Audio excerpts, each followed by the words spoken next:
welcome to Noxus 1v1, where we have your favorite LEC players go up against each other for first skill, first turret, or first 100 CS wins. Today, we have MVKE Supa and G2 Hansama going up against each other, playing only 1 out of 18 Noxus gems, which they get to choose by spinning the wheel. So let's find out who wins. So let's see what we get. I hope we get a funny champion, not Rel, not Vladimir or something like that. Oh, we got Ambessa. Ambessa? I think it's okay. fine. I think it's fine. It's almost Vladimir, was so close. What? Wait, I missed this. I lose my Q as well. What? Oh yeah, actually if you miss here, you miss it. Yeah, I didn't know. Oh shit. I forgot.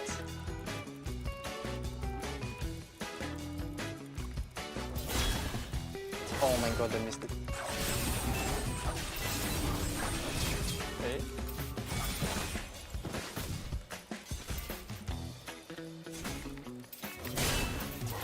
Oh.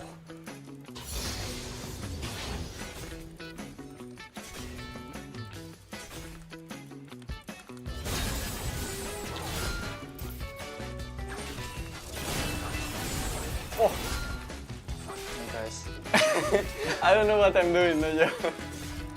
But this champion looks so fun. No! But what is the damage? Actually, I don't know. Like, Yeah. this champion is weird. I played into Ambessa in lane swap, and sometimes he can 1v2, it's crazy. Yes, you can.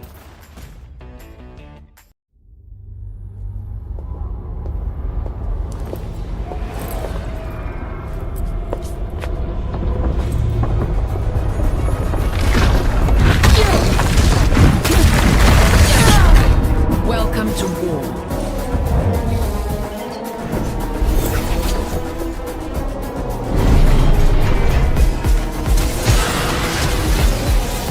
Do not test me. You want to me now? I yield to no one. What's this? Such senseless chaos, Jinx. I hardly felt a thing.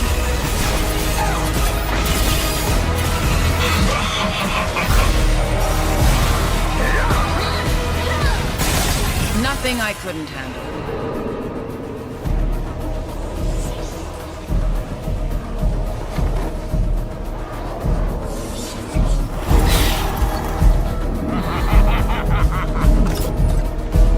Oh, it is so on.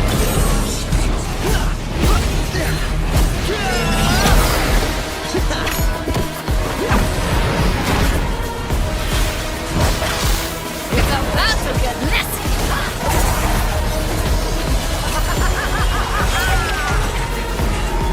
Let's dance.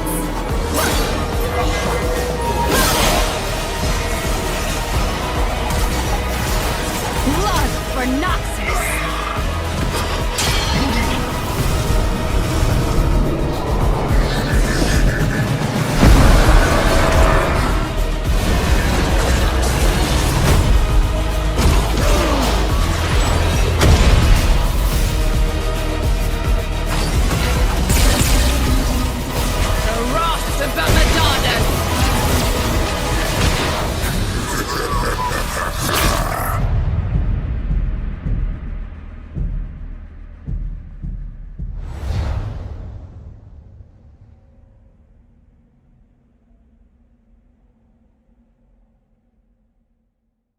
Proving yourself in Noxus is no easy feat, and Mel will use every tool she can to do it, including her enemies' powers. In-game, Mel aims to catch out enemies, poke them down, and deal huge bursts of damage at exactly the right time. Mage players and Arcane fans, it's your time to shine. Welcome to the Mel Champion Spotlight. Any worthwhile venture involves risk. Before anything else, let's cover Mel's signature ability, her W, Rebuttal. Rebuttal gives her a small burst of move speed. It also grants a barrier that negates damage from anything except towers, and reflects enemy projectiles back at their casters. Auto attacks, waves, missiles, anything that would be blocked by Yasuo's Wind Wall gets reflected by Rebuttal. Reflected projectiles are converted into magic damage, but function as they normally would otherwise. Like this, and that, and this one, and that one. You get it. Now for Mel's passive, Searing Brilliance. Damaging an enemy with an attack or ability applies a stack of Overwhelm. You can stack Overwhelm infinitely, charging up potential damage. When this damage amount exceeds a target's current health and shields, Overwhelm detonates to execute them. Nothing I couldn't handle. Searing Brilliance also empowers Mel's next basic attack to fire 3 additional missiles after casting an ability. She can cast up to 3 abilities in a row to gain a max of 9 extra missiles on her next attack. Mel's Q is Radiant Volley.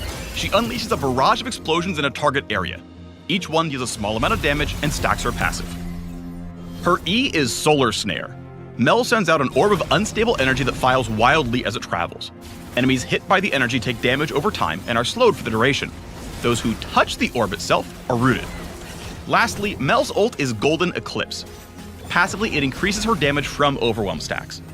On cast, she unleashes her power on every target marked with Overwhelm, dealing tons of damage based on how many stacks they have. Golden Eclipse does not consume these stacks, so targets are still vulnerable to her passive if she brings them low enough for an execute. Feel my light. While this ability can hit monsters, it's only castable if an enemy champion is affected by Overwhelm. So plan your Baron steals accordingly. Mel's damage potential makes her a serious threat in extended fights, but if an opponent can burst her quickly or disengage to wait out the stacks from Searing Brilliance, they'll extinguish a lot of her power. And even though her passive is an execute, it respects magic resist. So bulk up if you don't want to get overwhelmed. The reflect on her W is pretty powerful, but only if an ability is worth reflecting. For example, champions with sticky engage tools like Amumu and Nautilus won't mind rebuttal one bit. As a backline mage, Mel will really shine for players who like to poke from safety, so give her a try if you play Xerath, Lux, Hwei, or any other artillery champions. Let's skip the rest of the pleasantries, shall we? Get ready to rise with Mel, the soul's reflection.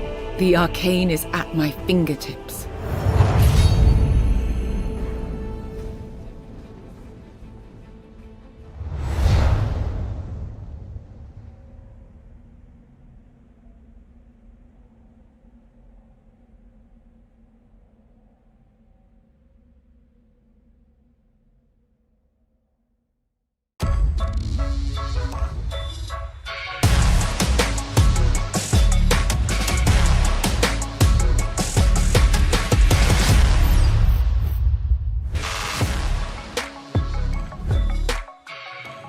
关于 LCP 的话，因为聚集了原本赛区很强的队伍嘛，然后接下来的竞争肯定会更加激烈。我觉得跟更强的队伍、跟更强的人对线的时候是会更进步的，而且对我来说是更有趣的一件事情。就我个人来看的话，越南进攻性特别强，然后还有大洋洲可能套路比较多。日本的话就是相对比较保守一点吧。因为新的赛制是全局 BP 嘛，就是选过的英雄不能再选，那这一方面会需要蛮多的思考，比起过往的话。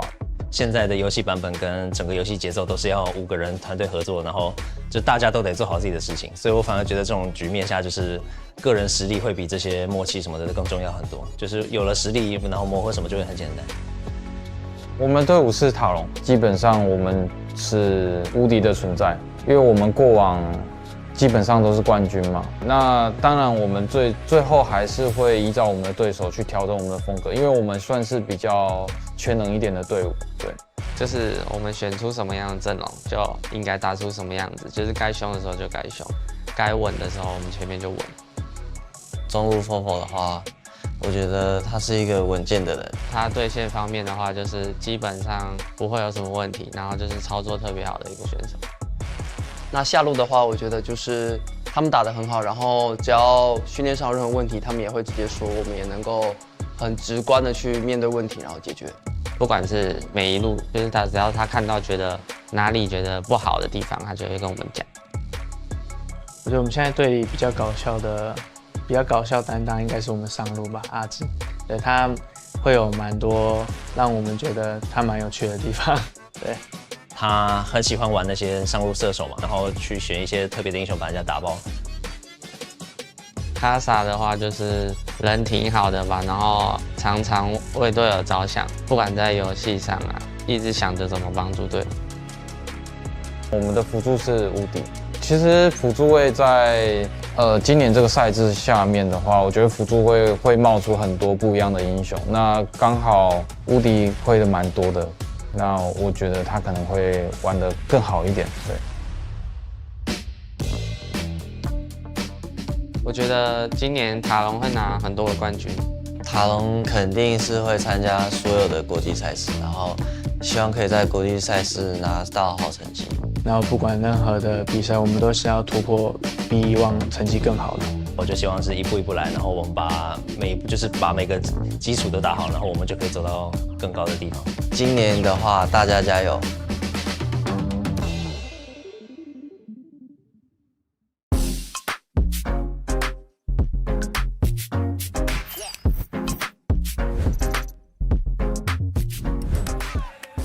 ！Với cái giải LCP thì thật sự rất là mới với mình, tại trước giờ mình thi đấu ở Vietjet thôi. Dạ, theo em nghĩ thì việc kết hợp giữa cả ba khu vực thì sẽ làm cho giải đấu thêm phần kịch tính cũng như hấp dẫn. Nên tụi mình sẽ cố gắng để tích lũy thêm kinh nghiệm cũng như là trải nghiệm để trước khi ra đấu trường quốc tế. Hiện tại đội tuyển Vikings Esports là có 9 thành viên và nổi trội nhất đó là vị trí của KT, đội trưởng của đội tuyển Vikings Esports. Anh KT trong game rất là hot. Đội trưởng team em là một người trong game thì luôn là điểm dựa cho mọi người. Mình xin tự giới thiệu về team của mình. Team mình thì có một top, top thì mình thấy khả năng đi lên rất là tốt. Team mình có vị trí 2 vị trí rừng. Seja thì là tài năng trẻ thì cần phải học hỏi nhiều thêm. Kuri thì mình cảm thấy rất là có kinh nghiệm trong game và khả năng macro. Trong game cảm giác Côn rất là nhiệt huyết. Ngoài đời thì khá là nhây. Còn Chika đi mid thì mình cảm thấy bạn ấy là tài năng trẻ, thì điều đó để tiếp cho sự động lực của mình thì càng phải cố gắng nhiều hơn. Về cảm nhận đầu tiên của em khi mới vào team thì mọi người đều rất là thân thiện cũng như là tập luyện rất là chăm chỉ. Em rất là bất ngờ về điều đó nên là em cảm thấy bản thân em cũng cần phải cố gắng rất nhiều để có thể bắt kịp đồng đội. Với team của mình thì có 2 vị trí AD, Shogun thì mình cảm thấy nếu mà Shogun chăm chỉ luyện tập thì còn phải tiến bộ hơn nữa.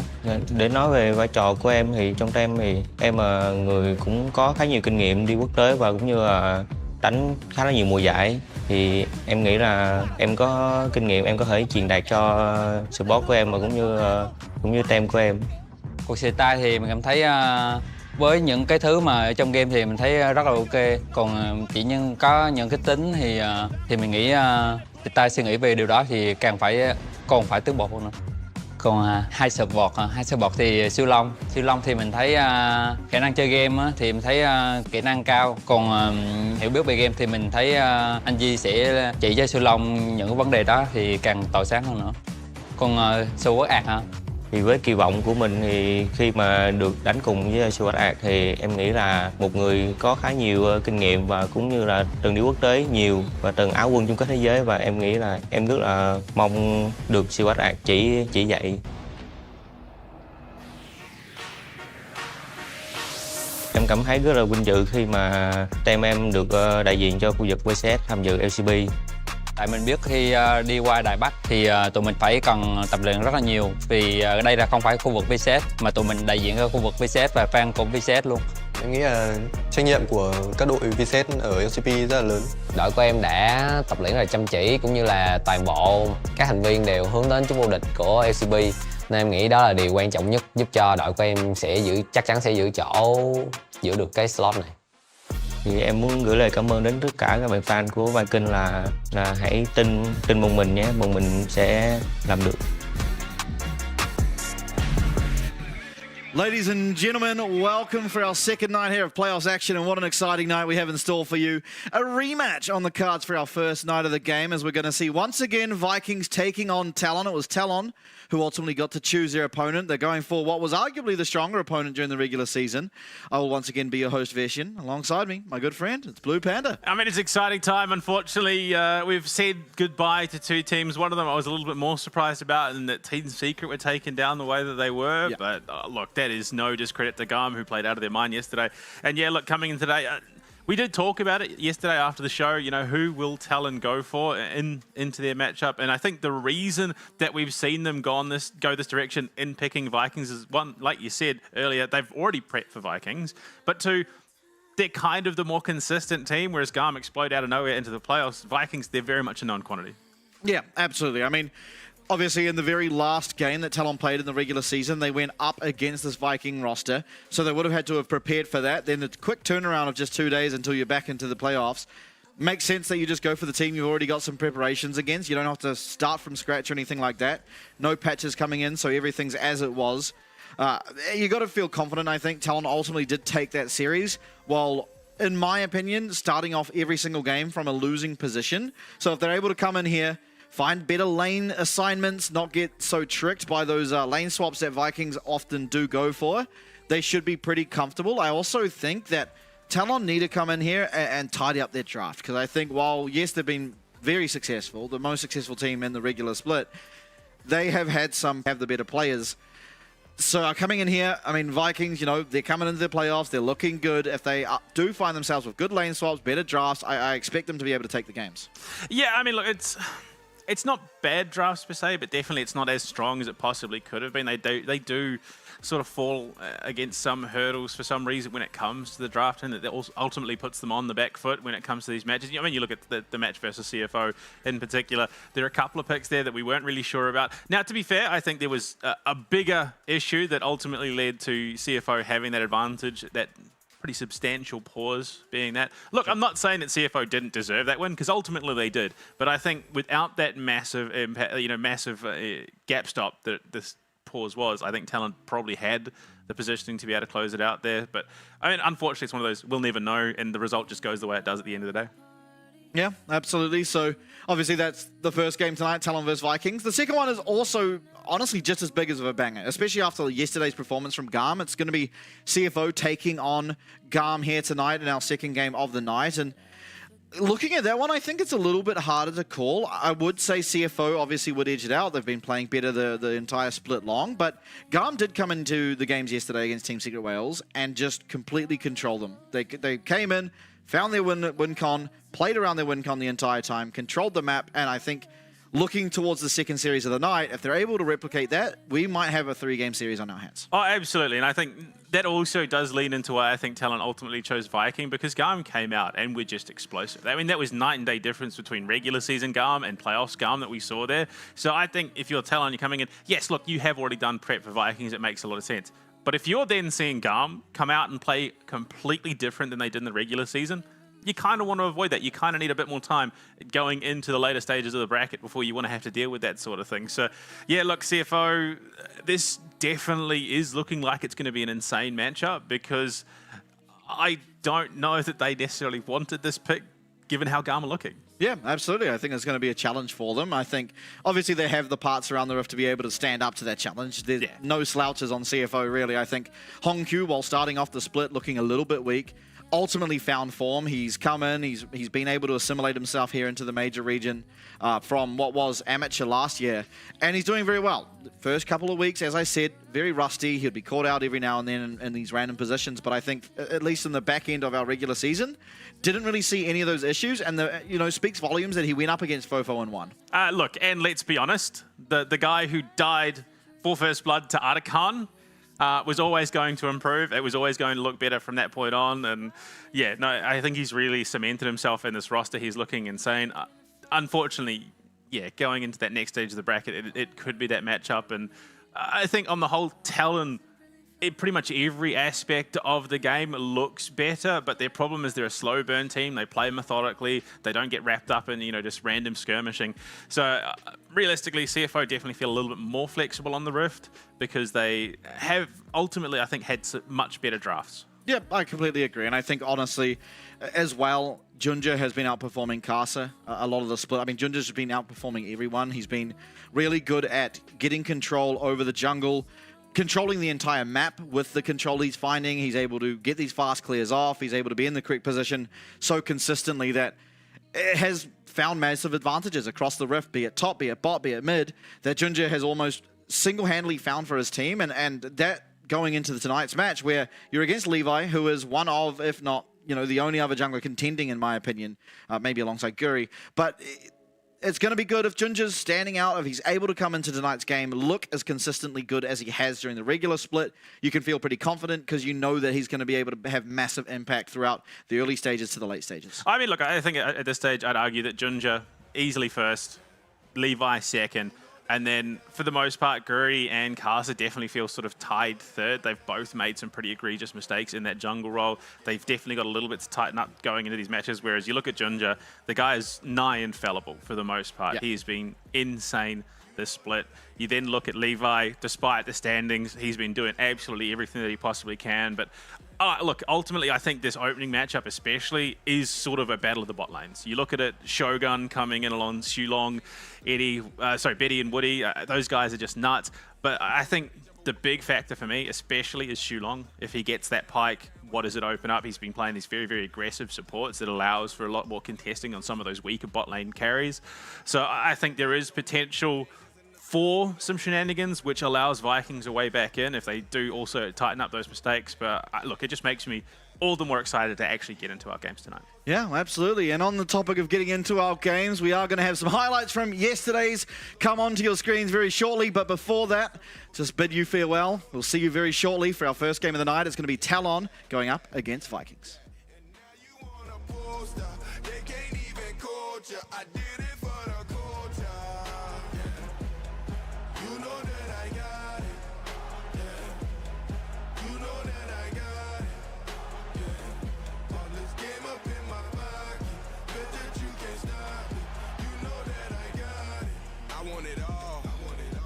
To the finish, and don't make you fall.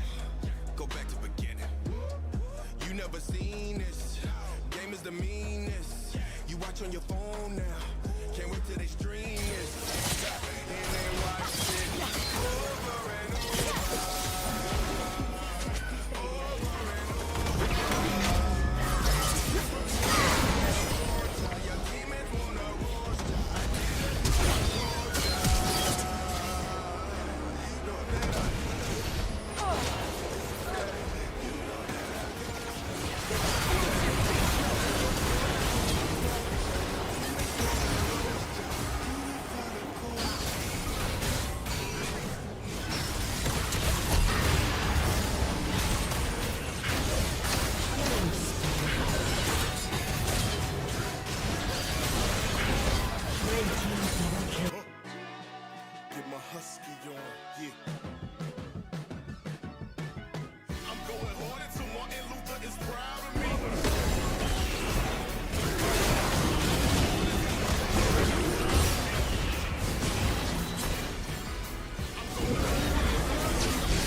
good to see some change. Eeny, meeny, miny, main. Reparations run that change. Black Wall Street, they burned our banks. Bring us equal mortgage rates. Huey Newton paved the way. What else can I say? I go hard. I'm going hard until Martin Luther is proud of me.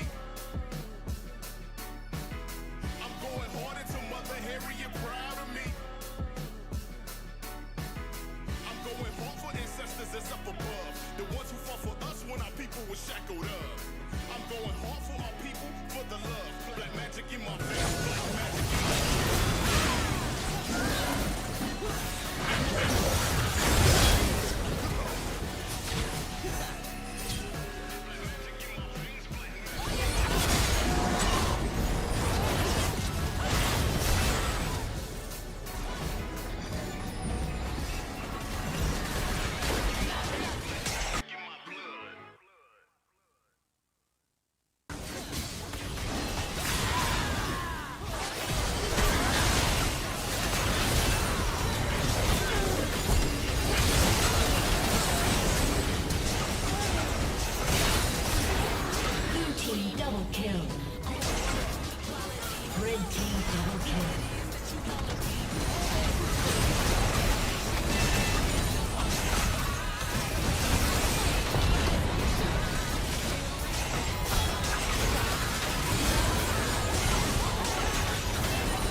No freedom without the sacrifice. Going through the motions, internalizing the pain and strife. Getting over all the hate can cut the tensions with a knife. Love can win and change it all if only we could get it right. Changing our position, recognizing the vision that beyond all of division, our dreams will come to fruition.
我们不只是赢，我们是碾压。这个舞台属于我们，任何挡在前面的人都会知道为什么。这几个龟头这一折，在自己的塔下被波波给收掉，单杀。这是一个单杀cho波波。Đối với mình thì bỏ cuộc không phải là sự lựa chọn, họ sẽ hối hận khi lựa chọn mình làm đối thủ. 强者有资格选择对手，弱者连选择如何落败的权利都没有。蛇蛇，很高兴再见到你，但这张门票是我的。Mình rất may mắn khi được hai áo quân thế giới chia về là anh Sợp và anh Suat ạ. Mình sẽ cố gắng để không thua lòng bọn họ. Tụi mình đã xem đội bạn thi đấu và đây thực sự là một đội tuyển rất mạnh. Mình rất là hào hứng khi mà vượt qua được một cái thử thách lớn như thế này.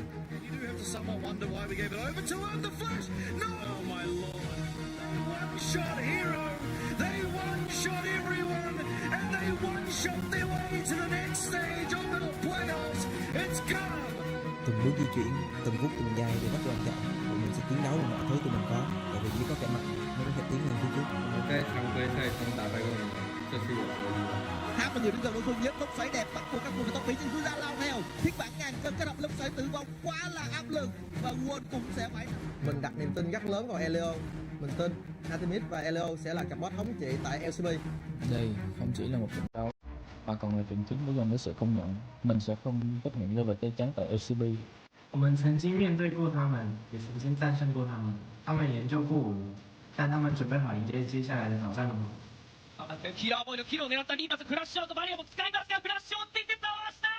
他们会后悔挡在我们的路上。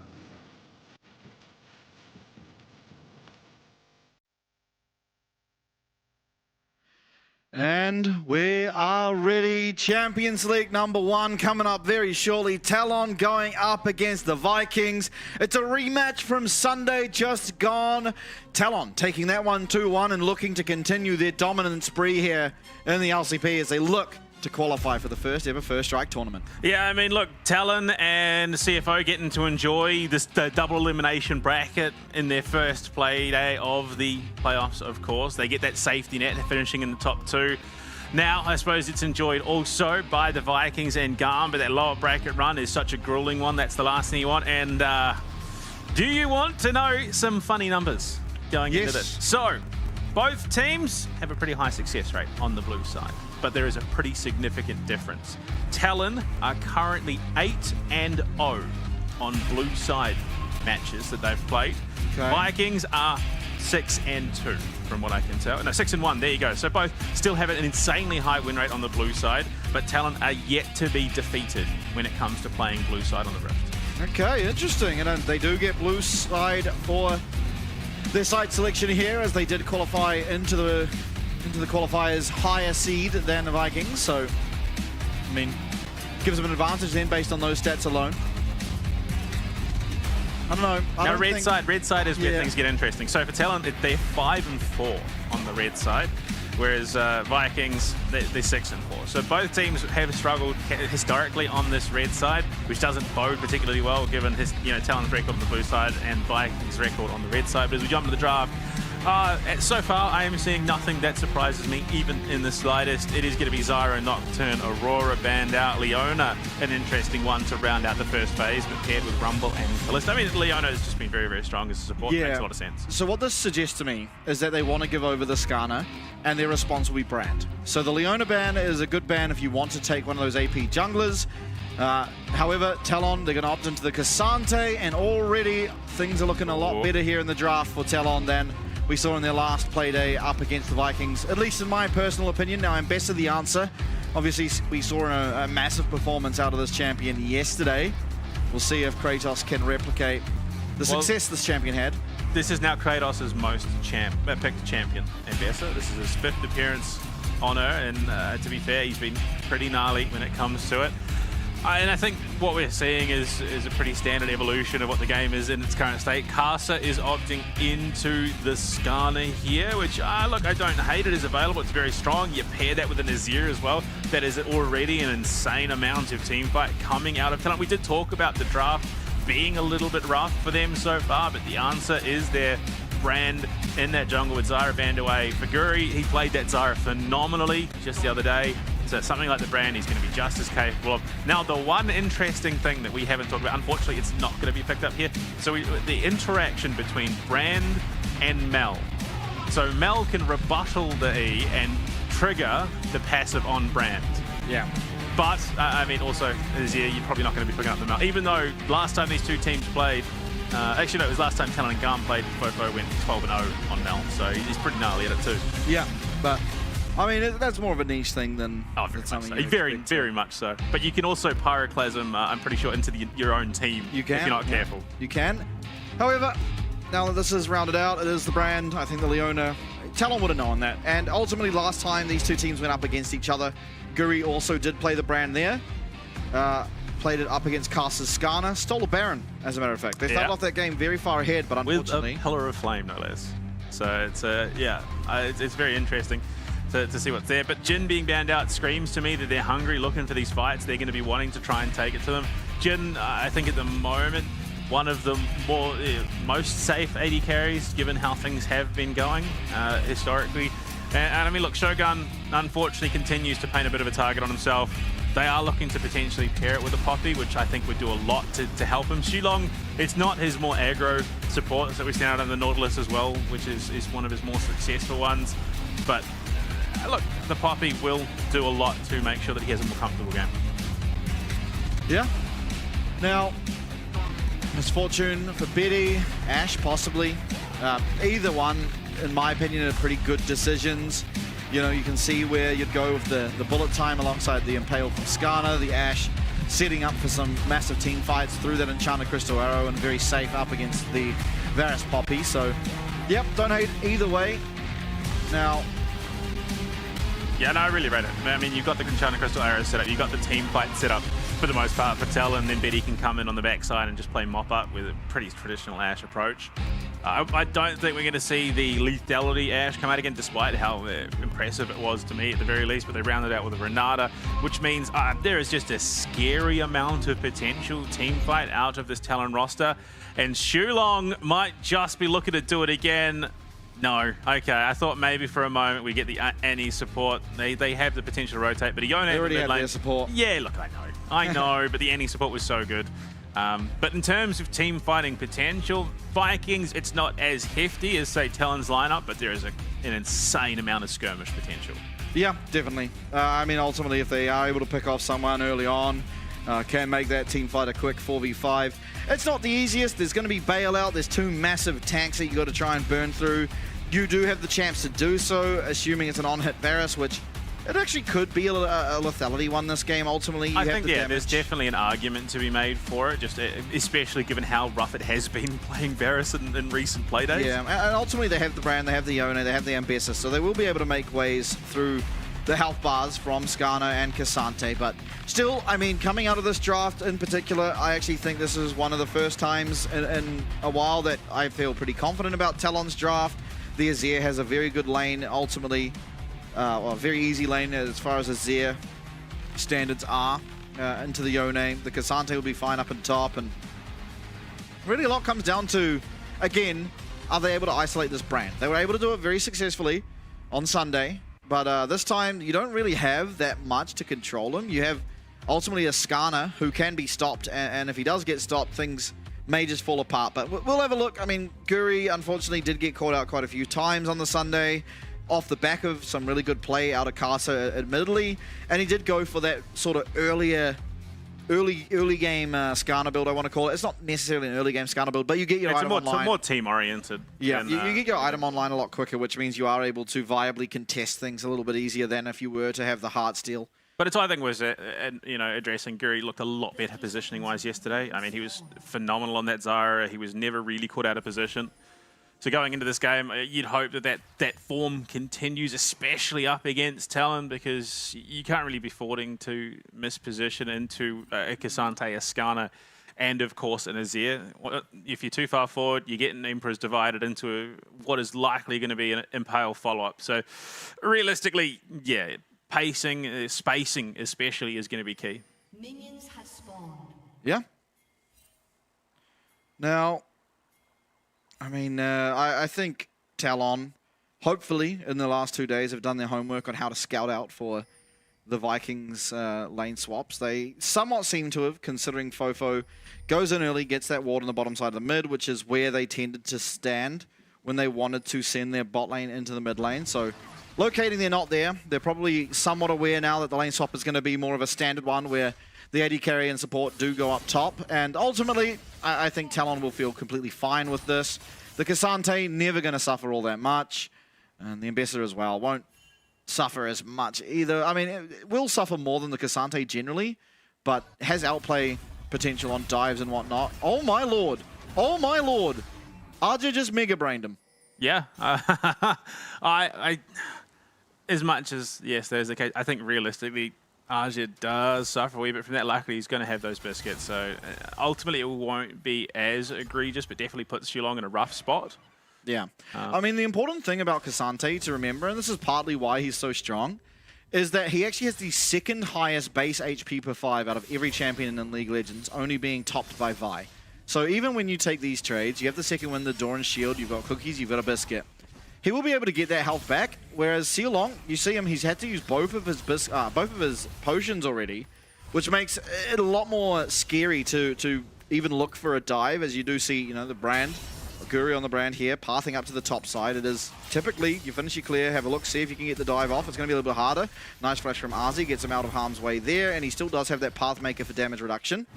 Sealong as well, did have to burn his flash at the same time. Yeah, look, we've seen some pretty dicey dives in the last couple of play days at the end of the regular season. So I think, yeah, it is going to be a case of Vikings, Guri especially wanting to play this one very, very carefully, because the last thing you want is to commit to that dive, give RG just at least anything back. So he's backed off for the moment. He's going to run it back to lane. No, yeah, he is.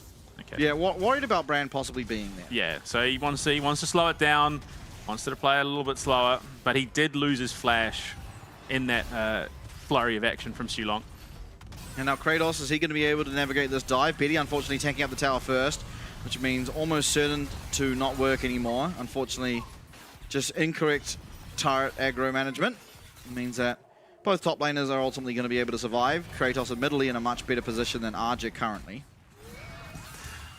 Poppy and Cassante, just, you know, chest slapping, man fighting, as you do as a tank. Unfortunately, it's a support Poppy, so it's only so effective. Cardi, as we would have expected, I think, in this lane state against the Desir, there is just more opportunities for free damage to go Fofo's way, which, I mean, look, it's an interesting call. For the most part, Vikings sort of just accepting that Fofo's going to have an all right lane. There's not a huge amount of kill threat unless Guri gets involved, and even then, I think it's a pretty low likelihood unless there's support from Shulong as well, just given the Azir's mobility. But as it stands, Vikings ahead, if only by a little bit. Yeah, now Sealong going to try and spot out RJ. Will eventually, but it's not really going to achieve all that much. Still, RJ feeling the pressure. He's down in CS, but ultimately it's not going to be all that troublesome for him. Yeah, I mean, the problem is, in Bessa, we've seen what she could do with a lead. And it gets to a certain point where it's not going to be Cassante and Bessa going toe-to-toe. It's going to be that team fight, and Bessa will, in fact, really, both of them will be looking for the other team's bot laner to try and shut them down as best as possible. Right now, it is a slower paced game than what I would have thought from Vikings. I would have thought they, again, still would have been trying to ramp things up as they have in the past, but Talon doing a great job of maintaining that momentum. Guri spotted by a hawk shot from the fountain. That is just quality game knowledge out of Betty, just reading where Guri was likely to be. Yeah, and I don't know if you... Oh, no, it's going to be... Okay, massive chunk there. Gus helping out Fofo is going to allow for a recall if Fofo were to want it, and possibly just looking to try and secure some priority around these grubs as we see Betty as well as Woody now coming up to the top side. Arja keeping his teleport before means he's going to be able to quickly head down to bot lane. Pretty poor buy from him, but of course, it's not really his fault. Ignite being used out of Sealong, really pressuring Kasa here on the top side of the jungle, and should just allow Vikings to pick up a pretty clean 3 Void Grubs. Yeah, I think that's entirely what the game plan was, and Shulong does decent enough damage to force Kasa out. They should be able to secure it for themselves, and Guri might even look to come up for a bit of a pinch. They do have the numbers game. Oh, that was a little bit scary, but brand doesn't offer all that much in terms of ganks, so it'll be fine to walk on out. RJ though gets himself a nice tower plate, so a reasonable amount of gold back, 125 off that. Definitely needed it.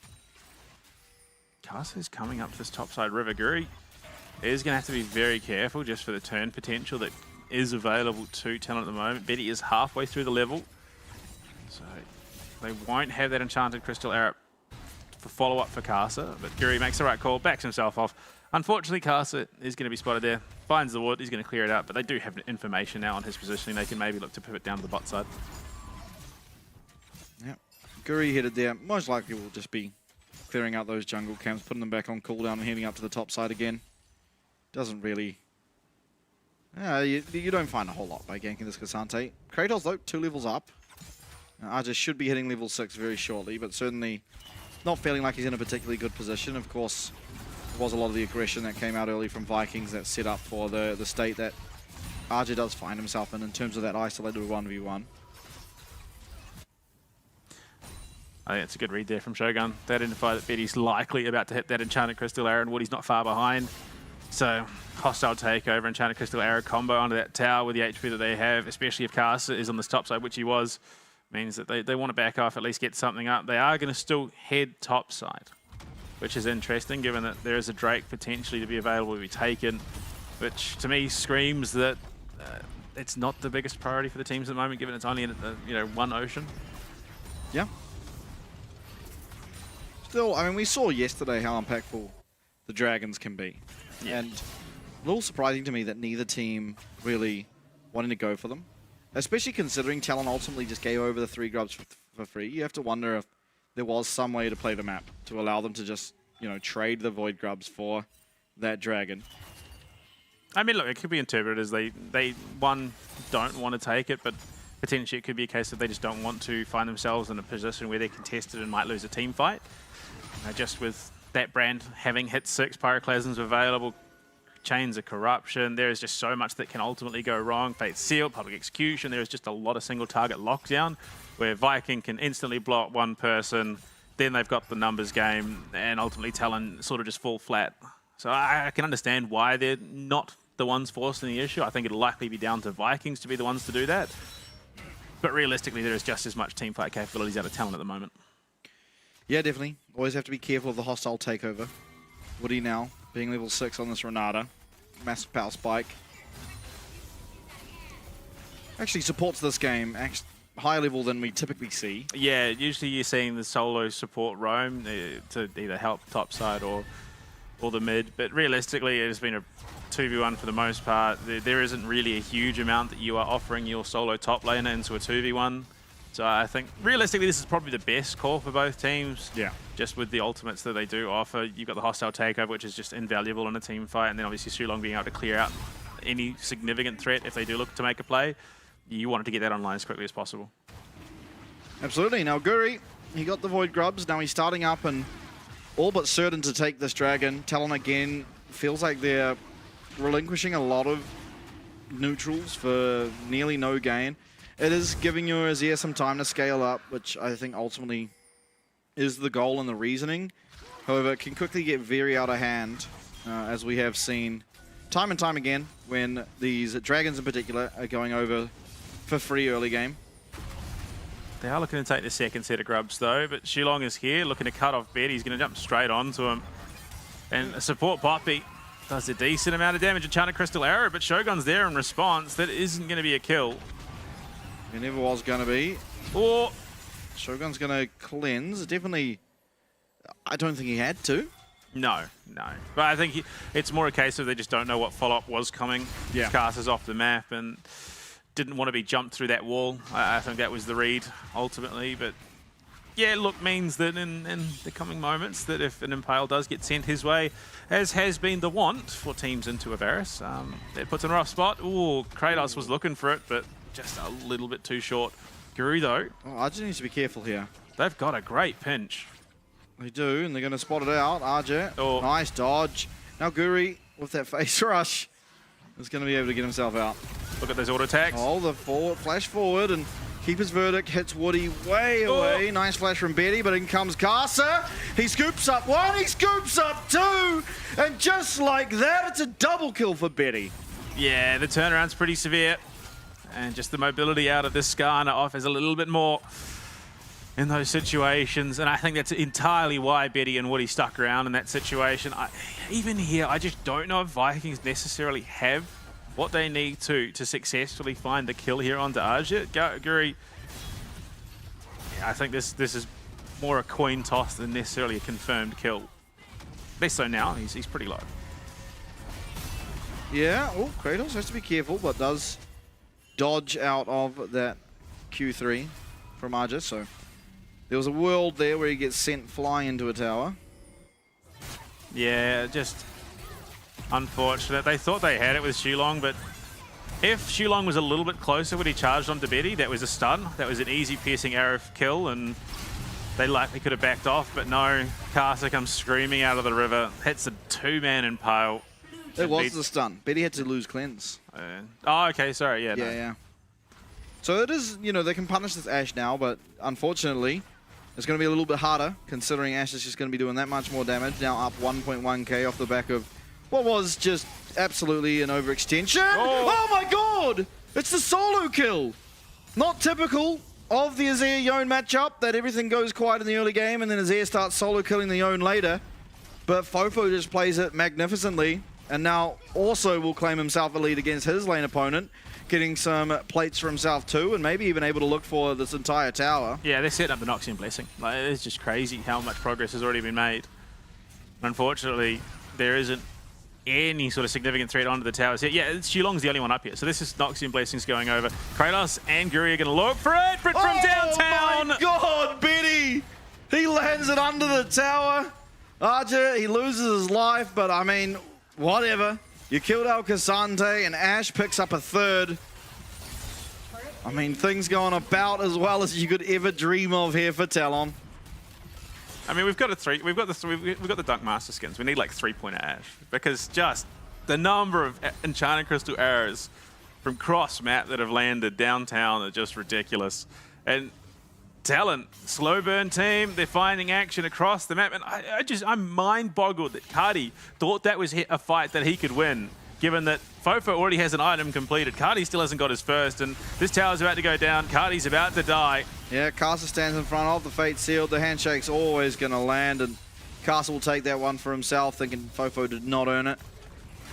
But that's just a 5th kill now going over, and I mean, Talon, they've done their homework, and this time seem to have worked out the shenanigans of Vikings even better than they had by the tail end of their last series together.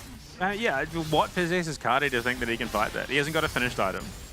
Fofo's got his Nashes up. He's sitting pretty well in terms of overall... Oh, wow. Okay. Yeah, cool guys don't look at explosions. Kratos. It was close. The worst bit is he had flash too. He could have flashed out of that if his reaction time was there, and oh boy. Arja gonna have support. They're gonna hand off the lane to Fofo. And he's gonna look to find himself yet another tower. Noxian Blessings claimed, all but for free for Talon right now. Yeah, things are going pretty well. Obviously, the lead that Vikings have, the one point of the map that will be strong for them is this top lane 1v1, but now the public execution, utilizing the strength of that Ambessa, will find themselves a successful pick here onto Woody. Goes down without being able to use anything but the heal, so a bit of a disastrous start to what could be a second dragon now for the Vikings. Fofo, however, he's just laser focused on this tower, and will come Casa, and they do have least the tower from Azir to be put up, so Fofo will ultimately not be under all that much pressure now. Bodyguard Casa as well, just waiting there and not allowing anything to happen. Gary does have the Emperor's Divide. They want to try and set up a play. Enchanted Crystal Arrow. Oh my lord, it almost... Oh my god! It almost hit both of them.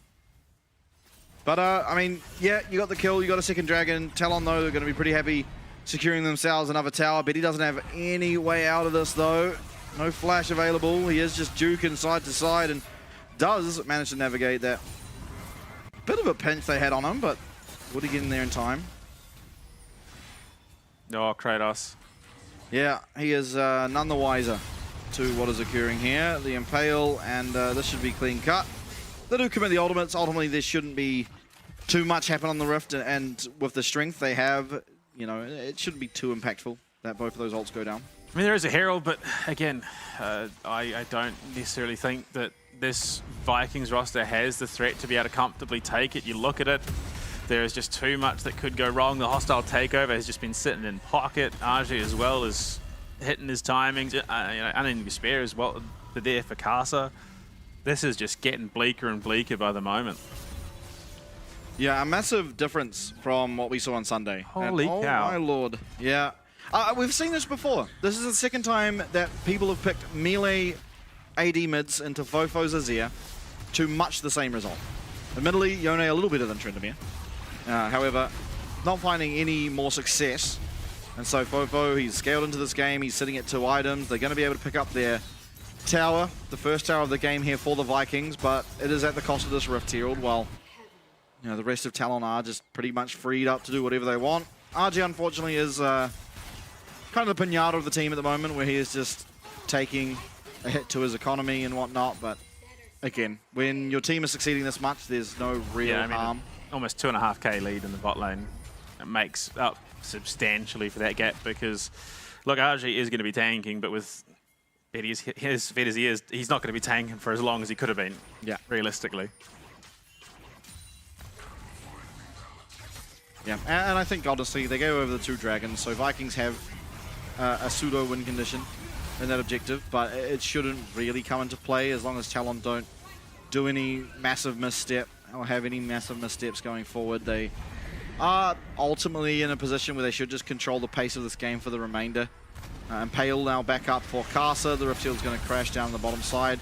Ultimately, though, no minion wave being here means they aren't going to be able to follow up and secure themselves this tower. Maybe on this next minion wave they will be able to. You're seeing Fofo, the amount of damage he's able to output. There's the Enchanted Crystal Arrow, and there comes the hostile takeover. They do get a keep its verdict to come through. RJ has all out onto Kratos. It's not going to be anything on the top side of that fight, but they do manage to take down Guri. They're now looking to get some more damage on this tower, but ultimately, again, the minion wave just not quite there to allow it. Meanwhile, Betty's just been pushed in this mid lane.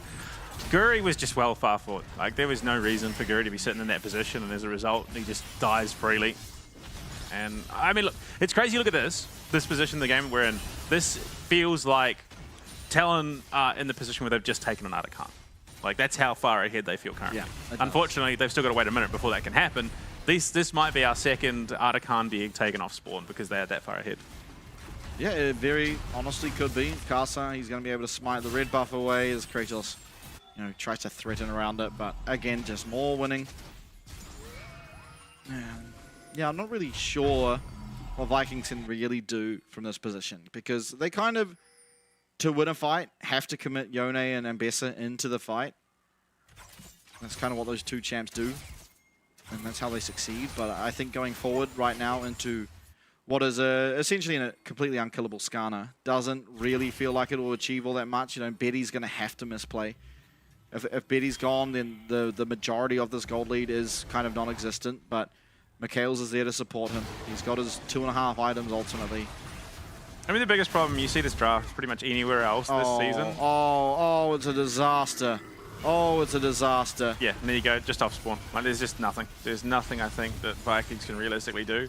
But, I mean, you look at this matchup, anywhere else in the regular season, Fofo is not as far ahead as he is, Betty is not as far ahead as he is, regardless of which team's playing it. So one of these 2 champions, either the Ashe or the Azir, is struggling, and they don't have that strength. And you look at Vikings roster, they can then punish whoever is the stronger of the 2. This time around, they're both incredibly strong. They both hit like absolute trucks.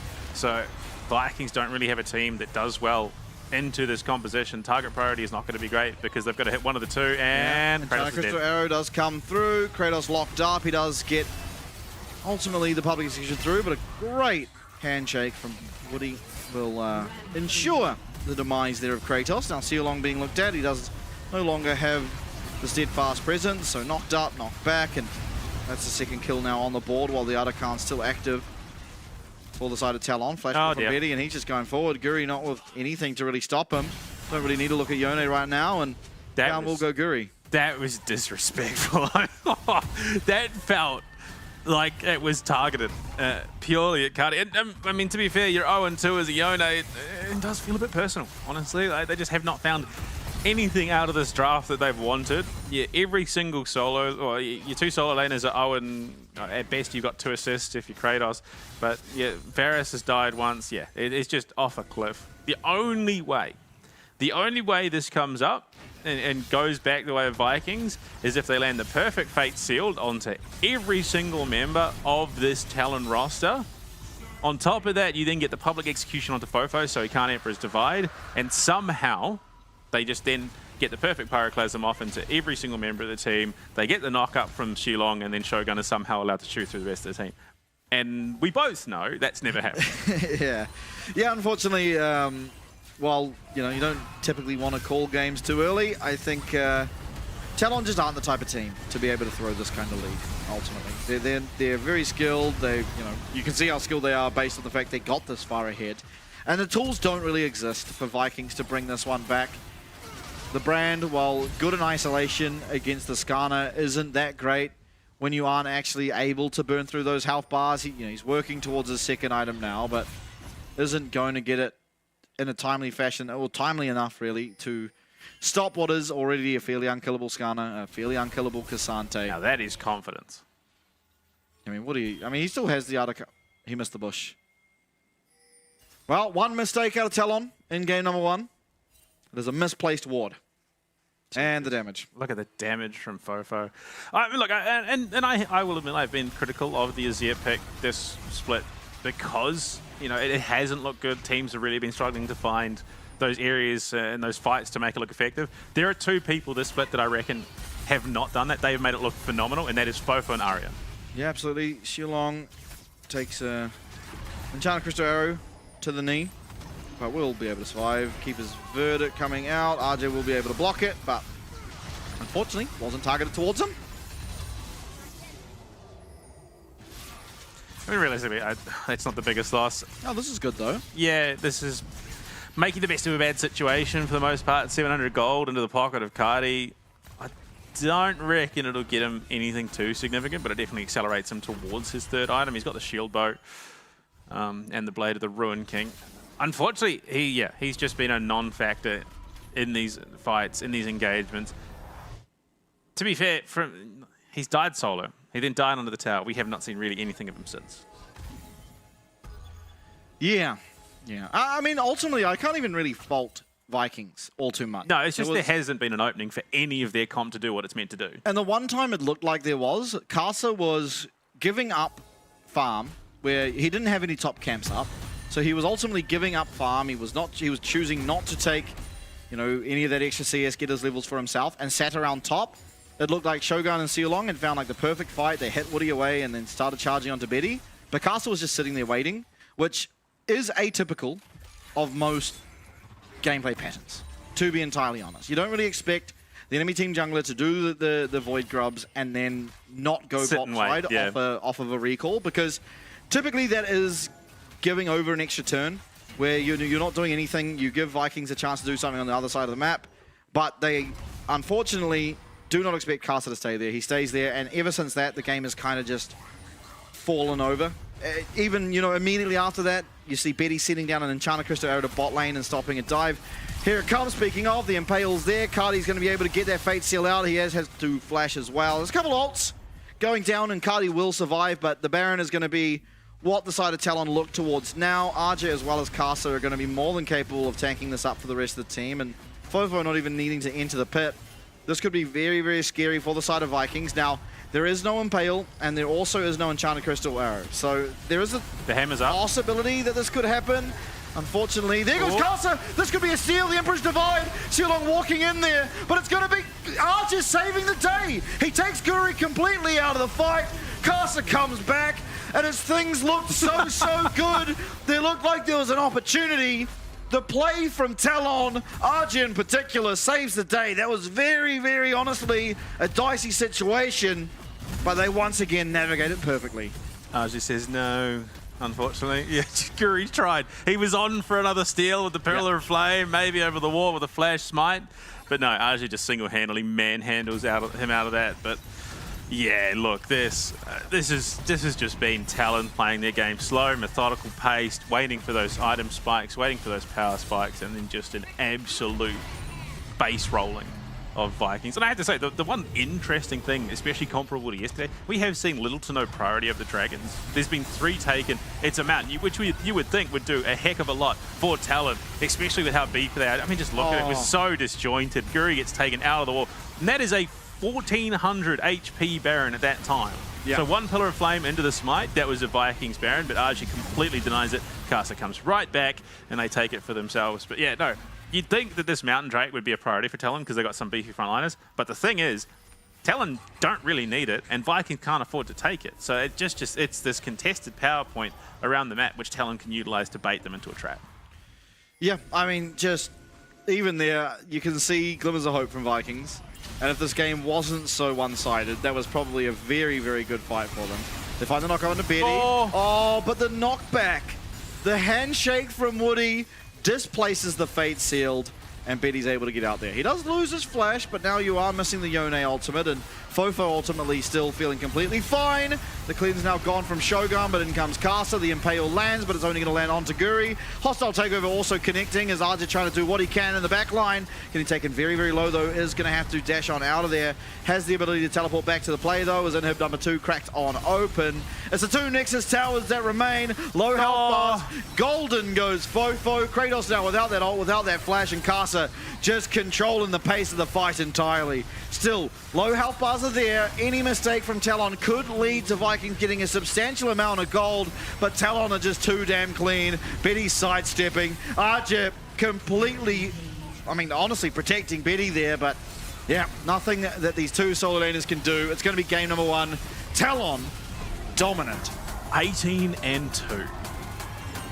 Oh, look, that is just a monstering across the roof. Talon coming in with an absolute statement of a game into their first playoffs match. I mean, there could be arguments made, they haven't played yet, Vikings have, they're probably feeling a bit more warmed up, thinking players. Yes, it was yesterday versus today, but Talon come in cold after a 2-day break and just run Vikings into the dirt.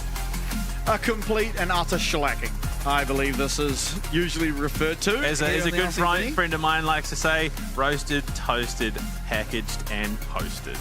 Yeah, they were. I mean, look at those damage totals. Just, there were 2 champions that were outputting damage, and unfortunately, for the side of Vikings, they were on the same team, and they were on the opposing team. Arja and Casa as well, I mean, they were just too hard to get through. Arja took an absolute thumping early on, to be honest. He was disallowed from XP, from gold, but he didn't need it because it was the bot lane and Casa that truly turned this online. Fofo as well, finding a solo kill against a Yone in the side lane as a Zaya is not something I've seen in many a year of League of Legends. And then double downing with a dive onto the tower that was almost dead as well. So from that point on, I mean, Cardi really was a non-factor. And I mean, you look at the goal graph from the 10-minute mark, it was just Vikings were done. Like, they just could not keep pace despite great macro play around the map. From that moment where Casa came in and ganked onto both Shogun and Shulong, that was where the downward spiral started, unfortunately. I mean, Betty getting 2 kills at that point in the game on an Ashe just completely accelerated their pacing. Yeah, and even sent an ult down bot lane for a 3rd. I mean, that was gross. It was just everything pretty even. Ultimately, Vikings, even as you can see in the graph there, very marginally ahead. But it was one misplay, and then everything, the first domino essentially toppled.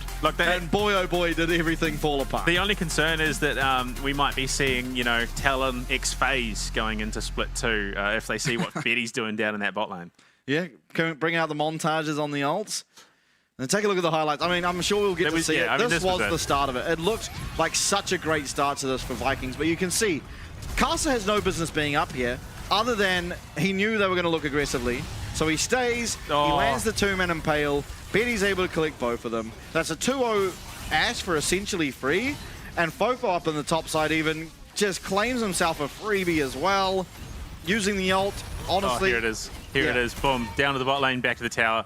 Just smokes Kratos, who... look, it was a small window of reaction. Unfortunately, it wasn't big enough for him to flash sideways. Obviously, the chance that he flashed straight. And Shulong as well, getting caught off the back of this. Guri just does no damage in the face of Talon, who are allowed to just spread that Pyroclasm out. Betty's got the Atakan buff. He's so accelerated. He flashes aggressively onto Guri. He's able to get the cleanse off as well. So yeah, I mean, from that point on, where Caster got involved, it was just all talent. And despite, yeah, I mean, look at it. RJ single-handedly removes any chance of a comeback there for the Vikings. If Guri takes the Baron and they can get out with at least a couple of members with it, there is a chance they draw this out a little bit further. But no, RJ single-handedly buys the time for Caster to come back and removes the jungle. And unfortunately, yeah, it's a bit of a problem with these mage junglers, and Guri definitely wasn't playing the spacing as well as he did yesterday. Yeah, no, completely agree. I mean, Talon honestly just coming in looking hot. And something that, you know, I said yesterday about GAM, how they often come into the playoffs and look even better. That is actually true for Talon as well. They, while already looking good in the regular season, every single split that I've watched them, they also are a team that comes to playoff and then really hits their stride. I often thought it was off the back of sort of Maple. He always was that player that has that X factor. When it comes down to the clutch moments, you rely on him. But it seems like it's just inherent of the organization at this point, because once again here, at least for game number one, they've done the exact same. But game number one is all done and dusted. Vikings are going to want to quickly remove that from their mind, focus on the up and coming. We're going to go to a break. Once we're back, we'll see if they can bring us to a third game.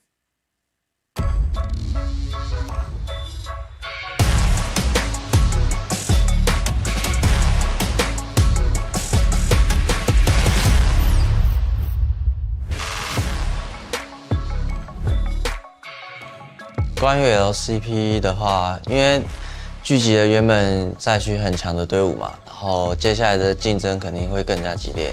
我觉得跟更强的队伍、跟更强的人对线的时候是会更进步的，而且对我来说是更有趣的一件事情。就我个人来看的话，越南进攻性特别强，然后还有大洋洲可能套路比较多。日本的话就是相对比较保守一点吧。因为新的赛制是全局 BP 嘛，就是选过的英雄不能再选，那这一方面会需要蛮多的思考，比起过往的话。现在的游戏版本跟整个游戏节奏都是要5个人团队合作，然后就大家都得做好自己的事情，所以我反而觉得这种局面下，就是个人实力会比这些默契什么的更重要很多。就是有了实力，然后磨合什么就会很简单。我们队伍是塔隆，基本上我们是无敌的存在，因为我们过往基本上都是冠军嘛。那当然，我们最后还是会依照我们的对手去调整我们的风格，因为我们算是比较全能一点的队伍。对，就是我们选出什么样的阵容，就应该打出什么样子。就是该凶的时候就该凶，该稳的时候我们前面就稳。中路 Fofo 的话，我觉得他是一个稳健的人。他对线方面的话，就是基本上不会有什么问题，然后就是操作特别好的一个选手。那下路的话，我觉得就是他们打得很好，然后只要训练上有任何问题，他们也会直接说，我们也能够很直观的去面对问题，然后解决。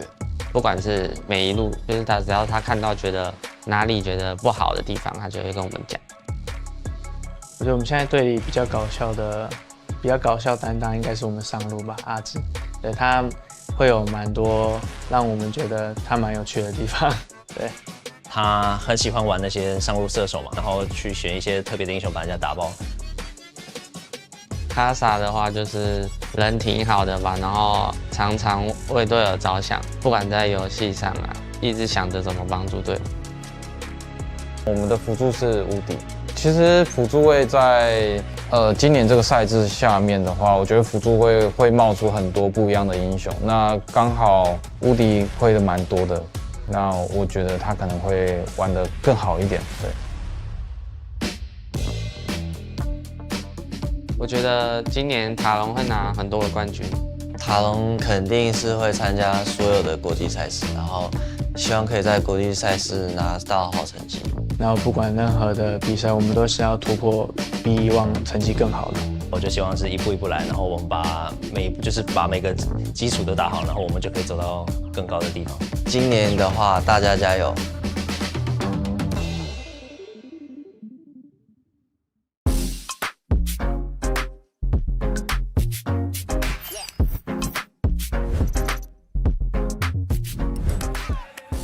！Với cái giải LCP thì thật sự rất là mới với mình, tại trước giờ mình thi đấu ở PCS thôi. Dạ, theo em nghĩ thì việc kết hợp giữa cả ba khu vực thì sẽ làm cho giải đấu thêm phần kịch tính cũng như hấp dẫn. Nên tụi mình sẽ cố gắng để tích lũy thêm kinh nghiệm cũng như là trải nghiệm để trước khi ra đấu trường quốc tế. Hiện tại đội tuyển Vikings Esports là có 9 thành viên và nổi trội nhất đó là vị trí của KT, đội trưởng của đội tuyển Vikings Esports. Anh KT trong game rất là hot. Đội trưởng team em là một người trong game thì luôn là điểm dựa cho mọi người. Mình xin tự giới thiệu về team của mình. Team mình thì có một top, top thì mình thấy khả năng đi lên rất là tốt. Team mình có vị trí 2 vị trí rừng. Sen thì là tài năng trẻ thì cần phải học hỏi nhiều thêm.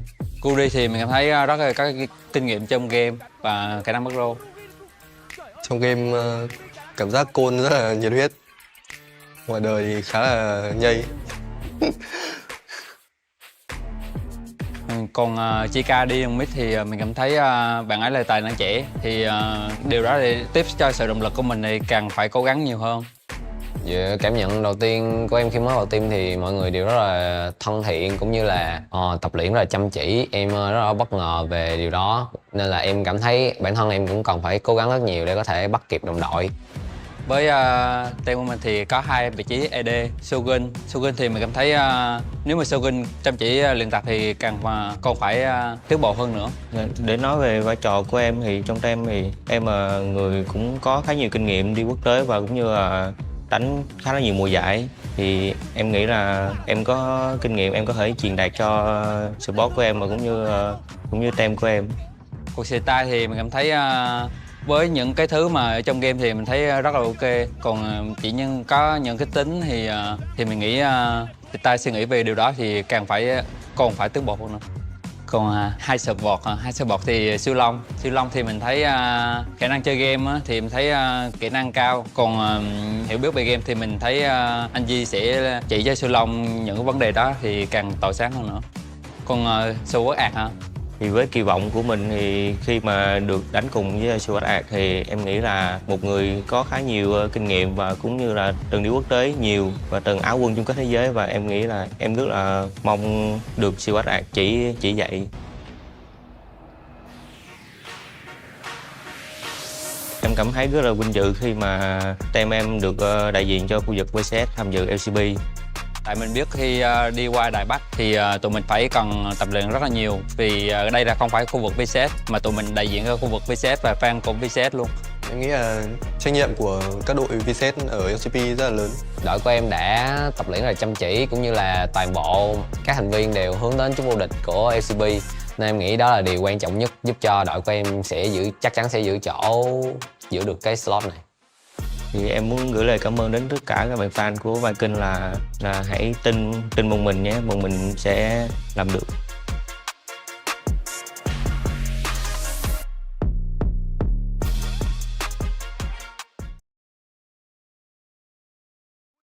Game number 1 there as TALON completely and utterly dismantle the Vietnamese representatives in Vikings. Going into game number 2, I think they're going to be on the blue side, obviously, as you do see on your screen there now. But I think ultimately what I want to see out of them and how they found success against TALON in their series on Sunday was ultimately mainly through the mid-lane swap. Yeah, look, it's surprising they didn't opt into Fofo, especially given that you've got a Yone mid lane. You kind of want to give him a bit more freedom, especially given that, I mean, we saw it got to the point where Fofo was just 1v1ing and killing him. To be fair, look, I'm a little bit critical of Cardi. He didn't have a finished item. Fofo had an Ashes too. I mean, that's a pretty big power spike in that 1v1. So, yeah, look, just being able to create the distance as well was a bit of an interesting call. But I think you go for the refresh here into game 2. The other thing, Talon still undefeated on the blue side. So, look, to Vikings, how does that go? Is there a chance that they just lose because they got the less favourable side for themselves here in this situation? Well, I mean, if it is that the blue side is just strictly superior, then you would imagine so, because I don't think... I don't really have That's their ninth win on the blue side, by the way. Yeah. I mean, they are just extremely dominant. I think, ultimately, the difference in skill of the players isn't that massive. I think both rosters have really, really highly skilled players. But it seems like, I mean, they got everything they wanted in that draft. They got the Cassante, which, yes, it had a quiet game. They got the Cassante, the Skarner, the Ashe, and the Renata, which are all very strong picks, particularly when paired together. And then Fofo's Azir on top of it. Like, that was just... They got essentially everything they wanted, which is atypical of Talon. They quite often do some funky things in the draft, and maybe that's more of a regular season thing out of them, but I don't know. They just got too much out of that first draft. Absolutely. They were given a lot of rain to work with, and unfortunately they just entirely outpaced Vikings come that mid to late game. Callista, Rumble taken away, Nocturne, Zyra. Look, nothing surprises me there at all in the ban phase so far. Elise being taken out. I mean, look, Woody's not a slouch when it comes to playing those 1-on-1. Yeah, those more aggressive supports, but realistically, I wouldn't have said that it was, 50% win rate. He's putting a 3 KD on it. Jace being taken out away from Kratos, which, to be fair, I mean, I think is his, now second most picked champion in that top side, so it's justifiably going to cop a ban. His third most was the Kasante, and that's out anyway. For sure, and the natural selection here out of the Udyr, you not only are now running somewhat short of top lane champions, but also you've taken away the champ that RJ performs arguably the best on. Yes, he did lose in there most recent series on the Udyr, but it wasn't necessarily his fault. The entire team kind of got ran over. Aurora here is striking me as one of the highest priority champions left in the draft. It will be taken, claimed, and Fofo's going to feel very happy about that. Yeah, that is intensely concerning for me. He's 2-3, but he's sporting a 7 KD. Yeah. I mean, he's just doing absolute numbers on this champion. Corki as well. The Corki coming through for Betty is such a strong AD carry at the moment. I mean, there is still Misfortune available in the pool, but I think Corki's going to be a little bit more mobile. Scales insanely into the late game. There are just too many answers for the Misfortune at the moment, whereas Corki, you don't really have as much. And Vi is honestly a pretty decent answer into that Corki, and the cease and desist can just completely lock him down. Misfortune, really the next best thing for Shogun in terms of availability. So, I mean, we're hitting all kind of what we expected for the most part into these matchups. For sure. I think ultimately what we're seeing from Vikings right now is a pretty solid start to the draft. How do you round it out? Honestly, not really sure. I imagine things like Rel are going to get banned away against them. The Sejuani, a very strong champion in its own right, doesn't really have any peerings at the moment, being that they are just double ranged in the Sejuani. So I wouldn't be too surprised to see this get shifted around for something else. But they do lock it in, so now bans to come through for the second stage of the pick bans. I mean, I wouldn't hate to see the Rel, just being that you have that pairing with the Misfortune. I think Vikings have to take away the Leona. I think it's just too much of a problem for them to deal with for Shogun. If it's banned out, that gives them a lot more security in terms of getting off comfortable bullet times. I think realistically, there is even a world where we see Vikings ban out Brom Leona, because they're two arguably very, very big counters to Shogun in this matchup, but yeah, nah. Go for tops instead. Yeah, so. look, okay, so they're going to enable Kratos a little bit. They still have that one extra ban to potentially take one of the two away, or they can even steal one of them for themselves. Yeah, we'll have a look, because typically in the second phase of bans, it feels really weak to split your bans between two different roles. Oh, for sure. You do sometimes, because there is just like two things that you really want to get rid of, and I'm not really sure what else it'd be. The Braum might be a standout. Well, I think at this stage, not that amazing. For the top side, there is enough no longer available in the pool that what's left isn't going to, I think, warrant a ban. But the Aatrox... Yeah, it does make sense to do this, because it's just, if you want to get RJ off of comfort, you just take away two champs you know he can play and can survive the Udyr. And, I mean, Nah as well as Aatrox are a pretty good direction for that. They're looking for the Rakan here on the side of Talon. Obviously, it is probably the support you most want to pair with a Vi, so picking it up for themselves that they do have that first selection champion here in the second phase does make a lot of sense. Plus, I mean, it answers reasonably well into the Vi. Misfortune's still going to struggle with that grand entrance, the quickness if you land those correctly. Especially if you can piggyback off the back of Casa going in with this Sejuani. So it does mean that, it's definitely got a lot of viability. But Cardi going to answer with the Victor. And look, we've seen sort of a mixed bag with Victor in terms of priority in this competition, but he's played it once so far. It's 100% win rate for him, which, to be fair, the bar's not set very high with only one showing. But I think it's a very good answer into the Aurora. The drop now, it's going to be the Pantheon selected here for Sealong down the bottom lane. I mean, whatever. I mean, it's Sealong, he likes to be aggressive. Yeah, you could have pretty much picked whatever, and it doesn't change a whole lot, at least in my opinion. Camille possibly for Archer. Now, I have watched Archer play for the last 2 and a bit years, and I've never, ever once seen him play Camille. So this will be pretty interesting. And he's going to lock it in. So we're going to get our first look at Archer's Camille, and at least as long as I remember. It's not going to do overly great into the Udyr. In fact, it's going to do pretty poorly into the Udyr, as most champions do. But once it gets online, once it comes to the later stage of the game, there's not really a whole lot this Udyr can do to the Camille. You just got to try and stay as even as possible. It has a good time at locking down the Misfortune. It can also lock down this Vi and stop much of that forward momentum that Vi likes to have. Yeah, I think it's a great answer. Kratos on the Udyr, his priority is going to be applying pressure around the map. He's going to be roaming a lot. He's just going to be this big beefy unit. He's got a lot of survivability. And I think that's a brilliant answer out of Talon. So the answer is not matching the Udyr. It's not about keeping him reined in. Now the Camille has other options. Camille's job is to now jump onto the mid laner, jump onto the bot laner, try and isolate the jungle, which means that it's not a complete counter, but I think it does nullify a little bit of what the Udyr offers to this comp. For sure. We'll see how he looks on the Camille. I mean, I imagine being that he is so good at the game, oftentimes, you know, the top lane solo queue champions, most top laners when they're in solo queue do like to play the more, you know, skirmishy, fighty champions, and Camille certainly has had her time at the top in terms of those champs. I mean, she's spent a lot of time over the past, I'd say, 4 years as that absolute solo queue just win condition. I don't know how else to word it. She has been extremely dominant. She's a very self-sufficient champion in terms of being able to play it solo in a team environment. Because yes, if you join the team, you're going to be doing a lot, but you can also go play those side lanes and you just shred towers once that Triforce comes online. She is, I mean, look, yeah, despite the only thing she's lacking is just a lot of tank, which is kind of justified given what she has in the rest of her kit. Yeah, and it'll be interesting to see what RG ultimately builds, because, you know, in solo queue, you kind of like to play for the side lane. Typically, it's Triforce into the Ravenous Hydra, and you just push the wave, and then you can join the team. But in coordinated play, she typically does a little better by going things like the Styrax second, where her team fighting is just a little bit more powerful because she's a little bit more survivable.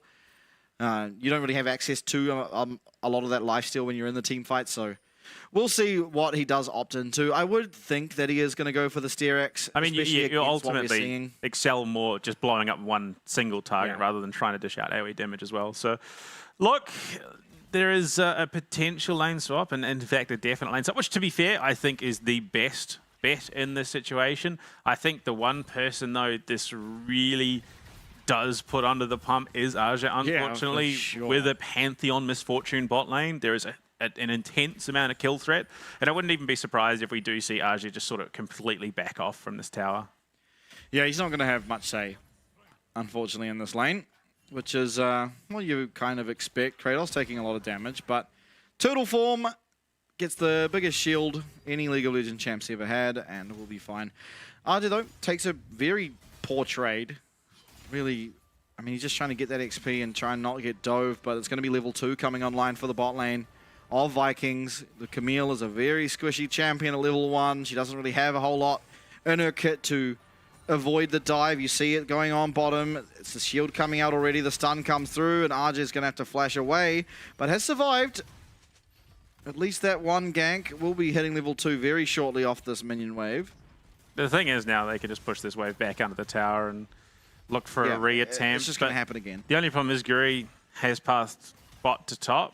So if anywhere, it's going to be a while. Yeah, it's going to be a while before they can actually look for it. And with Woody rotating down, which we did see just a moment ago, means that kill threat is largely nullified now. Yeah, he'll be completely fine for himself. And one interesting thing I think about the Camille is when you do now hold up as Betty. He has no idea. Forward there, the ghost from Kratos. He is going to try and get himself out, but he's slowed up and he's going to be taken out. Betty stepping up far too far up is just taken out. Smart usage of summoners here from Kratos. You know, typically we do see the flash, even though Udyr does benefit a lot out of the ghost. But this time taking the ghost and Guri, I mean, they came into it with a plan, right? They knew that the support was going to come down to help Camille, because otherwise there's no way Camille can play. Jeepers, Fofo playing a gamble, taking a lot of damage, but with Shogun now back in the bot lane. Yeah, unfortunately, Shulong wasn't able to follow up. And Woody on the Rakan is just notoriously mobile. Yeah, I think ultimately Seolong was just trying to cancel Arja's back, but he was recalling in the alcove, so... Yeah, just no vision, no respect whatsoever. from the corky. I mean, look, to be fair, he does hold the flash, so summon a discipline there. It means that next time round, if he's got support, it's less likely to be punished. Guri, though, has found the Sejuani. Caster picks up the camp for himself, though, and now he's trading reasonably well. Wow, that was brilliantly timed from Talon, though, because Cardi was back at base teleporting in, wasn't going to be able to come in and assist. Fofo was already there, so if there was a need for him to collapse, he was going to be able to. We see the lanes right themselves. They are now matched, but up on the top side, RJ does have a lead in terms of CS, but unfortunately that assist has bailed Kratos out of it.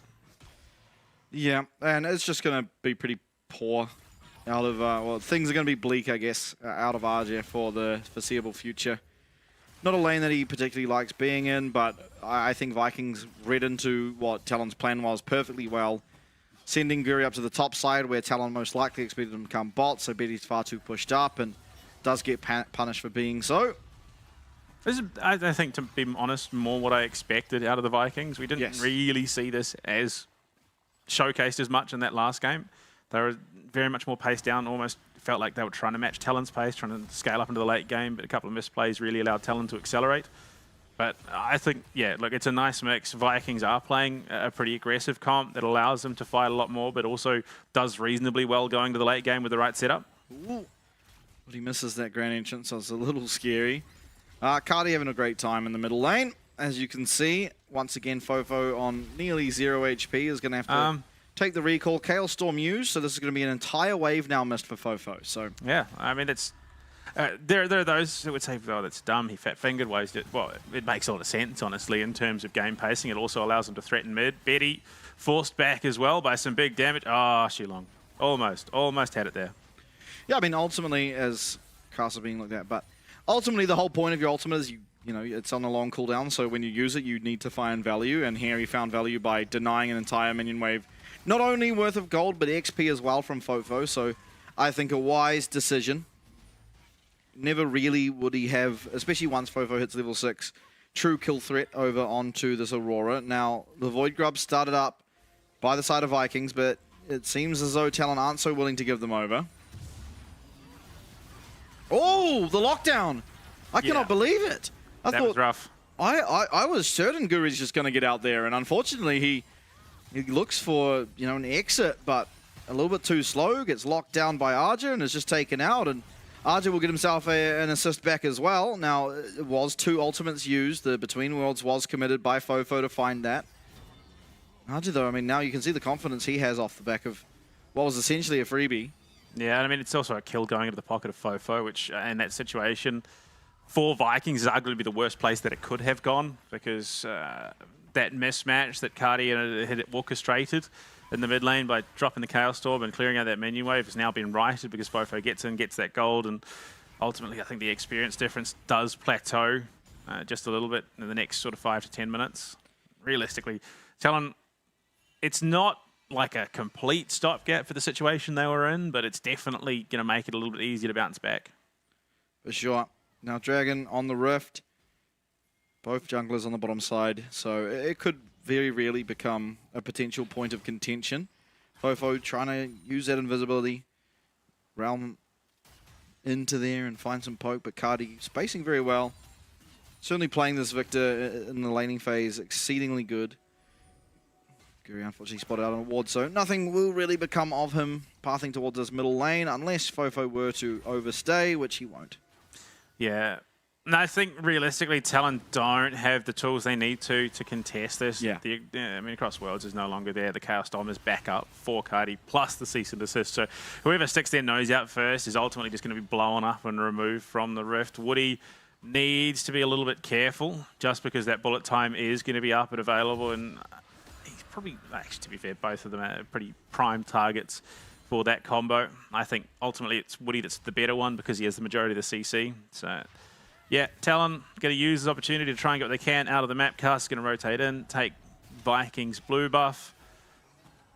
For the most part, things will just pace down a little bit more again. Absolutely. Much cleaner game so far. out of Vikings. I mean, actually, the stage of the game was probably pretty clean anyway. Cardi, though, being looked at. The Between Worlds now back up and available. There it comes. Cardi finding a massive chunk of damage on a Fofo, and he does come back. He finds another chunk of damage, and Caster's able to lock down this Victor. And what a fantastically executed fight from the mid-jungle duo of Talon. I mean, Fofo playing on an absolute knife's edge, but finds the perfect amount of damage, finds the perfect angle, able to get out of there, and Caster claims himself his first of the game. Yeah, look, maybe not respecting positioning there from Talon ultimately. I mean, no vision on that top side means that was ultimately a freebie. I think if Caster had been a little bit more accelerated in that engagement, that kill could have again gone over to Fofo, but to be fair, it's pretty solid. It removes Cardi from the map, gives Fofo a little bit of breathing room so he can get back into lane with full HP. And there's ultimately nothing lost off the back of it because there's just no objectives for Talon to lose in that situation. Yeah, oh, another E landing. Starting to actually do some considerable damage now with the X-Tech Alternator. And 3 stacks even on the Dark Seal. Archer as well, he's feeling a lot happier. He has his Sheen. That's Camille's favorite early game item. You're seeing pretty sizable chunks. Kratos is going to be fine, though. He's going to be able to heal that up back up with Turtle Stance. And I mean, there's not really any kill threat just for now. The Camille's certainly going to need some more items to reliably get through all the shielding and healing that is available for this Udyr. Unless he gets overconfident, steps out too far and dies, which we've seen more times than I think a lot of players would probably care to admit in this competition. So, I mean, as we hit that sort of 10, 11 minute mark right now, the second lot of grubs are coming up. It was ultimately traded, but it did end up costing Guri his life in that situation, but they've got everything up they could possibly want. Chaos Storm's not far off being back off cooldown, but they've got the bullet time as well. This is going to be a big issue for positioning. That Glacial Prison's back up again, so if they can isolate Shogun here, yes, he's got the cleanse, but the follow-up is going to be there and pretty terrifying on the back of it. Yeah, Between Worlds also coming up off cooldown now as Caster positioning to try and look for at least one of these grubs. He's walking on in there. That's the smite going over, and at Vikings, they want to get themselves absolutely everything. It's a fantastic quickness coming in, and he's trying to peel for Betty as Guri very deep within the side of Talon's fight, but unfortunately, with the teleport being committed from Kratos, it is going to be the Void Grubs going over and a second point of Monster Slayer as well to this Vikings lineup. Or are they looking to pinch back onto Kratos? That could be, that's problematic, especially if it goes into the hands of Betty. So Kratos only has the Ghost to work with. He's unstoppable. Oh, he's dodging out of everything. He does get stunned up, and there comes the Rocket Barrage as Betty will find himself his first and the third for the team. So that's the feat of warfare now completed for them. Yeah. Yeah, but dicey. Okay, so did we have a kill in the mid lane? No, it was just a massive chunk, and I think this is ultimately why Talon decided not to commit, because they couldn't feasibly get Fofo into this fight. He'd already lost the majority of his HP. Yeah, I mean, brilliant engage there from Cardi to zone him out and remove what is a pretty significant damage threat on this Talon team. Oh, the Grand Skyfall was used to try and look for RJ, but clearly didn't find a whole lot as he still remained pretty much full on HP during that. But yeah, I think the big problem right now is we are seeing Talon sort of hit that point that we've seen so many teams hit before, which is where you have been playing well, but it seems like opportunities and advantages are slipping away from you. And as a result, you start to get a little desperate. Those 50-50 plays start happening, and ultimately you find yourself in a lot of trouble. But for the most part, I mean, Vikings are ahead. They are doing reasonably well. There is a lead down on the bot side in favor of Shogun, who is currently trying to back. I think he's going to have that Bloodthirster up and available, and they're going to try and get him back to Fountain and then back in for this Dragon fight, which is about 30-odd seconds out. For sure. Nudge as well. Wasn't able to collect his Trinity Force as of yet.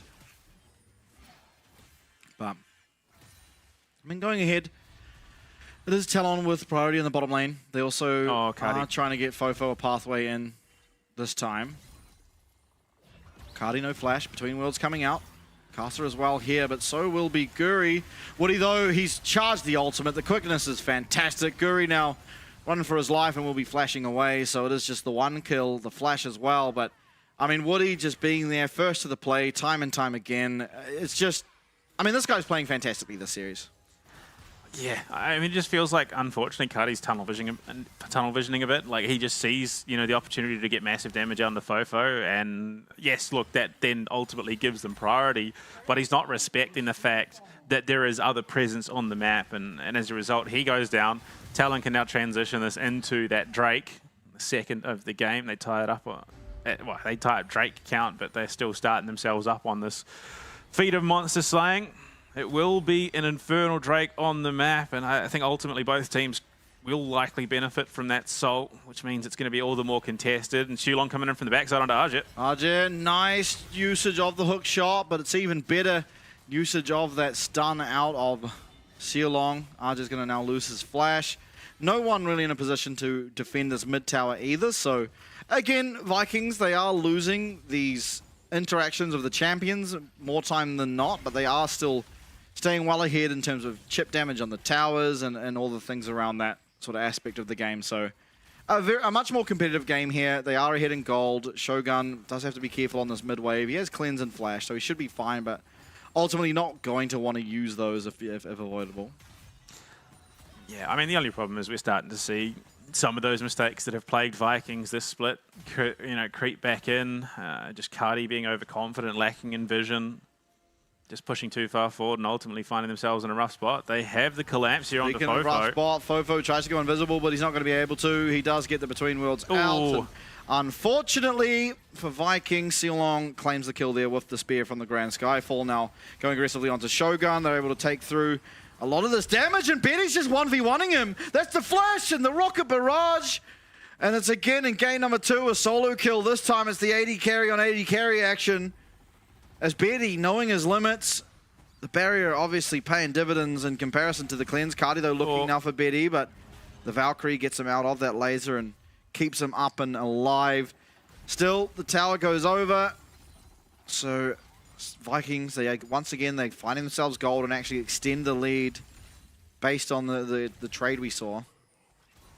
Yeah, I mean, look, they do take that feat of towers. Honestly, I think Feat of Demolition wouldn't be the worst name, honestly. I think that would be quite apt, but yeah, they get the tower, which means that all they need is to take this Rift Herald or even just wait out for the next Drake, take that Infernal, and they will have the Noxian Blessing. Unfortunately, Talon, despite being down gold, are finding some real big opportunities and getting some much-needed gold and XP in the right places. So yeah, look, there's a lot of posturing around this Rift Herald. They are going to be looking to fight this. Yeah, Rift Herald fight on the horizon, it seems, as Guri charges up that Vault Breaker. Will use it to get away, though. Talon, once again, they're going to contest this mid-wave. I mean, it's a battle of who gets the mid-wave priority is most favored for the oncoming Rift Herald fight, if it does eventuate into a fight. Casa does start it up. They have the Scuttle Crab control as well, so definitely poised to be able to take this, and it looks like ultimately Vikings are going to accept that this is happening and not look to commit too much to it. I think from the position they're in, it will be very difficult. Shogun does have cleanse, but no flash follow-up. Yeah, look, I think realistically, I think this is Vikings respecting the situation there, and the team fight out of Talon is very, very scary if everything connects, so you got to be careful.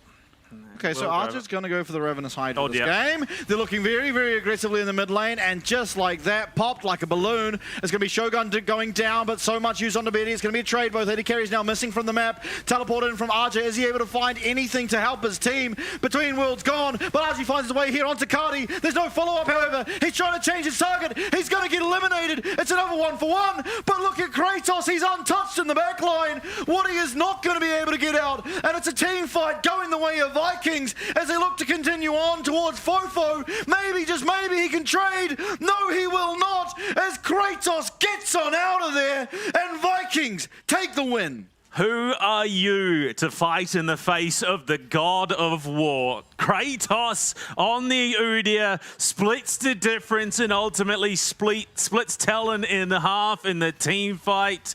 That was terrifying. They thought they'd found the opening onto Shogun. They commit so much to get him down. They dive so deep. Shogun's trying to get out. Charmed, grand entrance, worlds divide. They catch Betty, force him into a rough spot off the cease and desist, and then Kratos comes right into the thick of it. Just man fighting, target after target. They turn and burn onto Aja. They've still got Cardi there, who's doing so much damage. Xulong is just an absolute unit in the thick of things, and they are able to turn this, and that is going to be a massive swing back in favor. And this, I think, is just indicative of what Udia excels at. He is tanking this tower, allowing Cardi to chip through Fofo, and he still gets away. Yeah, I mean, just amazingly played team fight there out of Vikings. We come back to live, and it's Aja that's under the pump here. Guri trying to find his way onto this. Camille does have cease and desist coming up, and maybe going to commit it. No, now it's a turnaround, though, as Woody and Cast are collapsing on the bottom side, and Vikings, recognizing what is occurring, do back on away. TALON, note, despite losing the last fight, they still feel confident in their ability to take this dragon. We see Cast starting it up, and actually, just going to head the other way. Oh, please, no. Not Shogun. Not again. Guri's here this time, so there is going to be support, but I mean, realistically, that wave being pushed in gives them pressure. Kratos here is going to be able to make something happen. Woody, I don't think they've got the kill threat onto Kratos here, unfortunately, even with Aja and Woody. Yeah, probably not. I mean, Betty's going to be able to pick himself up just a free hanging mid-tower. That's very massive. While the gold not that impactful, it's just blasts open this map all of a sudden, so vision control for TALON is going to be that much easier to establish. You're seeing the trades down on bot side go too favorably for Aja, as his empowered Q not even yet cutting through the shield, and that wasn't even an empowered one. Still, everything being committed down on the bot side. Between Worlds is there. Xulong blocking a lot of that damage. The charm, though, everything is connecting, and everything will continue to connect as TALON, they bring everyone down to the bot side. They're able to secure themselves the dragon. They get themselves 2 kills, but it's Vikings who claim mid tower. They're going to claim top tower, and the map is falling apart for TALON despite finding the kill. Yeah, honestly, I think you take that Noxian Blessings for the top lane just being completely blown open. That gives them priority in the next 5 minutes to contest Baron reasonably comfortably. And Kratos, look, Xulong has to be commanded there. He plays his life. He ensures that Kratos ultimately does get out. A kill going over, much of a muchness when you just want to keep Kratos as healthy and happy as possible. So, in that situation, that is very much a worthy sacrifice. Yeah, it certainly is. As Guri may be caught out here, he's going to get jumped on, but unfortunately, Grand Entrance will not connect, and so TALON are going to have to just go the opposite direction. Betty has his 2 items online, but it's matched by Shogun. No discernible gap there in terms of those items disparities. The big one should come in the form of mid lane. We see Cardi's up 1.2k gold. He has his 2 items online. We are Fofo trying to get his way towards his second item, but yet to get there. Aja, he will start chunking out these towers as the game progresses, and he is now with the Tiamat, so the wave clear is more up and more available. Should be able to contest the waves a little bit better with the Udyr in the current state. Caster trying to get on out of there. Guri will miss, unfortunately, on that Vault Breaker as the teleport now being committed. Azi's going to be matching. Woody's going to try buy time as Caster getting very, very low. He buys time for Betty to get here, and in comes Aja as well. The Between Worlds from Fofo, though, he is just trying to 1v1 Guri, but Guri is winning. That's an ultimate down for you, Aurora, as Vikings just take over and take control of the fight. Caster lost. It's a 4v5, the Arakan being started up as TALON look to try and contest it, but how are you going to get through this health bar sitting on this Udyr? Poking away at the health bar still is Cardi. They find their way onto Xulong. This should be a kill for sure for Aja, but can Xulong make it to his tower in time? No, he won't. A nice little Cho'Gath ult coming out of there on a 3-second cooldown, but that's the Arakan going over. 4 Kratos revives available. Woody trying to get out of Aja. They've got the Cinders, and Shogun flash ults and cancels it. A rare mechanical mistake out of this player, and with that, TALON will be able to narrowly avoid an absolute disaster. Yeah, I want to see what happened to Fofo there, because it was just Kratos chasing him down. That was rough. That's a rough gig. But yeah, look, the Arakan taken, I think, for the most part. Xulong going down, once again, worthy sacrifice in that situation. It definitely felt like there was an opening for them to turn and burn with the bullet time up and available. But look, Vikings, it's not the cleanest get away with these objectives, but they're still getting away with them with minimal losses. So for the most part, they're going to be sitting pretty happy. They've got a decent lead. They've controlled the map in a massive way. Their macro has been insanely on point this time around. And despite everything, they are in a prime position to close this one out. Yeah, for sure. So 2.5 minutes to utilize this buff. It's not going to be up for the Dragon or the Baron, but if they can use it to look for a siege or anything of the sorts, then it can be very beneficial for them, of course. 2v2 down the bot lane doesn't seem like it would go particularly well for Talon, so they are going to avoid it. Kratos is just an absolute unit right now. Got his Fimbulwinter. He's got the Unending Despair. Shulong is looking to zone out here as they are setting up for a Dragon. Okay, he's just going to jump onto Woody. Cardi's there. They've got the pinch. Oh, no. No, Fofo. the blast cone's a disaster. Woody's going to have to use that quickness. He does. The knockup's there, though. He's able to get himself out, but Kasa, the next target, he dumps straight into the waiting arms of this Udyr. And Shulong from downtown finds his way there onto Woody. We thought he'd escaped. He certainly had not. And while Kasa does make out, it's unfortunately going to be Woody that pays for his sins. This bot lane tower sure to fall, and the Dragon will be going over to Vikings afterwards.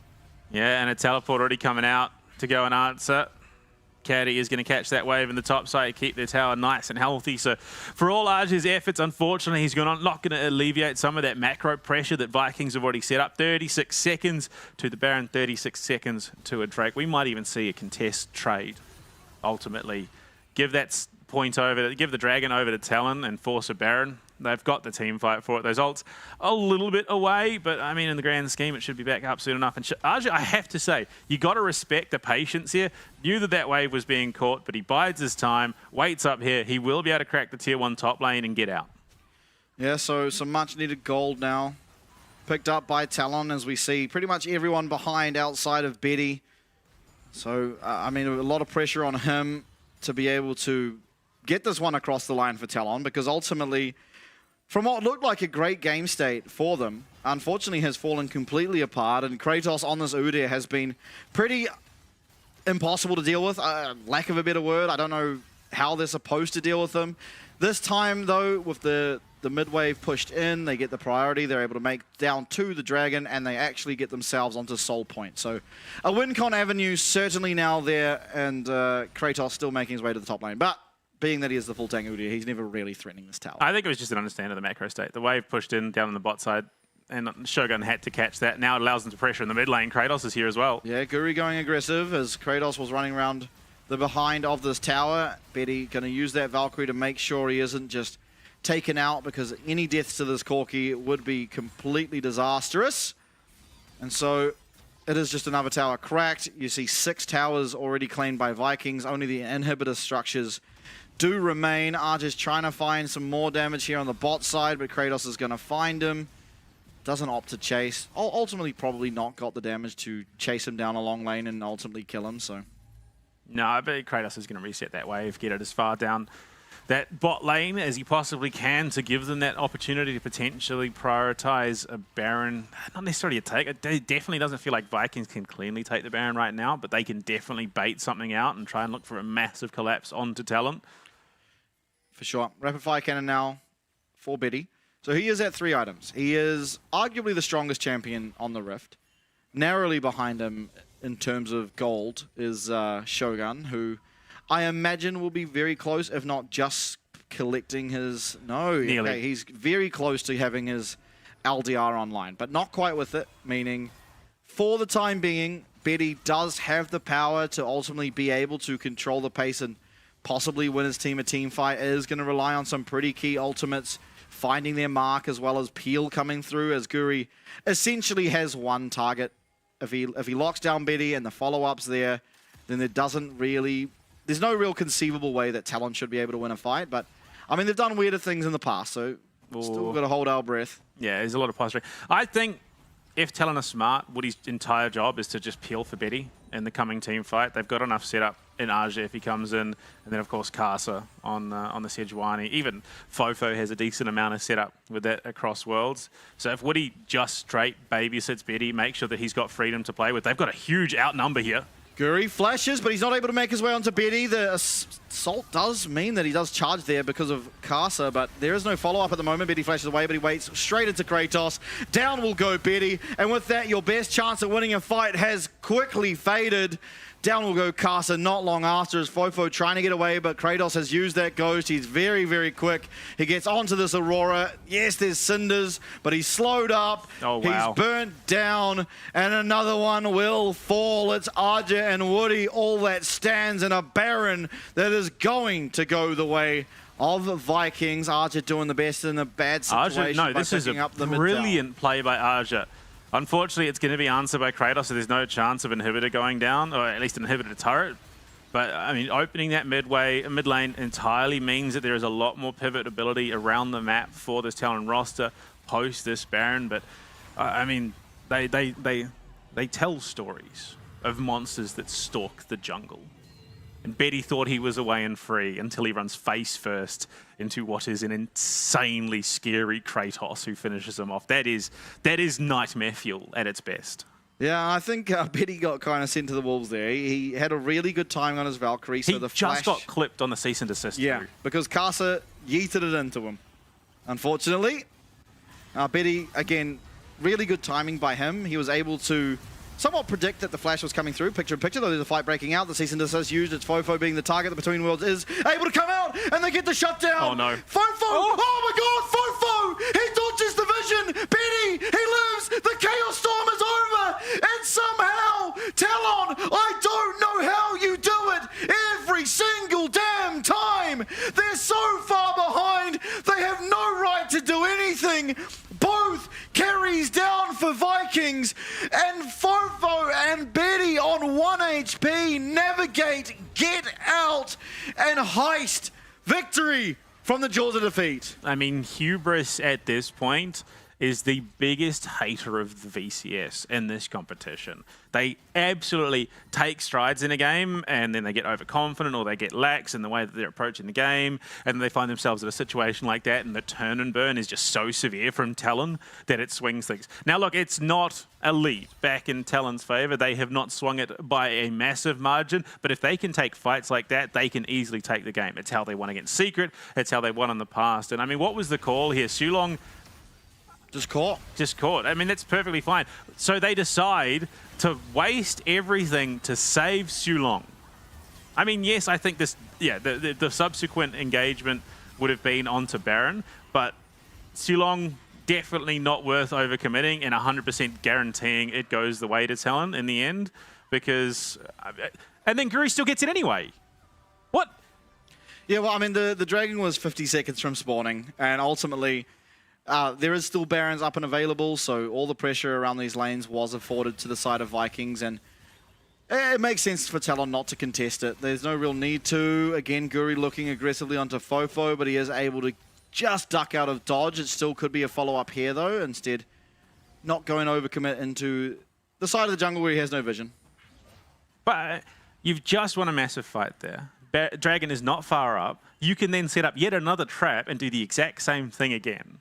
And yeah, I mean, realistically, they are just weaker. Yeah, So I mean, they are, but so it's better to just wait 5 minutes. Yeah, look, I don't know. I think there was definitely room. Talon, I think, probably gave a little bit more respect than was necessary in that situation. The ultimates would have been back up in time for them to make something of it. But yeah, look, it's not the end of the world. It's not like they are giving over a soul. It's just a second of the Dragons for Vikings. So it's not the end of the world. But yeah, like, it definitely feels like they are maybe giving a little bit more respect than should be. I don't think so. Ultimately, right now, Fofo did just recall now and picked himself up a Void Staff, and he wouldn't have had that available to himself at the Dragon.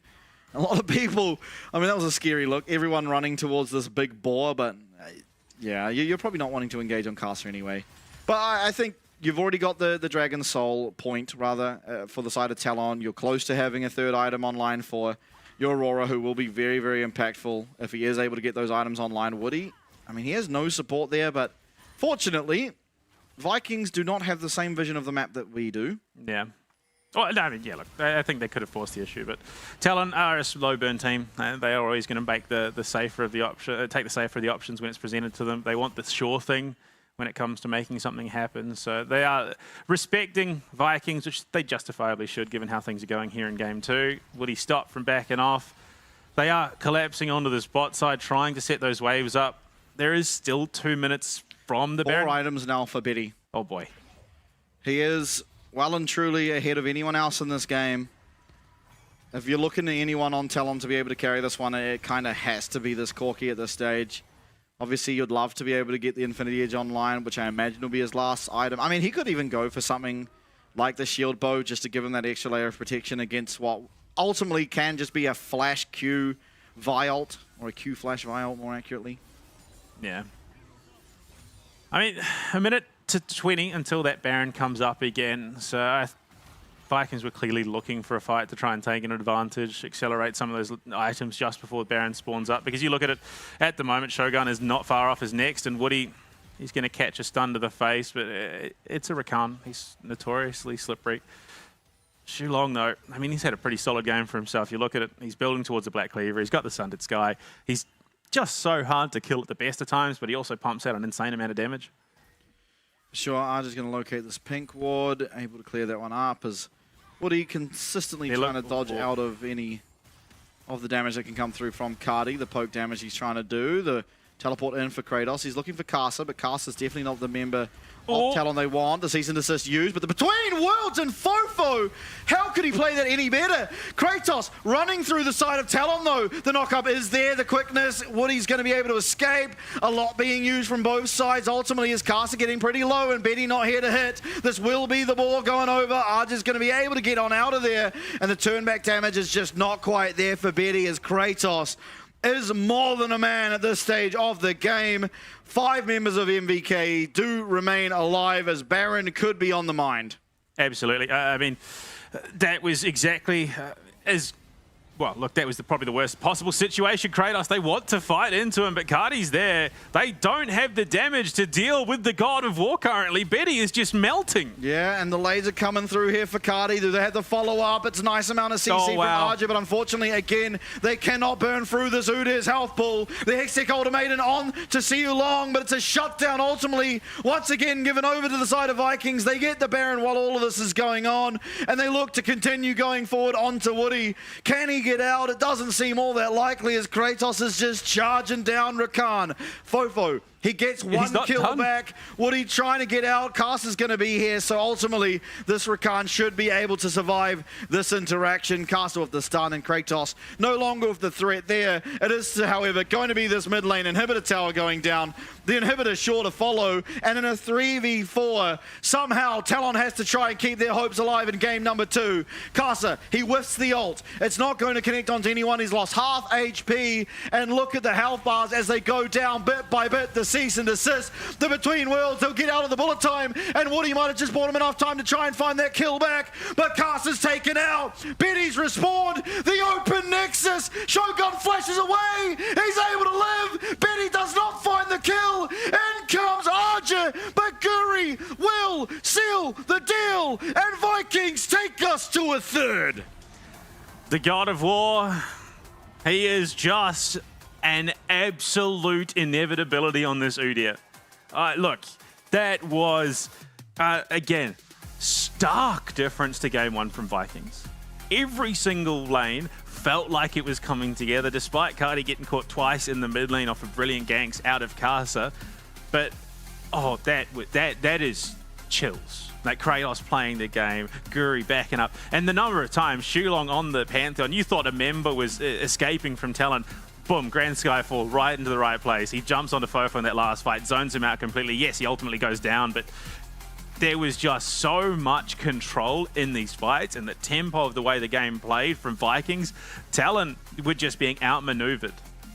Yeah, just around the rift it was Vikings this time, and you know, honest contrast to game number 1 that were outperforming Talon when it came to particularly the fights. I mean, objective control, you'll have to say Talon did a pretty good job ultimately, but Cardi was constantly, while things were happening, getting himself gold. We saw, even though they were even on kills, it was Cardi that was up a lot of CS. He picked up some towers, and this Victor was pretty impossible to deal with. The range that he had. He was never really under threat from RJ or Casa outside of the early stages of the lane. And as well, as you said, every time it looked like someone was getting out, Seja jumped on them. How many times did we see someone flash straight into the waiting arms of Kratos? It was just so consistent with only one real slip up around that fight near the dragon. But it was just Vikings time and time again that were in the right place, the right time, executing better, and they were able to take us to a third game here. And honestly, I wasn't so sure I'd be saying this, but we are now on the brink of seeing TALON go down to the losers bracket. Yeah, look, I think that's still the less likely of the two scenarios. I think ultimately it probably leans 70-30, if I'm being perfectly honest, into TALON now that they can go into the next draft and they don't have to worry about removing some of these problem champions. And I mean, you look at it, there were a couple of dicey moments on the whole, but for the most part, it was just strength to strength that Vikings found. You look at it, Kratos, if not for the fact that he got as accelerated as he did, this was a less... This was the big turning point. That was massive. Like right here, just Kratos right to the thick of it. If he doesn't find the success that he does this game, TALON have an avenue back into it, but they just find everything that they could possibly want. They give Cardi the freedom.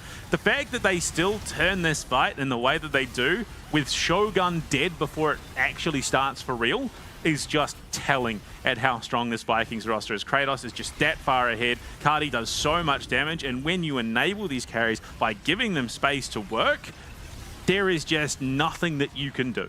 Yeah, absolutely. Kratos making up just Casa, unfortunately. Bringing a Vi straight onto Betty's head. The teleport there as well for Kratos means he just runs up. Betty tries to flash away, and hello. Man Bear Pig is here, unfortunately. Fofo even on the back end, just trying to run away, but it was rough. I mean, this was an incredible fight. I wish we got a replay with the vision, because Fofo walks straight past. Yeah, he runs under Kratos. Yeah, while invisible, and I think he just makes it into the bush before Kratos can see it. I mean, this was the one fight that went very well for TALON ultimately in the game, and here they're looking for Kratos. It gets turned on them. I mean, he solo kills Betty. Yeah, Betty lost his mind. I'm not sure why Betty Valkyried forward there. Ambitious is a complete I think it's just like numbers, surely. You know, 3v1, how do we lose that? Well, yeah, I mean, the crazy thing is, Betty was arguably the highest damage threat on the Rift, and he wasn't even tickling Kratos. He certainly wasn't, and he wasn't tickling the chances of victory for Vikings in game number 2. Now, we are going to go to our last break for the series. When we're back, we'll see who takes it all and who goes down to the lower bracket.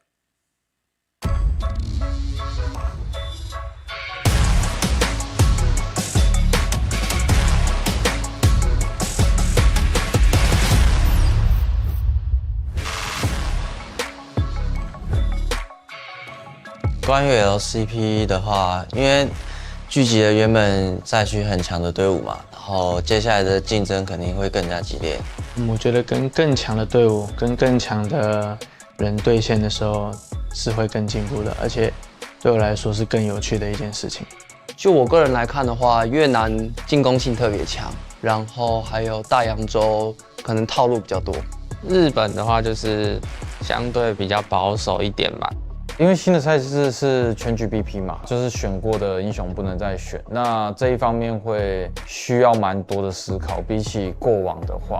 现在的游戏版本跟整个游戏节奏都是要5个人团队合作，然后就大家都得做好自己的事情，所以我反而觉得这种局面下，就是个人实力会比这些默契什么的更重要很多。就是有了实力，然后磨合什么就会很简单。我们队伍是塔隆，基本上我们是无敌的存在，因为我们过往基本上都是冠军嘛。那当然，我们最后还是会依照我们的对手去调整我们的风格，因为我们算是比较全能一点的队伍。对，就是我们选出什么样的阵容，就应该打出什么样子。就是该凶的时候就该凶，该稳的时候我们前面就稳。中路 Fofo 的话，我觉得他是一个稳健的人。他对线方面的话，就是基本上不会有什么问题，然后就是操作特别好的一个选手。那下路的话，我觉得就是他们打得很好，然后只要训练上有任何问题，他们也会直接说，我们也能够很直观的去面对问题，然后解决。不管是每一路，就是只要他看到觉得哪里觉得不好的地方，他就会跟我们讲。我觉得我们现在队里比较搞笑的比较搞笑担当应该是我们上路吧，阿志，对他会有蛮多让我们觉得他蛮有趣的地方，对。他很喜欢玩那些上路射手嘛，然后去选一些特别的英雄把人家打爆。卡萨的话就是人挺好的吧，然后常常为队友着想，不管在游戏上啊，一直想着怎么帮助队友。我们的辅助是无敌。其实辅助位在今年这个赛制下面的话，我觉得辅助会冒出很多不一样的英雄。那刚好无敌会的蛮多的。那我觉得他可能会玩得更好一点，对。我觉得今年塔隆会拿很多的冠军，塔隆肯定是会参加所有的国际赛事，然后希望可以在国际赛事拿到好成绩。然后不管任何的比赛，我们都是要突破，比以往成绩更好的。我就希望是一步一步来，然后我们把每个基础都打好，然后我们就可以走到更高的地方。今年的话，大家加油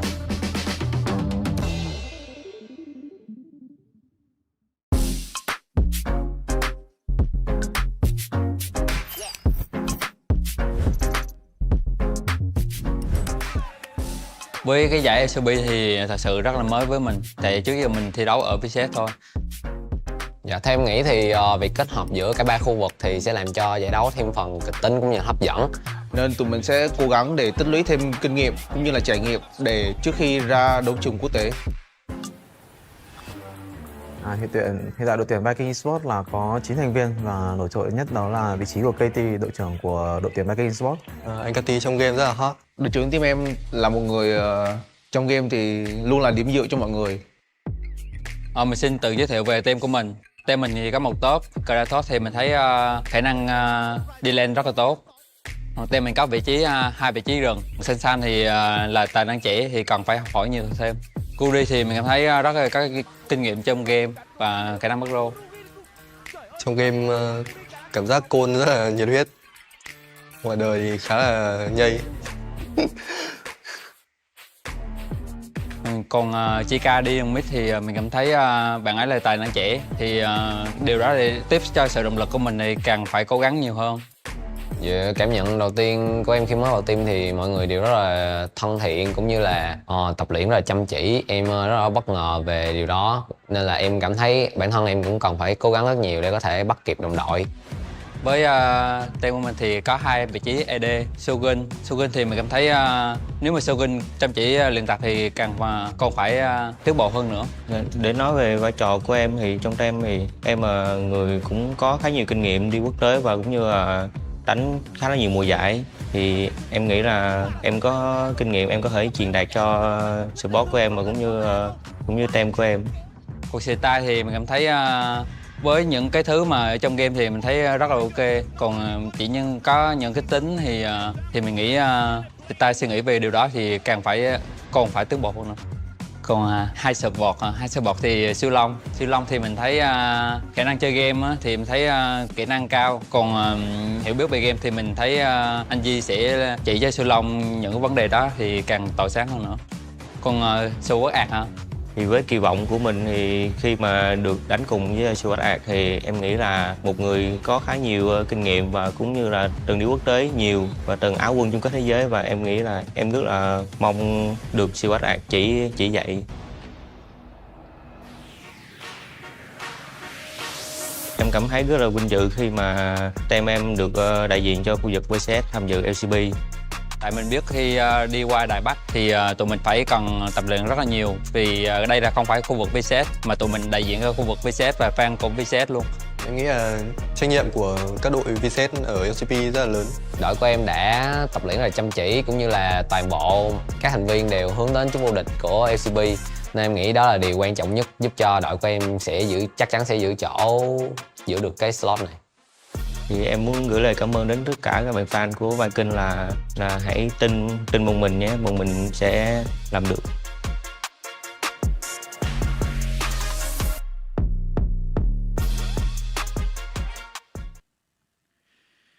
Game number 3. Wasn't so sure I'd be saying this. But it's looking like Talon, there's a chance they will be regretting their pick because Vikings came out of game number 2 and just ran away with it. Yeah, look, we questioned between games 1 and 2, you know, if this is what Vikings are bringing, realistically, how comfortable, or how long is their run in the playoffs going to be? But they then come out in game 2 and play the way we expected them to play. The big problem, though, that I see going into game 3, Talon have side selection. They've picked the side that they are currently undefeated on. Yeah, I mean, it's the elephant in the room. They are going to have a much more comfortable draft, assuming that, you know, they want to be on the blue side, which, of course, they did select. So, I mean, there's not a whole lot left open that we've seen a lot. And the game 3 drafts can get a bit funky sometimes. We can see a lot of AD carries banned out, which is typically, I guess, the role that's most focused when you get to this game 3, at least from what we've seen. Doesn't mean that you also try and leave open some of the power picks that have been banned, the Nocturne, the Zyra, the Rumble. I'm not entirely sure. I mean, I think we have seen it before, that being the case, but I don't think you want to necessarily give Guri a Nocturne. You probably also don't want to give Guri a Zyra unless you're able to secure yourself a Leona. So, I don't know. This could be very interesting. I think the bans probably will change up a little bit now. Fearless draft being a large reason rather why. Yeah, I mean, you think it gets crazy now. Wait till we get, you know, into this weekend. The best of 5's coming out. There is just some potential insanity that ensues once we head into the best of 5. And the LCK is really just, you know, loving it. They're making the most of it. I think they've had a number of game 5s now in their playoffs format. And we'll have to see just how the LCP does at that state of the game. But I mean, with what's left in the pool, I'm lacking confidence that Vikings can successfully reverse sweep and get it over the line, because a lot of those picks that have really made them look very, very strong are going to be out, whether that's through the Fearless draft or just the ban phase in general. So unless they've got something in terms of just some, you know, deep pocket draft, they've got some picks that they really think they can, you know, finish things off strongly with, I just think Talon ultimately have the stamina to close this out. I'm inclined to agree here. Now, as we head into those bans, the Zyra Nocturne were hit, the Rumble and Callista for the side of Vikings. Wukong to round it out. Xin Zhao stands out to me as a power pick remaining open, so we'll see if Vikings take that one away and devolve, I suppose, the jungle picks. Could be nicer. Yeah, I think Xin Zhao is likely to be the most contested at the moment. I think Talon would be foolish not take it, as it's Caster's most played champion at the moment in the jungle. He's just been so strong on it.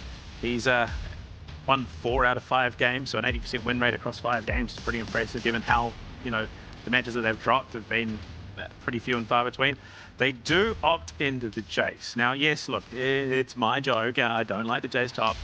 I've said it about Fofo and his Azir. He is one of the few players that plays the champion, I think, to its full potential. Aja with the Jace, I think, is much the same.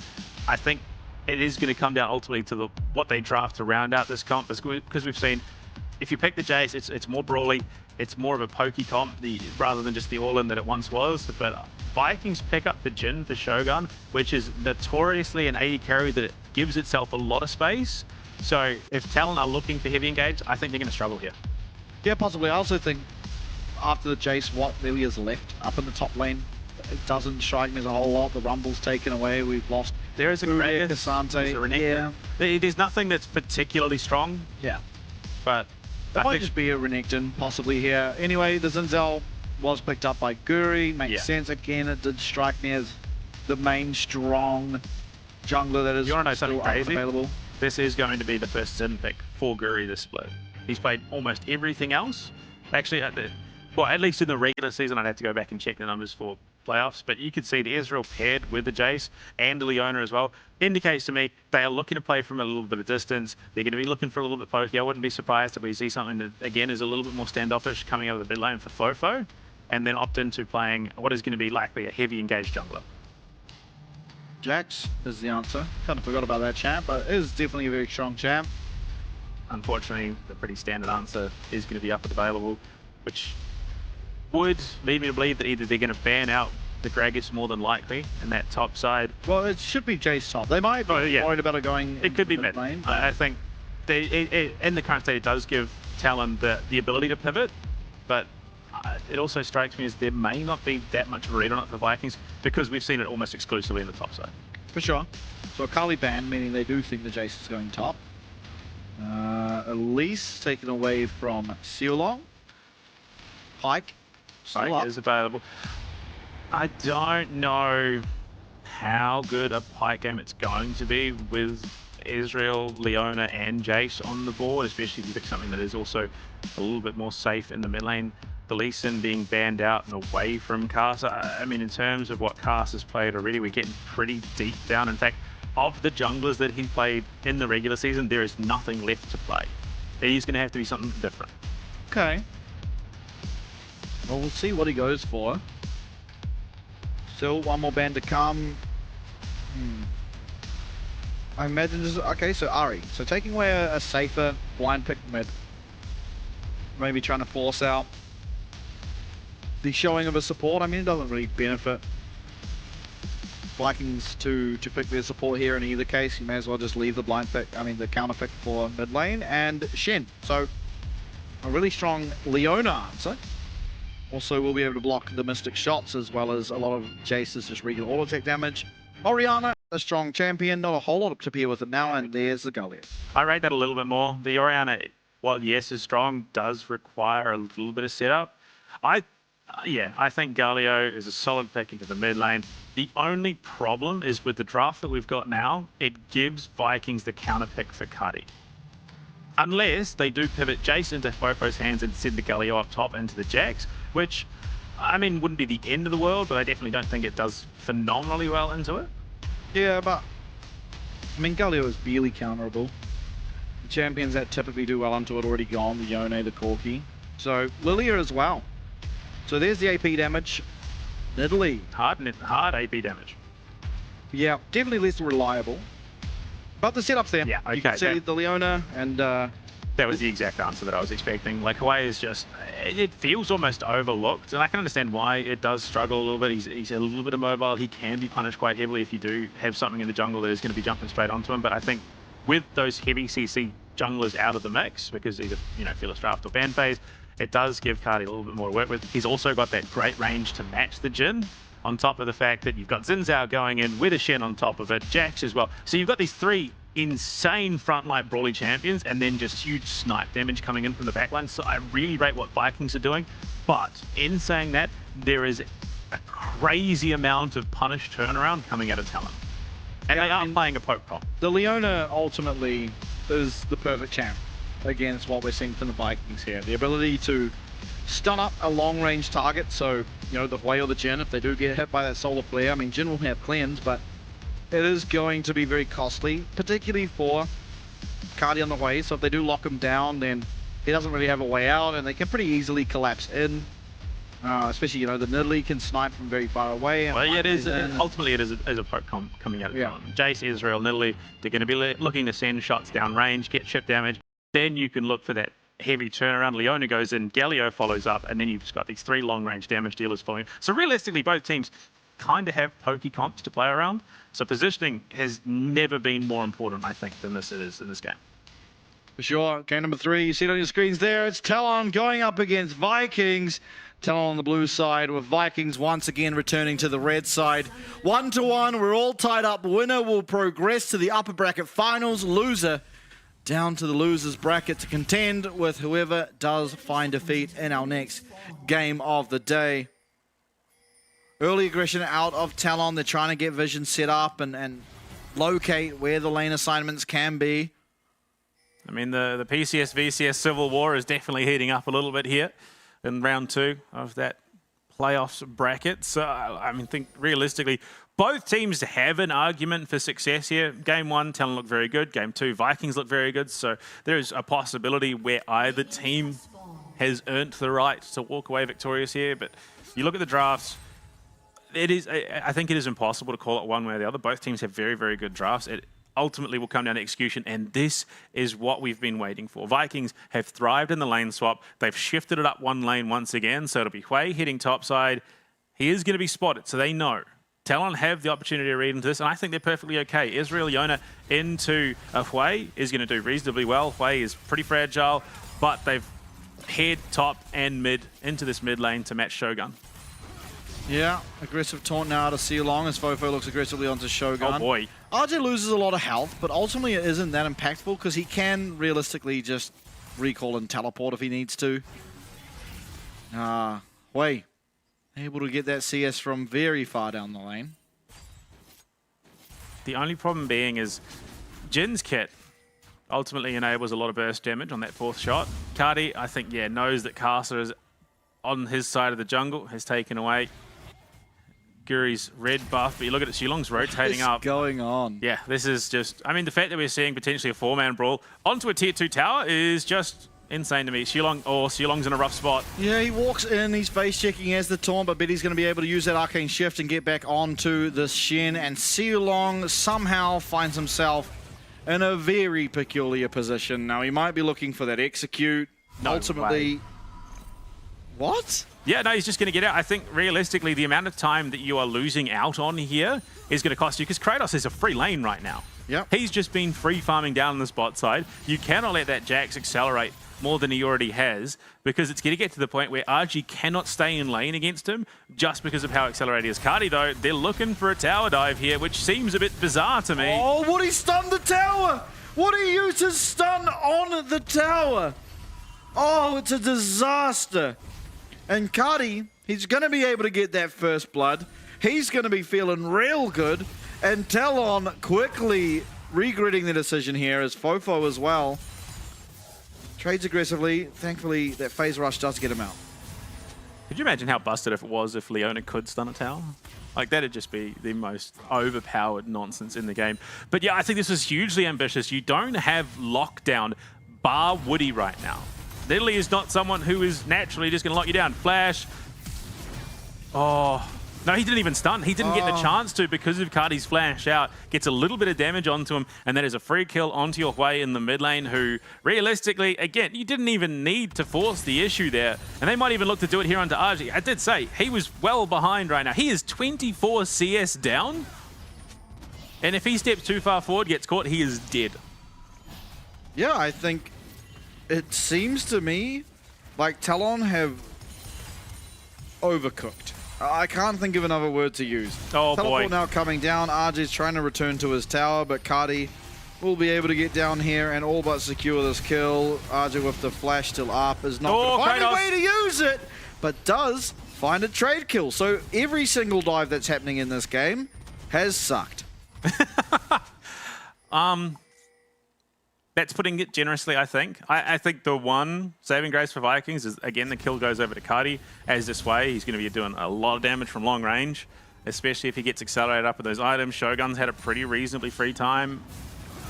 Yeah, look, some interesting decisions having been made round the map. Shilong, again, trying to man fight into a Galio when he's 2 levels down. A bold call, but not one that's ultimately going to be punished all that heavily. But I think the ultimate winner here is Kratos. Oh, 100%. He is a level up, but most importantly, is 40 CS up now after he smacks these next two. And unfortunately, RG's been forced down into a lane against the 2 and 0 Hui. Yeah, definitely suffering is RJ. Well, he's hit double digits. But it's just an odd decision. They go for the lane swap. There have been a number of them. And Arja just sits mid the whole time instead of laning into what is ultimately a completely fine matchup. You're not really going to ever be under threat of dying against the Jax outside of a major misplay, particularly in the very early stages. And so puts himself behind, very behind, as Sealong getting jumped on. Caster does get the ability to find that jump in, but enough ground covered. Shogun. Smack him. Do it. Hit him. Prank him, John. But yeah, I mean, the fact that the turnaround is there, I think, while yes, Galio is a good pick in a team fighting sense, and you do actually have the damage range threat to make this comp work very well, Galio, until he gets that hero's entrance, is largely decorational for the most part. It's just there to set up for something like Casa to come in and go for a pick. Yeah, now contesting the Void Grubs, Talon rather are trying to do it. The flash, the 3-man Counter-Strike, and Casa, he's trying to leap away, but it's going to be that 4th shot coming and finding the damage.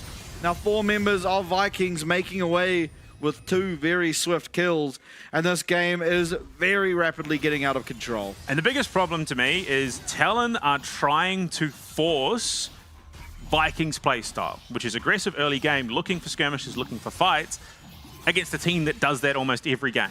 And they're a team that does very, very well in the chaos, which is where they prefer to play. And off the back of that, unfortunately for Talon, the biggest issue is their comp, I think more than realistically, would just be happy to sit in farm lanes until 6, and then you start poking out. That's when you look to the engage. But Kratos, again, boom, flash onto 2. I think he even clipped Woody there as well. Yeah, he got all 3, Yeah, like it was a pixel end. The kill goes over to Shogun. They pick up another one. Guri gets that. And I mean, feats of strength, in terms of that, we've got the warfare already claimed at 7 minutes. They've taken the first of the monster-slaying objectives. And realistically, nowhere else on the map can they threaten. The fact that RG has this lane pushed up as far as he does with just a tier into a Sheen Jax is, I mean, look, I think right now that's maybe an overextension for RG and all said and done. Yeah, a very problematic state of affairs currently for Talon as Vikings quickly finding themselves at a ridiculous lead. I mean, 2K, 2.5K even at 8 minutes is a very sizable amount of gold. RJ, again, he's playing very far up. Oh dear. He's going to see Guri here, but he's seen him far too late as RJ. There's no real way out of this for him. Guri's cutting off the exit. Yes, he has flash, although the caster's here. He's going to be able to get that heal in, and is it going to be enough? The spear does connect, but he will be chucked straight back out of there and not able to respond in time as caster. He misses the next spear, and with that, it's just another kill, a 5th now on the board for the Vikings roster, as I'm sure many Vietnamese fans at home are elated. Yeah, I mean, justifiably so. And look, I think Talon, if it was up to them, they'd just back out of this entirely and look to say, hey, we'll play the lower bracket. But unfortunately, they are forced to carry on, try and find an avenue back in. But Fofo's here, so is Woody. They don't have the damage to take this fight. Well, Fofo gonna get stunned up or feared, I guess, but still will be fine. Lethality, Jin, as well. I think he'll be collect up, yeah. So he's gonna have that early shred through what is likely gonna be Fofo. Going, I mean, standard build. Unfortunately, yeah, it's definitely lacking in terms of burst, but it gives him a lot of sustainability, given that your job is to jump into the middle of a team fight. Well, I mean, yeah, it's hard to see what Talon are supposed to do from here. I think ultimately the level 1 was pretty poor. I don't really understand why RJ was 2v1 lane or 2v2 laning actually. But yeah, alas, decisions were made. Well, I mean, that's the thing. So realistically, if you RG would have been playing into Kratos bot side, yep, because they lane swap. If you just rotate Woody down into the mid lane with Fofo, I mean, there's no real kill pressure there, but at least you're not putting RG in an even worse spot. Yeah, a bit hard done by. Obviously, who knows what the call is, who knows what they've seen in practice and whatnot, but it does just, from an outlooker's perspective, seem very odd. Vikings, though, I'm sure they're very happy about it. Look, I think if we're being honest, though, in terms of what would then lie ahead if Talon do find themselves making the lower bracket run, they're probably going up against GAM first, and I don't think they're overly worried about that in the grand scheme of things, despite GAM's phenomenal day yesterday. Then they take on CFO. Yeah, then they would likely have to take on the loser of CFO Vikings, which potentially would just end up being a rematch, I think, if we just go off the current state of how the teams are playing, which I think realistically they then probably can win again, given the chance. Yeah, I mean, I think the 4 teams we're left with here, ultimately all 4 of them, if they were to win, I would not be surprised. Shulong with the fade away. Yeah, My God. Does have to flash. Now Void Grub started up by Talon. They do have a pretty strong early game, being that they have the Nidalee, but they are just so much weaker now that you have to be concerned. The Sundered Sky already being picked up here by Guri means that any fight that is taken should favor them, although not in the position to contest this one. It means that Talon, importantly, get themselves at least those grubs. So I think something. Yeah, the identification was that Cardi's more value to the team getting this last fight, because one, it gets some money, and then they can look to transition, I would imagine, Shogun Shulong down to the bot lane to finish that tower off for ultimately the Noxian blessings. Potentially. If I had Fofo being jumped on and is taking a lot of damage. Oh my. As it were. I mean, yeah, a pretty scary Jax. Honestly, not as scary as he could have been, considering he's up a lot of gold on his direct lane opponent, but not really up that much gold in the grand scheme of things. It really is just Argus suffering. Yeah. It definitely seems to be a recurring theme, at least in the LCP, that teams are willing to put a lane in the losing position just to bolster another one, which is an interesting call, but for a lot of times it has worked well enough. But look, respect being paid here for Vikings. They are well up right now, but they back off, say, look, we don't need to force the issue for an Noxian Blessing at the moment. We can play it a little bit slower. The Collector is finished up. And I mean, just the fact that Shogun has, for the most part, just had free reign in this mid lane is a pretty scary thing. Yeah, for sure. And same can be said for Betty, at least. In that regard, both AD carries essentially getting free time to pick up their items. Let's see if Betty has Triforce. That's a very key item, and will give some combat back to Talon. It is a power spike, not as much as the second item would be. Oh, well, I think that tower's gone now in the bot lane anyway. Kratos is back with a Triforce. Yeah, most likely. Betty didn't get the recall off, so either doesn't have it and will get off this wave, or just it got cancelled and so got forced to take the next wave. Casa trying to take as much of the enemy jungle as he can, and you know, he's done a pretty good job of farming up for himself, and as the Nidalee, you do really need to try and get yourself pretty far ahead. You'll fall off, you won't be as useful as the Xin Zhao in team fights, and so making sure you're getting as much gold as possible is very important. But of course the 2 kills going over to Guri means that he's not too concerned about the current state of the jungle. Now Shogun going to be jumped on, and that's a nice amount of damage from Casa. Shogun now going to have to concede a bit of the mid lane pressure, and it was the Triforce picked up as well for Betty. So a bit of power now for Talon. They are ultimately a very, very good team, and if they were somehow able to turn this around, it would be very impressive, but it wouldn't be, you know, out of their wheelhouse by any stretch of the imagination. Down the bot side, I mean, Kratos, it's only a matter of time. There is an expiry date on this tower right now. RG is just fighting tooth and nail to try and keep it alive, try and buy his team some time, and off the back of that, you've got a Shen with the Stand United, so if they try and turn it under the tower, I think Kratos realistically can tank it up if he's got any minions there whatsoever. He's just going to be able to counter-strike. And yeah, no, it's gone. He's got the Demolish, he's got the Triforce, he's just going to burn a few more minions, just assault in the wound for poor Arja. And yeah, it's going to go down, boom, he's going to smack, tower's gone, Noxian Blessings claimed by Vikings, who were already in such a strong point. Again, it's just another little bit of a steroid on top of it. For sure. Still, I think Talon have done over the past 5 minutes, done a good job of slowing down the pace of the game. While ultimately they wouldn't have wanted that, they would want to be accelerating, being that they do have this Nidalee. It's, you know, the situation you find yourself in after a pretty poor early game, that you are just having to stem the bleeding and hope that you can have some heroics.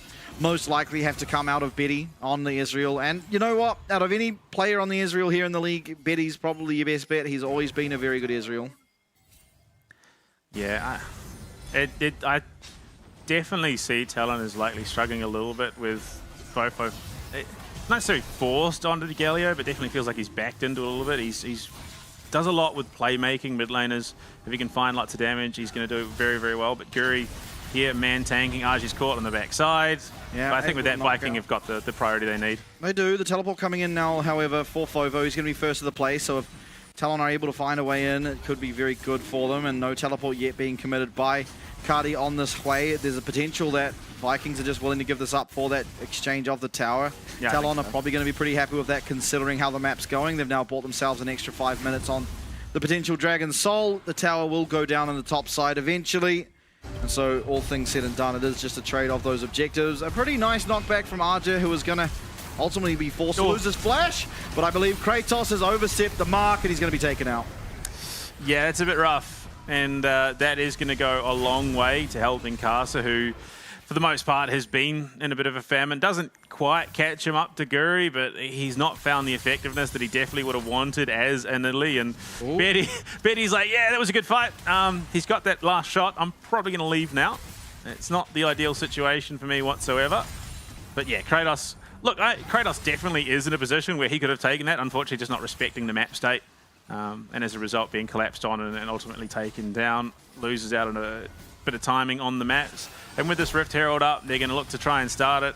True Shot Barrage comes through, but TP's coming in. Kratos is going to be there. Yeah, Arja's here as well. Everyone that wants to be involved will be involved. The Hero's entrance available. Cardi also joining the fight. So this Rift Shield getting very low, and I mean similarly as Shogun, but he's got that really nice curtain call, lands one onto Betty. Betty's got the flash, he's able to get out for the time being, but the Swirling Despair does land onto a man, the fourth shot, and just like that, pop goes the Israel. He's taken out. It's a 4v5 now. If Talon want to have any chance at securing this Rift Herald, it's going to have to be an absolute heroic fight. Now, ultimately, Shogun is very low, as is many of the members of Vikings, so maybe they've done enough to delay this Rift Herald, but, you know, still, Vikings coming out on top, being that they did secure themselves at least that one kill. We haven't seen a lot of Jin, but when we have, boy, clearly they've been watching some Wanted, and there's some bullet curving going on, because there are some players who should have just been out clean and free, and then all of a sudden they just thread the needle, and it takes the shot that it needs to, slows it down, sets it Cardi up for yet another kill. He is 3-0 currently, but the backing off gives Casa obviously the opening that he thinks he needs to start up this Rift Herald. I do not think he has it by any stretch of the imagination. Shogun and Cardi just have too much ranged threat for this to be given. Here's another fight. At the moment, neither top lane can be, well, RG can be a part of this fight, whereas Kratos cannot. Cardi's going to have to flash away from Woody, who does flash onto him. Caster trying to make his way out. He is going to be able to flash on out for himself too. True Shot Barrage does land onto Shogun. Hero's entrance is good, but Guru's going to be able to block up most of the follow-up damage. Now the chunks are coming through, but is it enough? There comes the taunt. The knock-up's there, but Cardi has the shield, and down will go Fofo, down will go Caster, and down will go Betty. And just like that, if you are a Talon fan, down will go your hopes too. The lower bracket run all but assured here for Talon as they sit in shambles, courtesy of the Vikings. Now last time it definitely felt like a coin toss between the Vikings. Game 1 felt like it was the Talon show. Game 2 though, Vikings said, no, this is not just a 2-game series. This is our shot at claiming a spot in the upper bracket final against CFO. In Game 3, they're looking to solidify that. Or GAM. To be fair, it could be an all-VCS upper bracket final. Yeah. Still, they do have to get this one across the line. They are very far ahead. 7k at 20 minutes does not bode well for the side of Talon. Especially with the team comp we're seeing. Not really a team comp that's good at delaying. A nice response flash there from Cardi. Keeps himself very topped up in HP. Solar Flare does go wide. And Betty just chunked out by Shogun on the side. The Hero's entrance, yes, it comes in, but it only lands onto Guri, who denies pretty much all of the damage. Betty not able to find really anything here. A couple of auto attacks, a couple of mystic shots, but by that stage, the entire team fight's just a complete wipe. Kratos walks up to the fight and is able to secure Betty on the back end. Guri walking in like, nah, this is my triple, right? Surely. Like, I've done all this work, I should get a triple kill. Kratos says, no, thank you. That's my money. In true Jax fashion, gets himself on the board. And Kratos, he might do it again in here, into the phase of Arja. Fofo is there. But between them, they probably would have had the damage, especially with Caster coming on the backside. But at the stage in the game that Talon is currently in, it is better just not to risk it. Yeah. Now, it is clearly a weak side of the map is Kratos. Rift Shield going down now, and no one there to respond to it from Talon. So ultimately, this... unfortunately, will be another tower going down in favor of Vikings. Talon will respond in kind, but it's a inner for an outer, barely comparable, especially at the stage of the game we're in. Betty will be able to mop up this Rift Shield eventually. Yeah, and pretty bleak here are the scenes for Talon supporters in game number 3. Vikings, I mean, truly putting their stamp on this one. Arakan being started up, it's going to be known.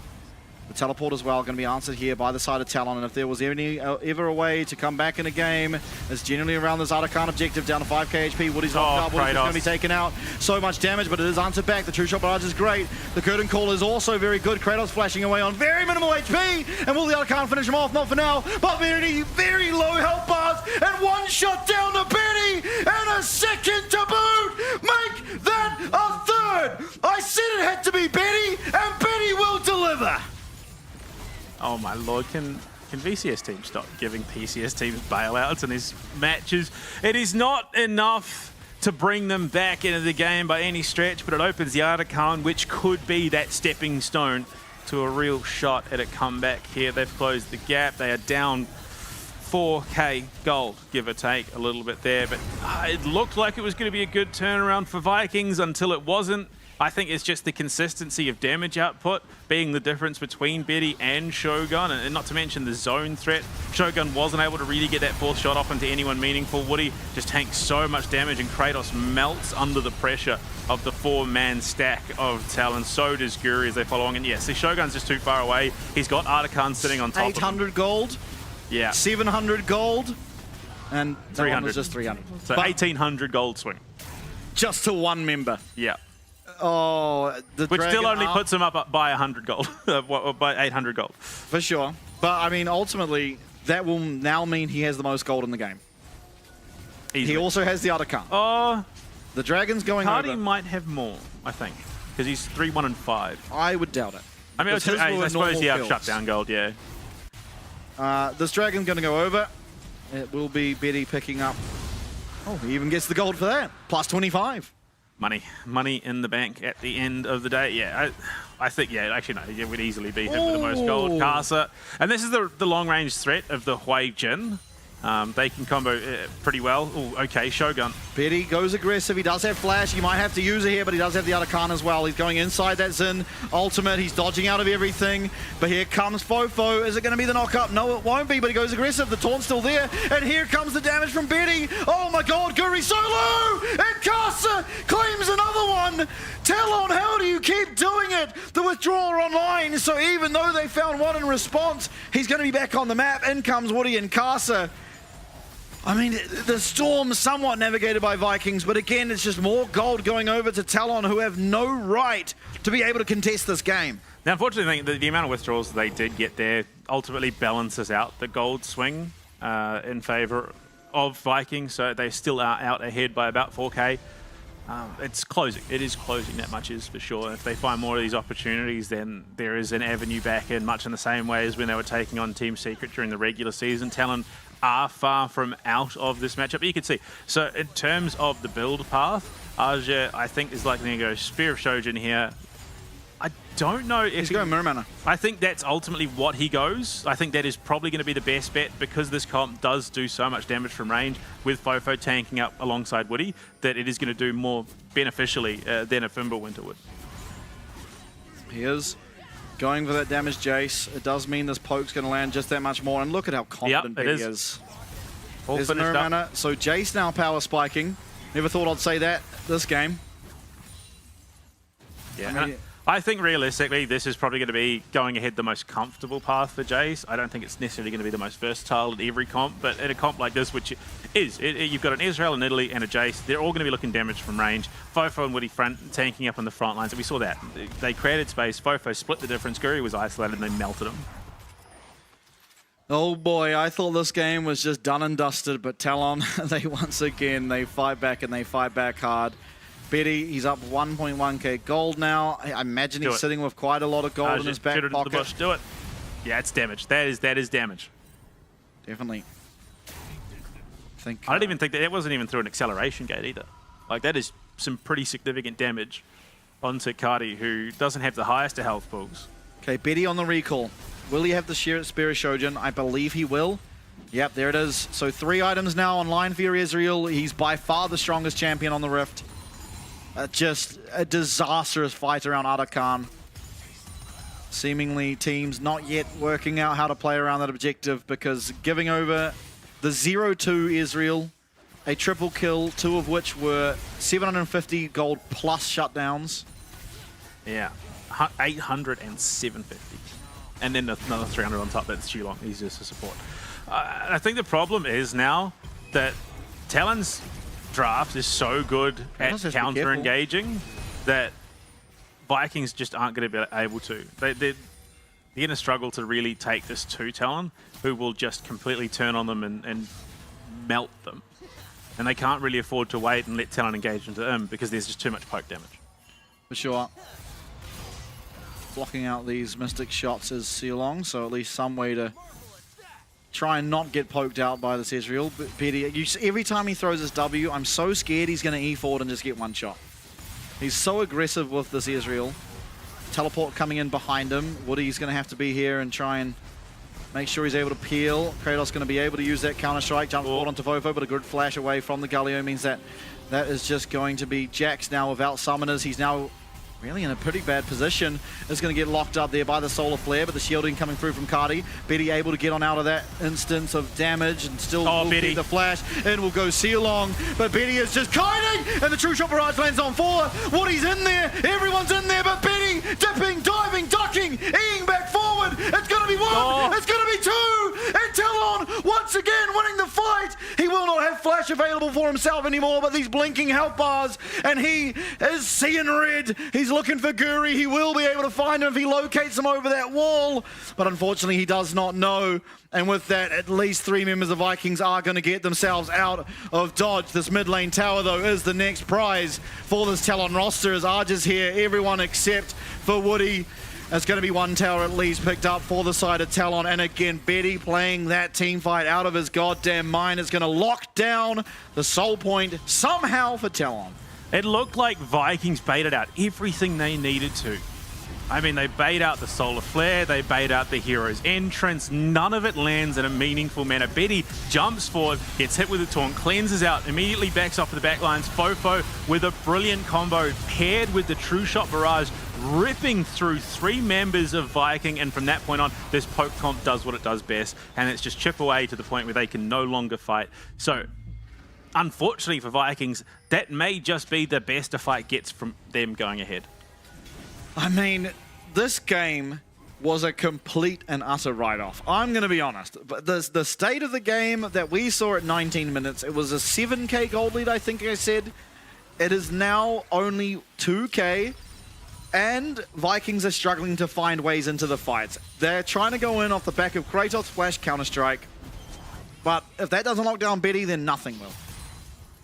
Yeah, there's just too much mobility, unfortunately. He won't have the flash cleanse for the next team fight, which may just be the best opportunity for Vikings to try and force a Baron. Because unfortunately, there's really not much else that they can force. The Dragon's not going to do anything meaningful for them at this stage. There's just too much mobility. And I mean, a Dragon Soul just allows Talon to aggressively reposition that much better around the map. RG really coming online. He's had a great game so far. He's made up for a lot of the shortcomings of Jace's previously in this top side. Yeah, considering especially how the game started, now evened up in top. This was, at about the 5-minute mark, a 1k gold lead for Kratos. It is now even. Yeah. Shogun still playing pretty well. He's yet to die. Arze might be found out by Guri. There is really no follow-up, though, outside of a... The one thing he could potentially do is stop a teleport, but even then, I don't think that's going to achieve what they want to in this situation. They've still got 2 insanely high damage threats in Casa, who's now 3 items deep, and Betty, who he's coming very, very dangerously close to a full item build, which at that point Vikings don't have the heft of the tank to really sustainably tank up that damage. But this might be an opportunity for Vikings to blow this open. The hero's entrance will be online, though. Yeah, people are down here, though. True Shot Barrage is really good. True Shot Barrage is extremely good, and Kratos is going to lose a substantial amount of his health. Fofo, in the meanwhile, just left alone to his own devices, will secure himself that outer tower up in the top side. So nothing found at the moment for the side of Vikings, and once again, it's Talon. They were proactive on the map. They're finding things time and time again. And your biggest gold lead, essentially where the only winning part of your map now is Kati. And the problem is, yes, he's ahead of Fofo. Fofo is Galio. He does not really care about how much gold he has. He has his 2 items, even having a Seeker's online now, and he's pretty much where he will remain for the remainder of this game. And unfortunately, there's just not been an avenue for Kari to deal that long-range damage threat onto Betty. He's just too mobile. Spear of Shojin as well coming up for RJ. So these long-range damage threats are really coming into their own. They're hitting some pretty significant item milestones at this stage in the game, and it's beginning to feel like Vikings are just going to be left with impotent rage as they are slowly edged out of this game. They do see that the Baron is being started up. I just don't conceivably see they have an avenue to actually get in and contest it. Talon, though, they might feel a little worried about being collapsed in that pit. Cardi looking for the recall. He should have his Void Staff online now, so that's a big damage upgrade for the Hui. Still, they're going to peel away from the Baron because ultimately they don't have the tankiest team of all time, the side of Talon. They are rather squishy in general. As well as you can't really do the objective as a poke comp before poking someone out, unfortunately. It's kind of the basis that the composition relies upon. Yeah, I mean, there's an opportunity here under Fofo. Oh no, Fofo, he's going to get caught out. Where's the collapse from Talon, though? It's just going to be this Galio getting taken out almost certainly. There will come at least the Solar Flare, but that's just Fofo off the map now. A very uncharacteristic mistake. It's the second death of the game, but what a critical time to find it is. Now Vikings, they look to be able to start up and take this Baron. Now it is very difficult. They are against what is essentially a mega poke comp. They're going to know what's happening now. Will Talon with that orb being used. They find their way to Betty, though. They find their way to Betty, and there's all the gold. Oh my lord, the absolute perfect storm from Vikings. Now there is still some poke here. Casa's still there. RJ, unfortunately, will not connect with his ultimate, and will he be able to find a way in the pit? There's lots of low health bars. There, down goes everyone. RJ's in the pit. He's going to be able to find one. It's Shogun going down, but Woody is trying to make his way out, and Kratos will not allow it. The Baron picked up for Vikings as RJ tries to salvage the play and Woody tries to run away. No mana left to work with. So what we see there is one, see the single-handedly worst champion in that draft from Talon to go down, goes down first in Fofo. They then followed up with the second most important champion in that draft going down in Betty on the Israel, and from there is just no real contest. Luckily, Arjik goes in with Casa. They do take down Shogun, which I think removes a lot of their threat onto closing out this game, but Fofo well and truly overextended, was caught by absolutely everything in this engagement, and I think Vikings justifiable in using that. They are going to look to get themselves that cloud off the board, leave that as no longer being an option for this Talon roster. So Talon, Guri jumps in, he stacks up the knock-up, Kratos follows it up, and they've got a root from Shogun as well. So brilliant read. Phenomenal play out of Guri to get that ready to go so that he can turn and burn. And they try to poke away. It's shielding that comes through from this way. Casa tries to make it in, and oh, it was close. RJ salvaging at least something. It means that they aren't able to immediately look for some towers or anything because their AD carry did ultimately get taken out on the back end. But still, with a minute and a half left of this Baron buff and no real wave clear on the side of Talon, they should be able to start cracking open this base a little bit more and try and regain some of that control they had earlier. The gold lead back up to about 4K. Guardian Angel as well picked up here for Shogun. The problem being, this game still very much feels like it is on a knife's edge. Because of how farmed Betty is right now, he still has a lot. Kratos is just going to get that inhib tower for free because of the attention that was drawn down to the bot side. Yeah, and Talon, I mean, they are just going to have to concede some of these objectives. Xiaolong, while he's in base, he has that stand united to ultimately have impact in the fight and join his team anyway. Cardi does have to flash away. However, the Spiraling Despair connects onto Woody. That's not the member they would want. He might be taken out for it, though, on the back end. He's very low. In will go Guri. They are able to take out at least the Leona, and Fofo trying to peel. Cardi on 1 HP, and what can Betty do? He's almost out of mana. He dodges out of the stun, though. Kratos not landing it on it yet. There it is! And Vikings! It was back and forward! It looked like they'd throw in the lead, but VCS faithfuls, you will be rewarded as Vikings will take game number 3 and progress through the upper bracket. The Vikings bide their time, maybe, just maybe, some psychological warfare in the last day of the regular season. Oh no, we can't beat Talon. That's a lie. That is 100% a lie. They come out with some of the best gameplay they have pulled off this year to date, and despite Talon being the monster team that they are, almost finding that avenue back in, somehow they drop the ball for a second, and that is enough for Vikings to slam the door shut on their feet and crush their toes in any chance of them running back into that game. Absolutely. What an outstanding performance from the VCS representatives. Ultimately, taking down Talon, you know, it has to be said, this series was extremely close. Game number 3, much closer than it should have been. they were so far ahead, and those are the sort of mistakes that going forward in the playoffs you do have to tidy up, but at least for the time being, you still have that second hope alive. You still have that second life. You do go forward to the upper bracket. And after this game, you get to find out who you're going up against in our very next series. But Vikings, for now, they can sit back, relax, pat themselves on the back, because what an outstanding performance from this roster. Look, I wouldn't be surprised if they are just exhausted. Like, that was a monster effort, digging that deep against TALON. And look, they are justifiable in their celebration right now. They're doing GAM time. Yeah, I mean, look, they want it to be an all-Vietnamese upper bracket final. Unfortunately, it's not their choice. It's on GAM now to take down CFO.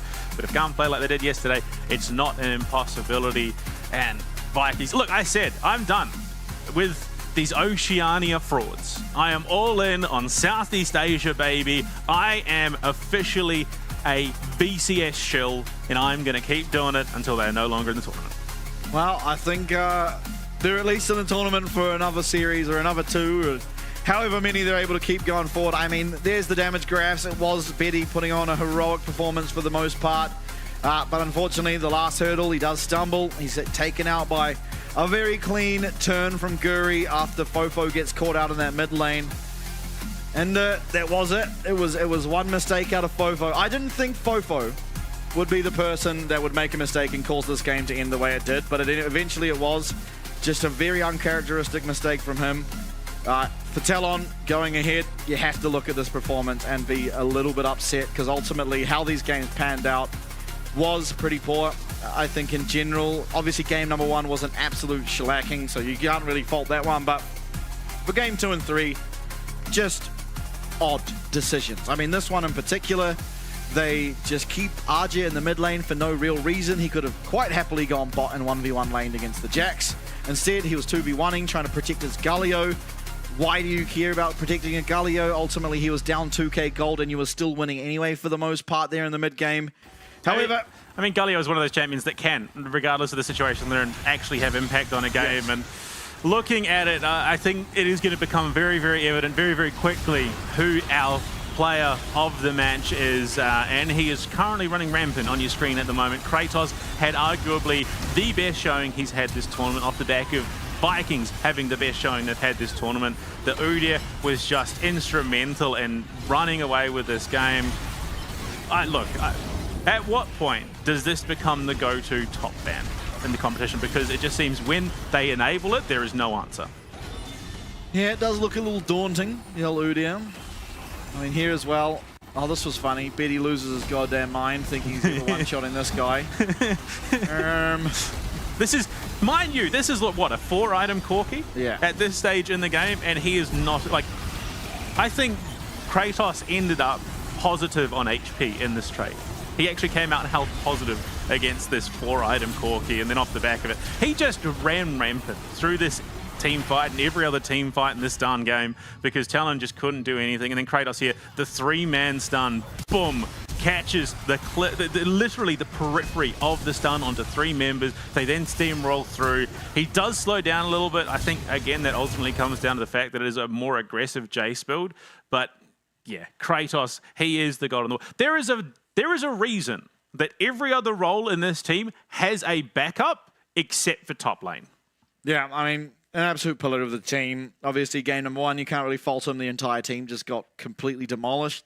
But game number 2 was won almost entirely because of how well he controlled the fights and zoned the members of TALON away. And it was just, again, credit to Kratos here. Clearly the MVP of the series. And if he's able to replicate that sort of performance going ahead, again, regardless if they're going up against GAM or CFO, you're going to have to be scared of him. You're going to have to worry about, okay, do we really want to keep this Udyr up? Do we want to try and get him out off of comfort, try and lane swap into him, make him a little weaker? But at least for now, probably the performance we've seen of our playoffs so far, and it'll be pretty hard to top ultimately going forward. But series number 1, done and dusted. It's Vikings that will progress.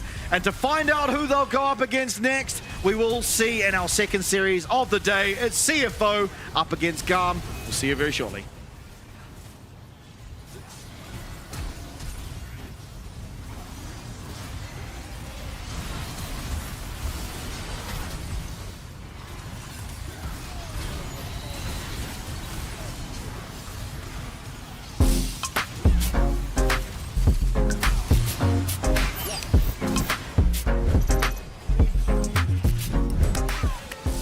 Với cái giải LCP thì thật sự rất là mới với mình, tại trước giờ mình thi đấu ở VCS thôi. Dạ, theo em nghĩ thì việc kết hợp giữa cả ba khu vực thì sẽ làm cho giải đấu thêm phần kịch tính cũng như hấp dẫn. Nên tụi mình sẽ cố gắng để tích lũy thêm kinh nghiệm cũng như là trải nghiệm để trước khi ra đấu trường quốc tế.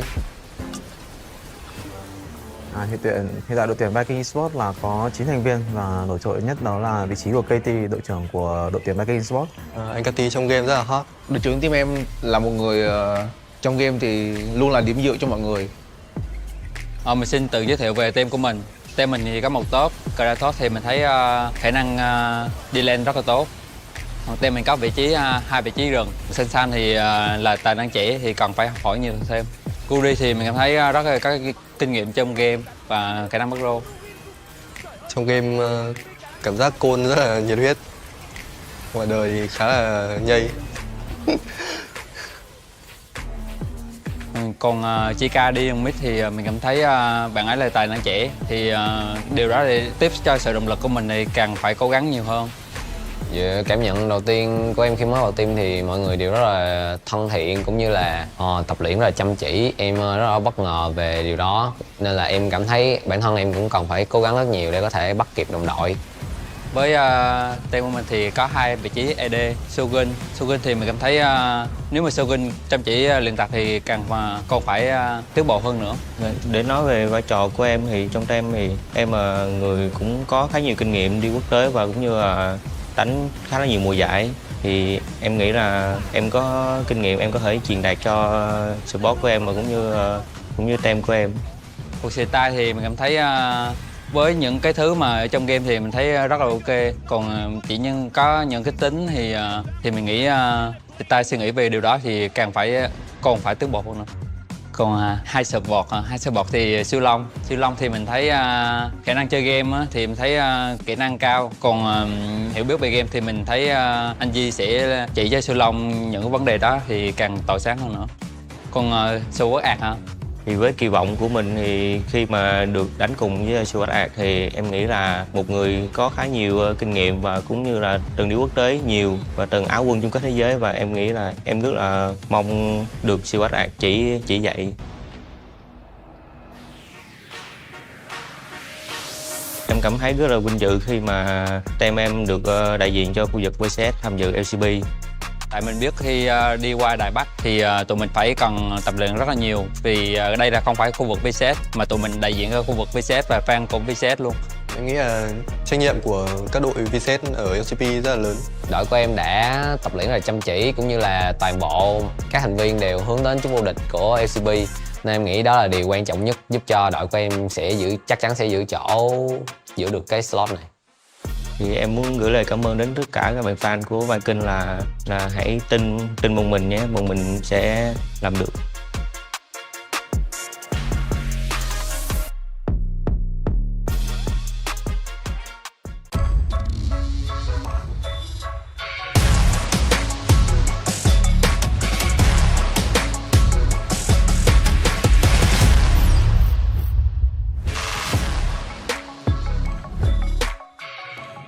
关于 LCP 的话，因为聚集了原本赛区很强的队伍嘛，然后接下来的竞争肯定会更加激烈。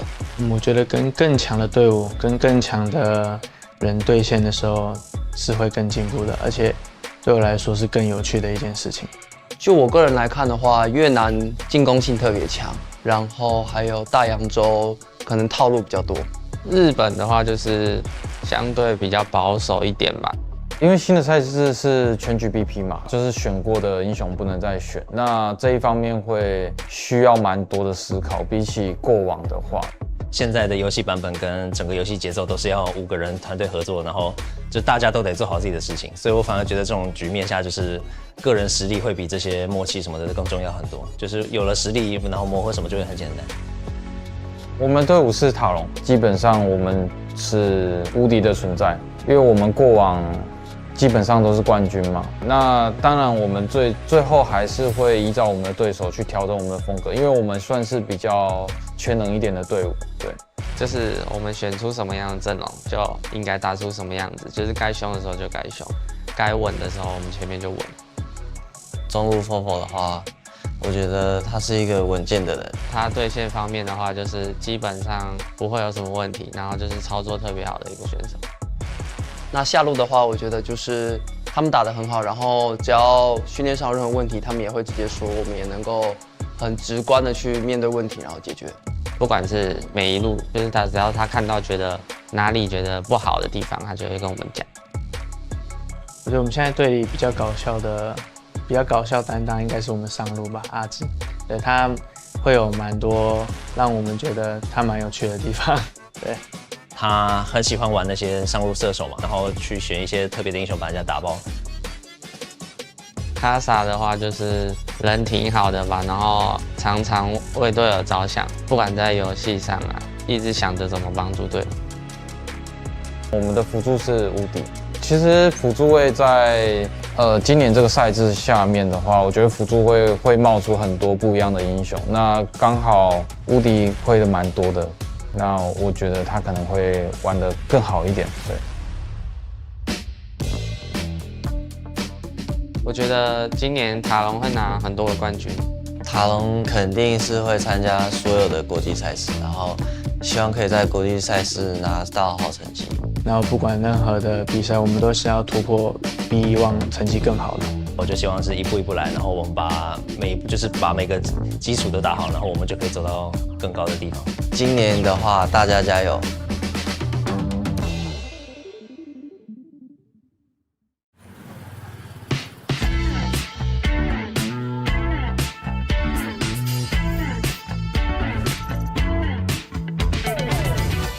！Đầu tiên thì em nghĩ là em sẽ cảm thấy rất là vui vì sẽ được nếu mà được thi đấu ở LCP năm sau các thứ. Mình rất là hào hứng khi mà sắp có cơ hội được thi đấu với rất nhiều những đội tuyển mạnh ở những khu vực rất là mạnh. Em cũng đã chuẩn bị cũng như là em đã tập được những cái mà về chiến thuật, về cái cách mà em vận hành đội hình khi mà bước vào trận đấu. Còn em trông chờ thì em rất là mong vào đến họp nhanh ngày 16, 17, 18 gì đó tháng 1 này.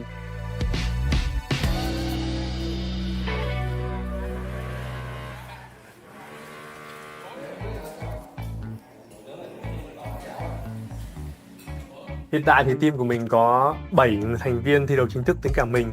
Em nói từ trên xuống dưới. Kia thì kiểu ngầu, chỗ dựa vững chắc. Giống như kiểu khi mà mình gặp khó khăn thì cứ nhìn về Kia thôi thì mọi thứ nó sẽ ổn hơn rất nhiều. Khi mà em khi mà đi đường với tới lên bên kia thì em rất là để ý và rất là kiểu quan trọng về cái việc đi lên và cũng như là tìm kiếm lợi thế trên lane đó, thì điều đó chứng tỏ việc em cũng rất muốn solo kill top lane bên họ. Kiểu đúng là chỗ dựa của team. Em thấy anh Khánh là một người đội trưởng khá là có tâm và có tầm, bởi vì anh ấy là một người luôn dẫn dắt đội, luôn có những cú call mà khá là hiệu quả và luôn đưa team tới chiến thắng. Emo thì đi mid.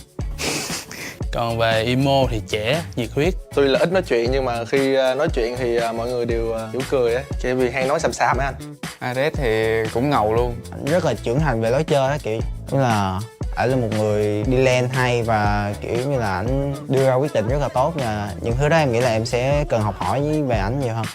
Anh Hưng thì Hưng thì kiểu em nghĩ anh ấy là một người chơi khá là thú vị, nhưng mà em sẽ không tiết lộ gì nhiều. Em sẽ để cho mọi người mong chờ hơn khi mà được xem anh ấy trình diễn ở LCP mùa sau.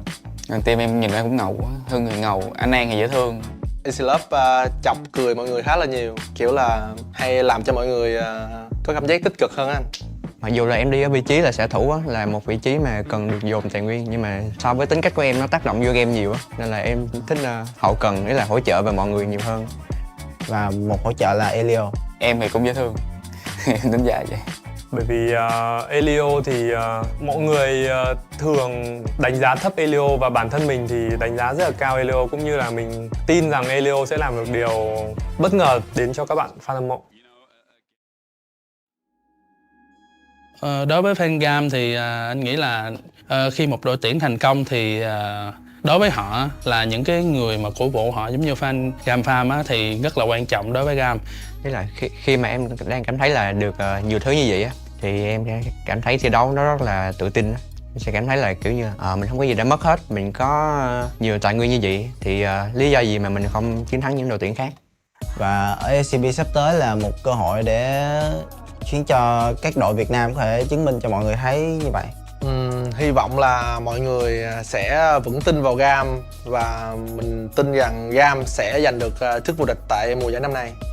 Cảm ơn các bạn.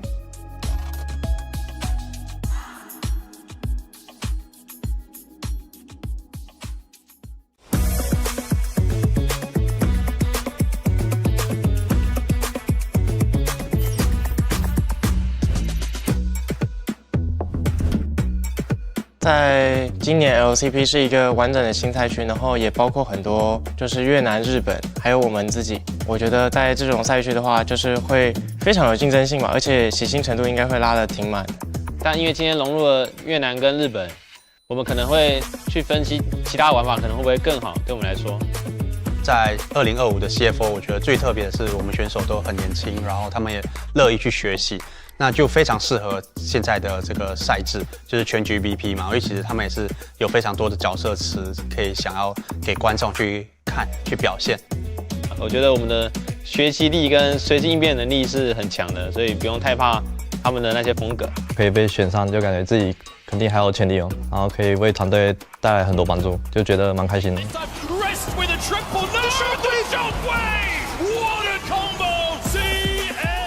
我加入 CFO 之后，就发现跟他们相处其实是蛮有趣的，因为他们平常都会讲一些有趣的话，然后蛮欢乐的。红 Q 是一个新选手嘛，那很年轻，17岁。那我们其实会教他非常多东西，那就是看他在比赛场上有没有办法发挥出来。大家都说他是未来的超新星。我希望带给粉丝们一个激进、敢打、敢操作的风格，不保守，就是打得比较进攻性一点。那凯运的话，今年也已经是他第10年在 LoL 圈了。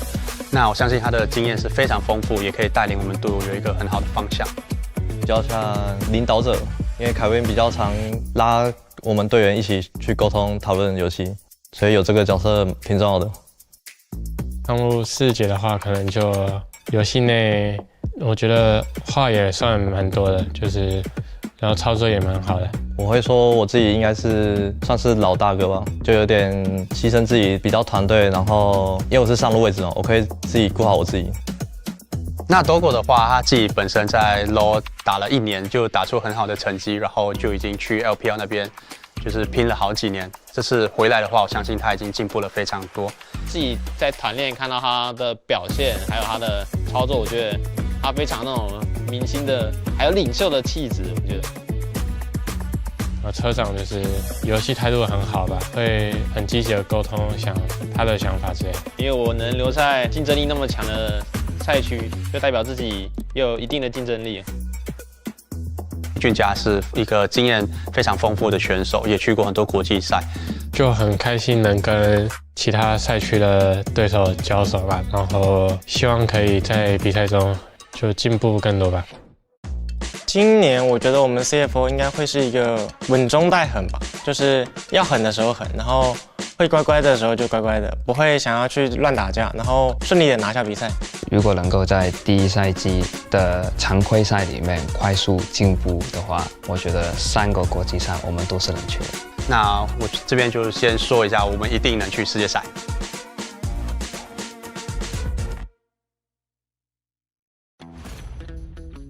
Welcome to Noxus 1v1, where we have your favorite LEC players go up against each other, where first skill, first turret, or first 100 CS wins. Today, we have MVKE Supa and G2 Hansama going up against each other, playing only 1 out of 18 Noxus gems, which they get to choose by spinning the wheel. So let's find out who wins. So let's see what we get. I hope we get a funny champion, not Rel, not Vladimir or something like that. Oh, we got Ambessa. Ambessa? I think it's okay. fine. I think it's fine. It's almost Vladimir, was so close. What? Wait, I missed this. I lose my Q as well. What? Oh yeah, actually if you miss here, you miss it. Yeah, I didn't know. Oh shit. I forgot.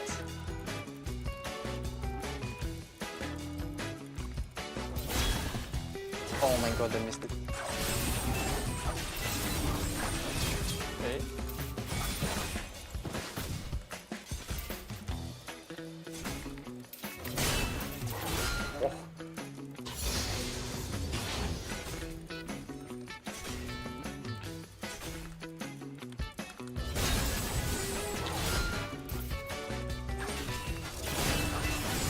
Oh, guys.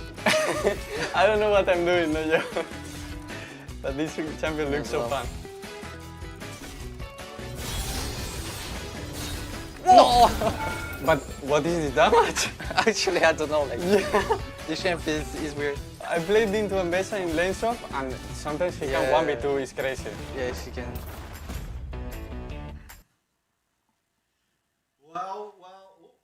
There we go. Well. Sorry, that's my bad. Welcome back. Series number 2 about to get underway. And another exciting one, ultimately. Another battle between the PCS representatives and the VCS representatives. This time, it's CTBC Flying Oyster going up against GAM. Yeah, I mean, the LCP civil war in full effect. We've had arguably an upset in Vikings taking down TLN in what is one of the best series that I think we have seen so far this split, which seems to be the pattern every week, every play day. We get better and better matches to watch, which is kind of how you want things to go. Yes. Now we come to the second match of the civil war. This time, obviously, like you said, Flying Oysters taking on GAM. For the most part, Flying Oyster, much like TLN, have been the two of the most consistent teams in the way that they approach the game and the way that they play, compared to what is GAM and Vikings, very volatile, very explosive style of play. The big concern is that we both saw how GAM played yesterday, which was a far cry better than what we've seen out of them so far to this point. They looked clean, they looked crisp, and as we jump into the draft, Rumble, Jace, Nocturne taken away, responded by Callista, Zyra, and Skarner, with CFO opting potentially into the first pick Varus. Yeah, and look, while what you said is very true, in regards to, yeah, okay, there's the Kasante, into how GAM looked yesterday, you've seen regular season Junja. Just wait till you get to discover the glory that is playoffs Junja, because this guy somehow manages to find it in his tank to still step it up another level. Now, Rest will once again, some way, somehow, find himself on the champion that he has by far performed the best on, the Kasante. And played the most. In fact, this makes up 50% of the champions that he's played in the regular season. He's played 3 Kasantes. I think this will definitely be his 4th. So he's played 4 Kasantes now, or will have, and then 2 Ambassadors, 1 Jackson, 1 Udyr. So he's played this more than anything else. It is very much a comfort pick for him. They are looking to round it out with a Miss Fortune and an Azir. And Hongq has been a slow burner. He's made his way into this competition. It's taken him a bit to come online, but when he comes online in a big way. And in the hands of someone like Hongq, this Azir becomes that much scarier for GAM. Absolutely. On this other side of things, of course, the Varus was locked in. Alongside that Ambessa. We saw what Kiaya can do on the Ambessa yesterday. So you do have to be pretty scared, I think, honestly. If he is able to replicate the success he had against Team Secret Wales, then will quickly find himself in a position to get that game won across the line. Not going to be an easy feat, however, as second bans are now coming through. The Nocturne taken away. I mean, actually not yet. The Zinzao, rather, was taken away from Junja. Wukong stands out to me as another likely ban that can come through. Ultimately, yeah, I think the Wukong's probably where they look. I think that definitely justifies higher on the ban podium than the Wukong, definitely into the hands of Ares, who every time that he's been given it has just been an absolute demon when it comes to the Rift. Alistar as well. Yeah, so they're wanting to provide a little bit more security to Levi, a little bit more deny. Junja almost certain to pick Wukong, I would dare imagine. I mean, he could go for something like the Sejuani or something like the Pantheon, but at least from what we've seen and what I've seen of Junja just historically, his Wukong very clean. And I don't really see a reason why you wouldn't pick it. Yeah, I mean, very much so. I mean, Zinzao was targeted pretty heavily away from him. It's his most played champion. So going into it, next 2 most played is Sejuani, and then of course the Wukong. The Renata taken out by CFO. They don't want to give it to Elio, who, I mean, he has to be to me at least, the highest impact support in this competition, especially given the spot this team finds him in. When they find success, it is likely off the back of his involvement, and his involvement has been just invaluable. I mean, he was the big player yesterday. Kindred being hovered here for Junja, which has made its way into the rift for him before. Yeah, it was game 3 against Talon. Yeah, it's only the one appearance, and yeah, Lee Sin has not played it yet. Yeah, not a Lilia hasn't played it either. Junja often goes Lilia, to. so it's Lilia Misfortune. Yeah, it's a champion that he's played a lot, and again, I said earlier in the split, how these two champs interact in terms of the Lilia and the Misfortune is when you use that Lufting Lullaby, they all, everyone goes to sleep, and Misfortune ult counts as damage over time, so it doesn't wake them up. So you get a pretty good combination out of those two abilities. And if you are able to land a big Lufting Lullaby, you can quite clearly see how you take over a team fight. Yeah, and then, I mean, Poppy as well just gives that added security. Doggo, Kaiwing is going to have a big role this game in terms of entry denial, I suppose, for GAM.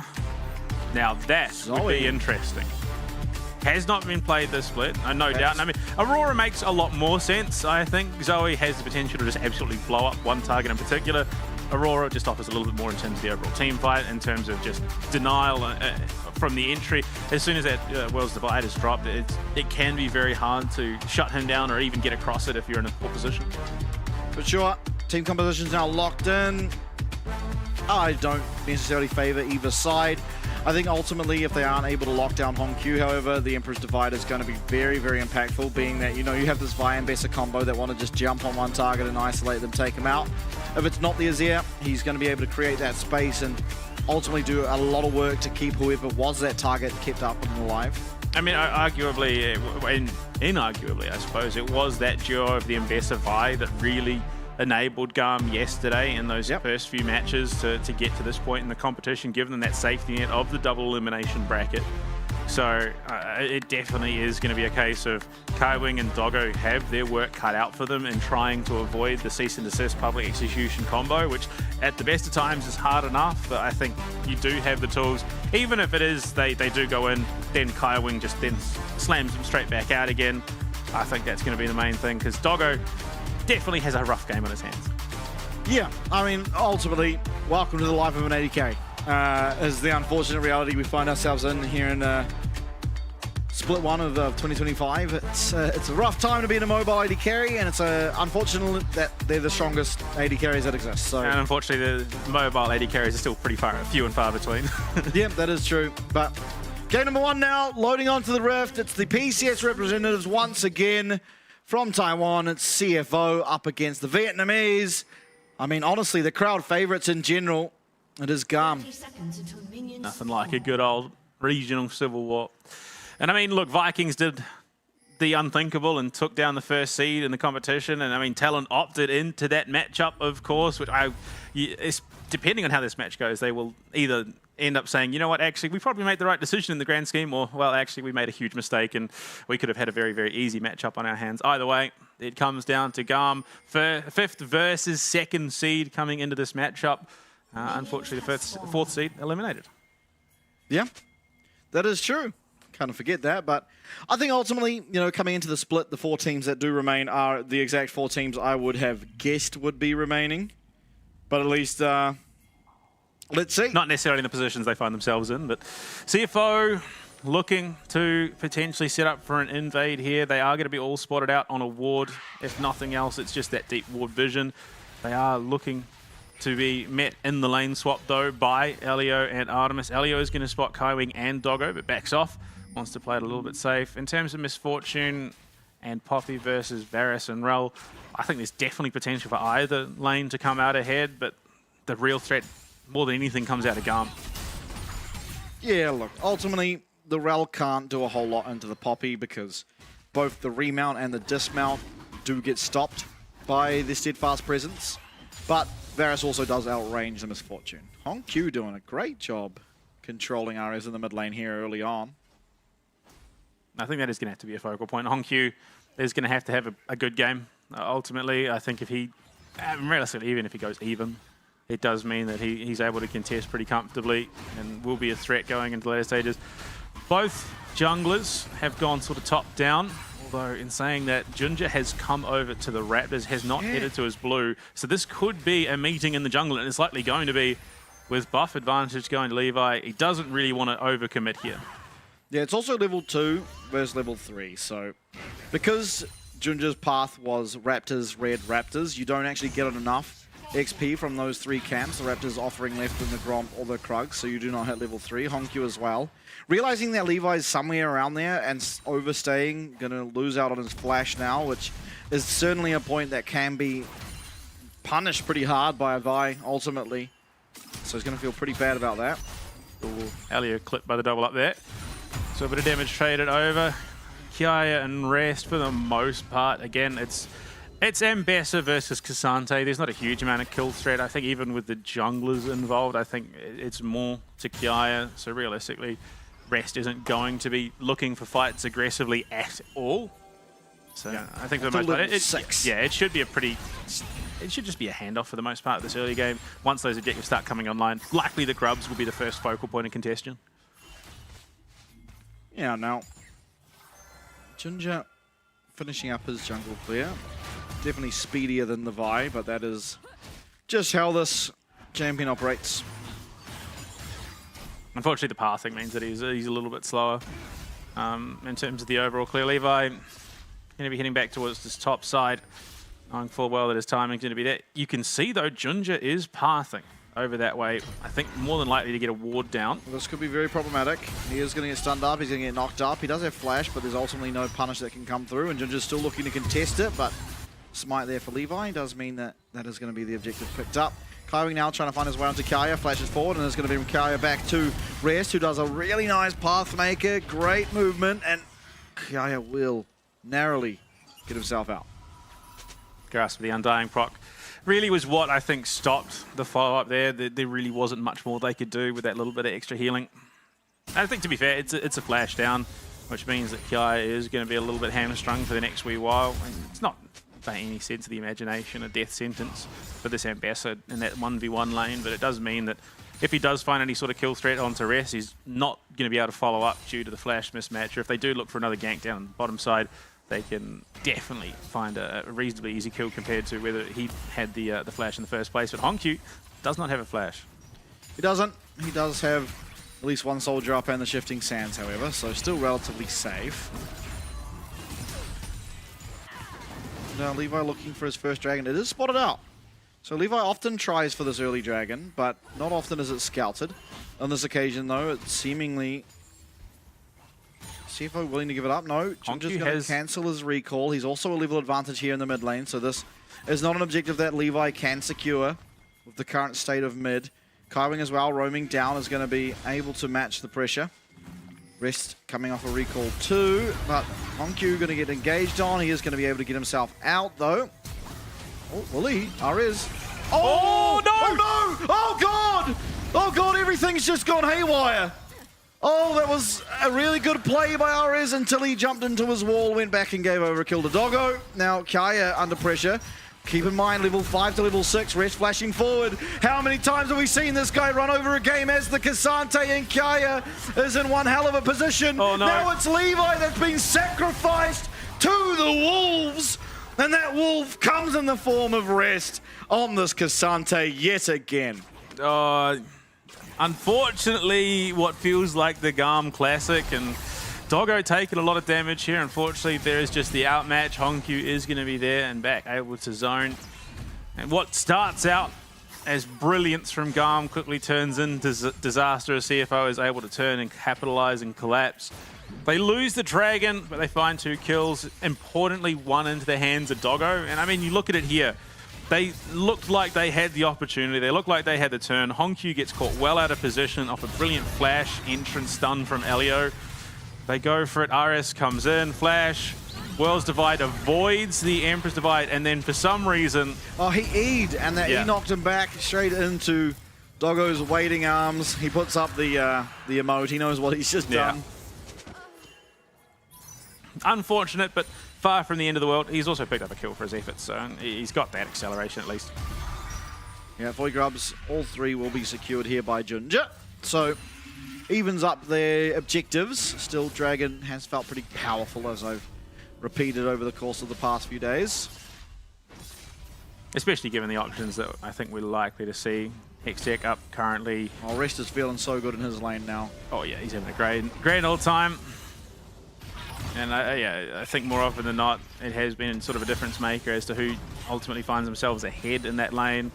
The ones that usually find themselves in a more dominant position, which to be fair is the truth for the majority of the game at the moment, but Cassante even more so. If he finds even a little bit of a lead, he becomes incredibly oppressive. Yeah, I mean, from what we've seen out of Rest, he gets a lead on Cassante and kind of runs away with the game. Well, he set himself up to do the same. He's up 600 gold, obviously a reasonable portion coming from that kill, but that's only 300 gold. So he's just naturally found himself 300 gold to be ahead, regardless of the kill going over. We'll be recalling. Bot lane will match each other once more, and Rest will go to his top side. Levi there, level 6. Doggo does have flash, but this could be a big concern. He's changed the corruption as well. Oh, this is dodgy. This is dicey. Levi has flash. They don't know that Levi's here. Okay, Junja now here as well. We could have a 3v3. He's going to get that Vault Breaker off. Doggo is going to get stunned up. It's a fantastic combo. It will come Junja. Bullet time does get used for good measure. 3 people. Oh, I think that was actually missing, but Junja not willing to risk it, does just flash away. And unfortunately, for CFO, Levi far too skilled to miss that opportunity. The Q into the flash knock up. There's no way for Doggo to make space, and he is just eliminated immediately. Yeah, I mean, that's sort of the opening that you want for Artemis right now. He's already ahead in gold, and look, unfortunately the kill doesn't go his way, but kills onto Levi going to do, I think, just as much, arguably, in this situation. Being able to survive that much longer than the middle of a team fight, get even more CC out. Levi doesn't seem to be done, though. Yeah, the Between Worlds used, but Honkyu ultimately will be able to get himself out. There's no ultimate for Levi, so no way to follow up. And honestly, good trade for Honkyu. Doesn't lose that much health and gets out the ultimate from this Aurora. Now, Aurora will not have access to the Between Worlds for either the Void Grubs or... Actually, the Void Grubs he probably will. The Dragon, less likely. Yeah, I think it comes down to lane prio, though, as to how this Dragon goes. I think with the bullet time off cooldown, there is potential that the team fight gets a bit dicey. They don't have the setup. That's largely where your damage is coming from at this stage, especially that you haven't got that BF sword online for Doggo just yet. He's had to opt it into the pickaxe and Vampiric Scepter. Sorry. But, I mean, Artemis, he's going to be able to get those blight stacks up and then pop it pretty quickly. So I definitely think GAM should have priority here, but CFO in this situation just may not care. Yep. We'll have to see. I mean, actually no. With Nash's Tooth and Emperor's Divide, yeah, no, definitely. See if Ares, because he's closed the gap in terms of the gold. He's now even. Rest can join, so can Kiaya. We'll see how much importance is put around this upcoming Dragon, as it is now respawned. But Nash's Tooth online for Honkyu means he's going to be outputting quite a lot more damage than he would have. Ares as well hasn't got that recall off, so he doesn't have that Looted Companion. Even if he did get the recall, it's not as likely he has it because he did stop off for the boots, as well as a refillable potion. However, everyone now coming towards Honkyu. Keep in mind, flashback available for Elio. Indeed. But the same can be said for Honkyu. He's got the tools to go in for a pretty big setup play, but he has not got the Seekers or the Zonias online at all. But with Kaiwing here, with 6 available, he can clear this pit pretty cleanly. Yeah, has to be worried though. Kaiwing ults out Levi. Now the following fight, Ares is going to lose his flash, though. This is going to cost that mid lane's flash, but they do make out with the Dragons, so 2 Dragons to 0 now. CFO opting to head top, as would make sense, to try and pick themselves up the Void Grubs, and Rest will do his best to come down bot and collect the wave that is being pushed in by Artemis. So it should still be an even trade in terms of these neutrals, which would mean we're at 2 Monster Slayers and 2 Warfare. So the Noxian Blessing truly all Rest. Well contested. Rest being looked at, but I think he should be tanky enough that he can't really be dove. In fact, he's the one aggressing. Yeah, unfortunately, you sort of hit that critical mass point for Rest at the moment where, at least for the meanwhile, he should be all right. Kiaya, unfortunately, the same cannot be said. Although with them walking out to the tower, Kurt has an important decision to make. Does he try and salvage this tower and deny that feed away? Or, look, okay, clearly the threat's there with the public execution that they aren't going to be able to comfortably take this tower. But that was a sizable amount of damage done by Honkyu. And importantly, these towers will go down that much quicker now that 6 Void Grubs was collected. So any auto attacks on the tower hit just that much harder. It's like an additional 200 true damage that does befall. And here, Rest as well will be collecting himself another plate. That is a lot of damage. Artemis is enough of a threat. I think just with the sheer amount of lockdown and burst damage that he has, they can't, Rest can't comfortably dive that tower. And the problem definitely feels to me that GAM are teetering on a Kai knife just edge. used all of his abilities. He's going to have to use that public execution to make himself a pathway out. And now Kaiwin coming around has not got really any follow-up, so Kai will be fine. But it is the ultimate being used. It's not bad damage, but with Honky there as well, I think this tower is not long for the world, and unfortunately for GAM, there isn't really a good answer in terms of map pressure. Those Void Grubs doing a lot for the CFO team at the moment. No public execution means that Kia is gambling heavily here. Yeah, it's another plate going down, and Kaya taking a lot of damage. Honkyu playing perfectly around that tower range with these soldiers. Elio now joining his top laner, but again, more plates going down on the other side of things. Doggo's able to just stand in this mid wave. He has the ult if he wants to clear this out. Realizes that he is under a lot of pressure, but there's the bullet time. Wave cleared, and winning once again on the map are CFO. Unfortunately, yeah, teleport has to go. They're going to just use teleports that are up and available to GAM to rotate Kia topside and RS down to the bot lane to catch those waves and deny those towers being taken, which it feels insanely reactionary to me for GAM. We've both talked about the impact that the Noxian's blessings have. Yes, it would be nice, but it is far from the be-all and end-all in terms of power spikes. And it feels like they're committing a lot when you got Rift Hero come up in a minute 20, the next Drake's a minute 40 away, and with an Ocean Soul up for grabs, I think you'd probably want to play around that for GAM, which to be fair, with RS down on the bot side, they have that ability to pivot, but it's still a wee way away. Okay, so one tower is taken out. Still, I mean, ultimately GAM could now get a kill and an objective and still claim the blessing. Both teams teetering on being able to collect that for themselves. At least for CFO, they just have to get one or the other. So definitely at an advantage.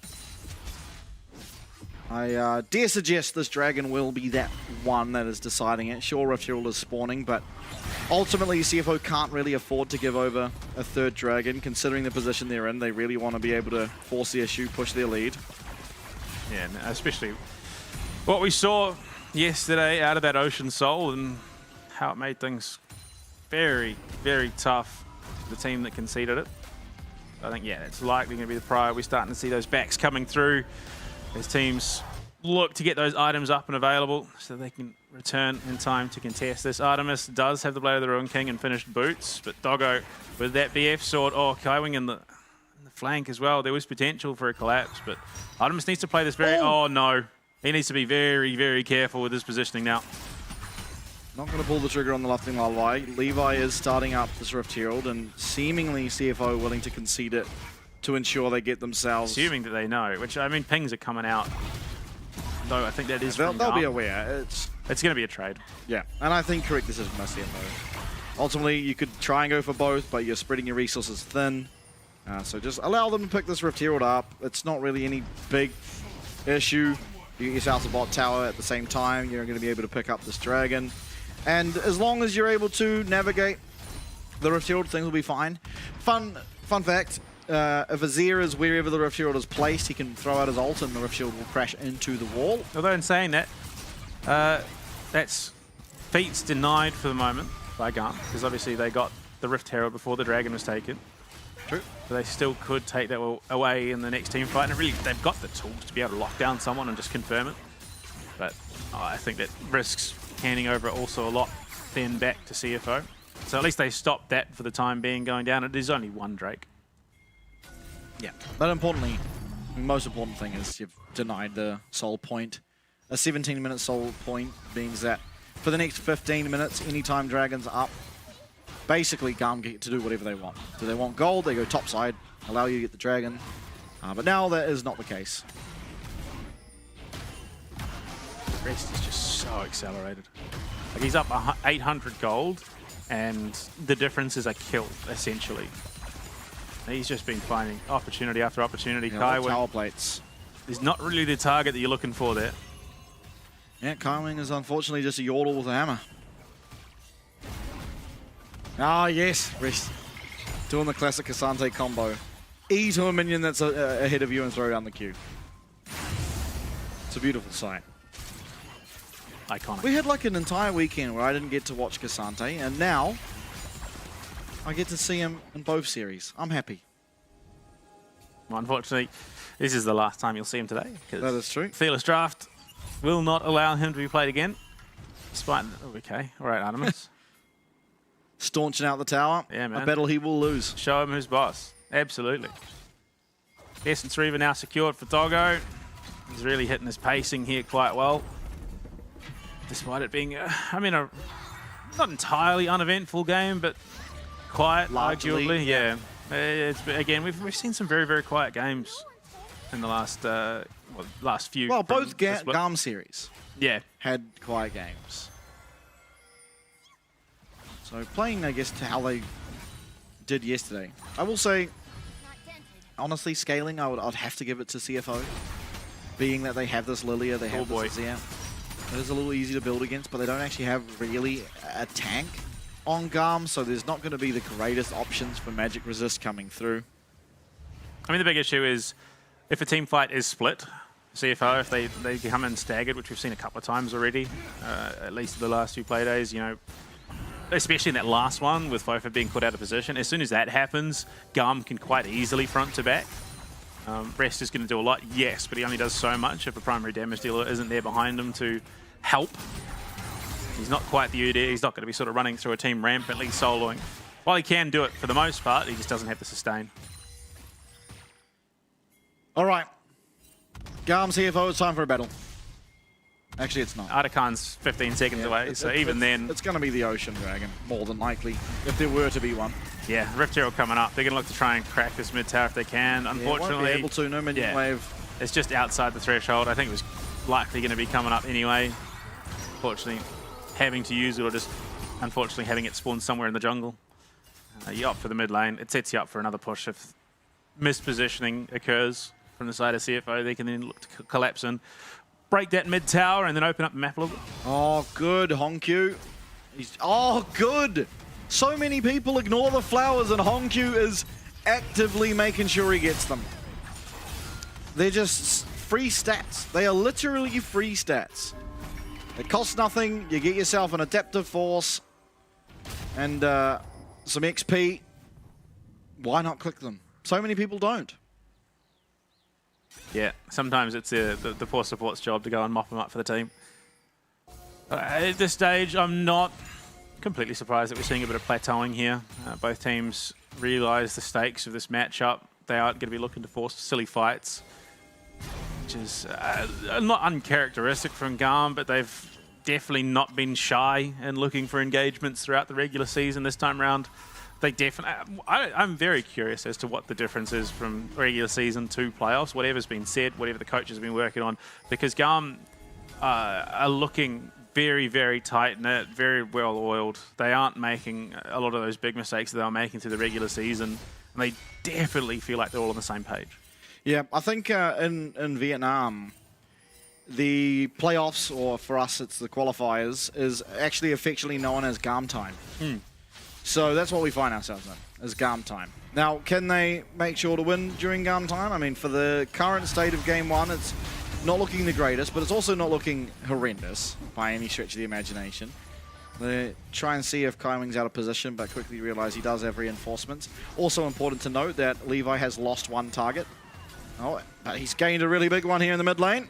Doggo is going to respect the fact that he became Levi's prime target there. Honkyu picked up the Zhonya's, is what I'm saying. Yeah. So any cease and desist used on him is just going to be met with a Zhonya. Oh, buddy, what are you doing? Bit of a position. That was a Potentially very risky gambit from Elio, and they will ultimately concede over a second Ocean to CFO. And from there, CFO say, well, we could probably start up the Otacon. They're going to do just that. Honkyu hits pretty quickly. Lilia's going to do a great job of just diving in and out with Kaiwing there in assistance. This is going to be given over for free. GAM just cannot contest now. Yeah, I mean, they're going to know now, but this is very, very low. Levi's going to struggle to get in the pit with Kaiwing sitting there. And I think if I just went flying past our studio. She may have landed on the roof there, actually.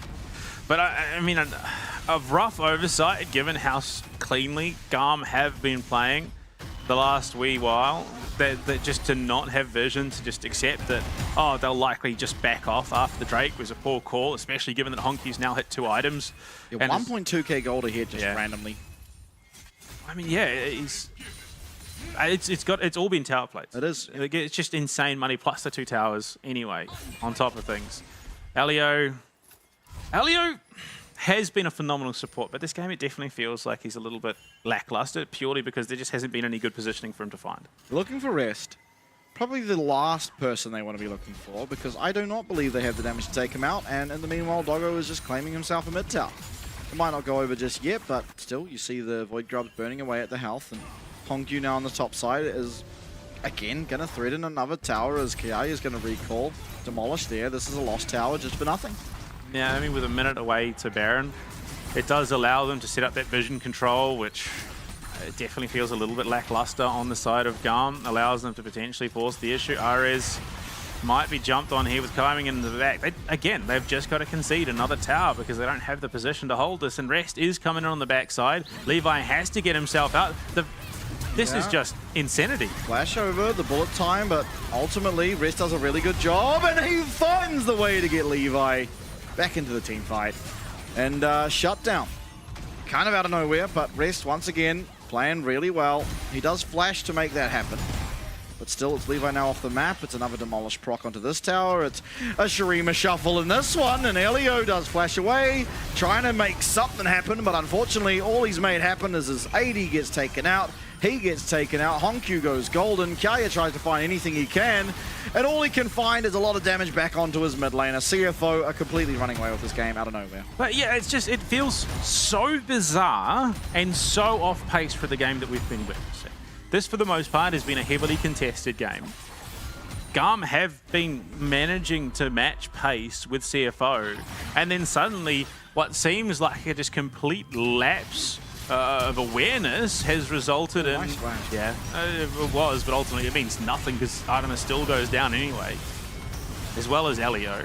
But yeah, they were matching pace, and Ocean Drake gets taken, and Artican then follows up, and they just then go and mop the floor with GAM. It just seemed like they stopped thinking about what was going on there for a second. Yeah, they've completely broken open the map now. Ultimately, the next objective that will be up and available for CFO is going to be this Baron. They have the damage being that they have the Azir, they have the Lilia of Leandries, and a Misfortune, all champions that'll do a lot of damage. Ultimately, Levi has lost essentially another target. Strange build from Doggo, but it does mean now that this Vi champ feels pretty homeless in these team fights. Elio trying to find his way into Doggo, but Doggo's just too fast, and Rest now with that Pathmaker trying to find any angle he can, but he's very low. He is going to be able to just narrowly escape the Cassante way, low but not out. He does manage to find his team 2 kills. Kaya trying to dance around this fight. It's Ares who does manage to have a little bit of a chunk onto this Azir, but certainly nothing to speak about. And the Baron being started. Now that Honkyu is here, will be going down pretty rapidly. And it's just the 2 kills. Something's gone wrong with Rest. Something was happening there. There's a bug. What has he done? I don't know. But the way that his champion was moving, he was like, the champion was vibrating right next to the Baron, and it slid backwards and then just stopped moving. So something has happened there that has gone askew, as they would say. Yeah, well, hopefully we get an update as to what just occurred. Yeah, that's. I'm pretty sure that's what it was, because you could hear it. Something. Yeah, something. Yeah, I heard that. Like something clipping into a wall. But yeah, no, I definitely think it was the Cassante that's gone on. We've seen similar things. I think it was an interaction with a Weaver's wall at the Talia. He jumped into it, the Talia's wall came, clipped him, and then he just couldn't move again. I think that was actually the LCK, if I remember correctly, at the very, very early on in the regular season. Just trying to find any way to shut this Cassante down, implement a bunch of ways to stop him from moving whatsoever. Although, to be fair, that one was more self-inflicted than anything that GAM did in particular, unfortunately. But yeah, I mean, you can see the faces of GAM. They're a little bit deflated.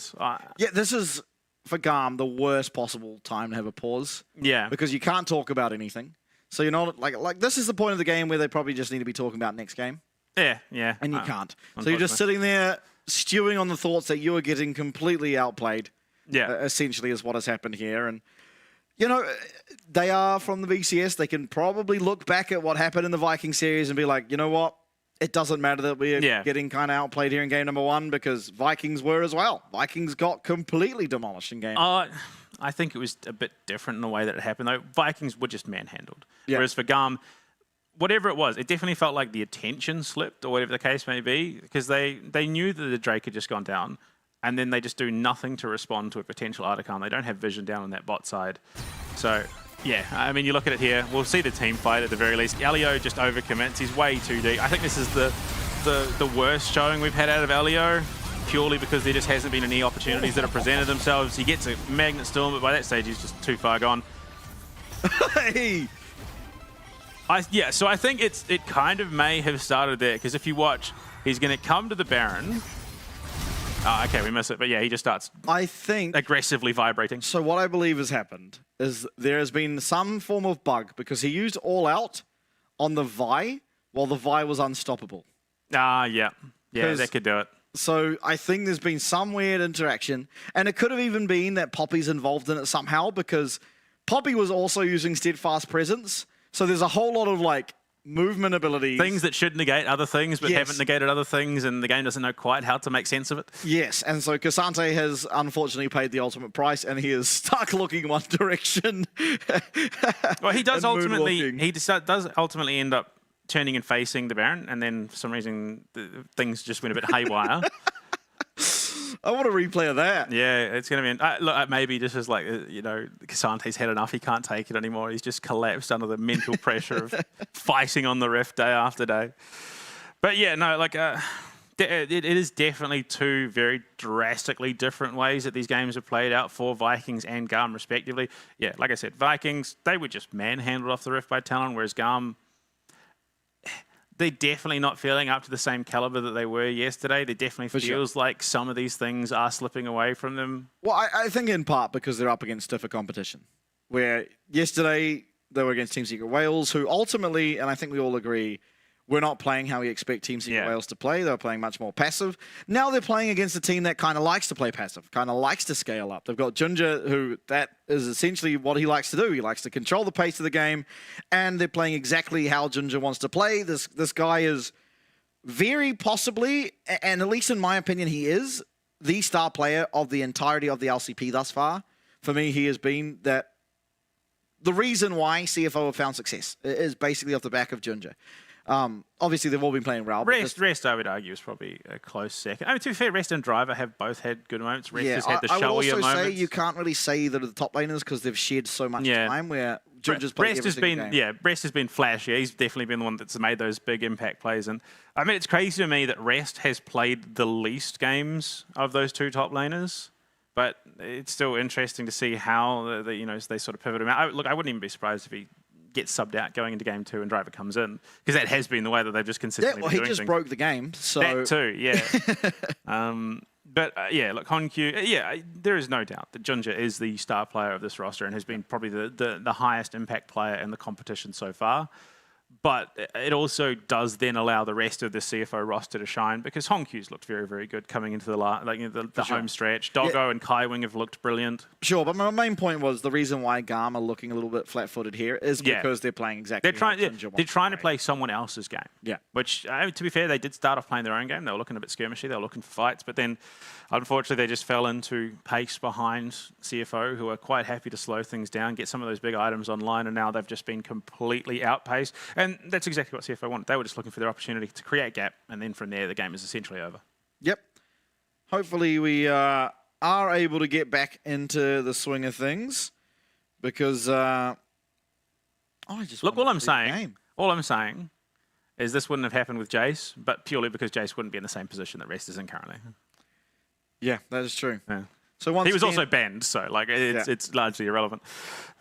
It's an interesting spot to be in for sure for this CFO roster. I think this pretty much is par for the course for them at this stage. They should have been expected to be in this position. They are a slow burn team, much like TALON.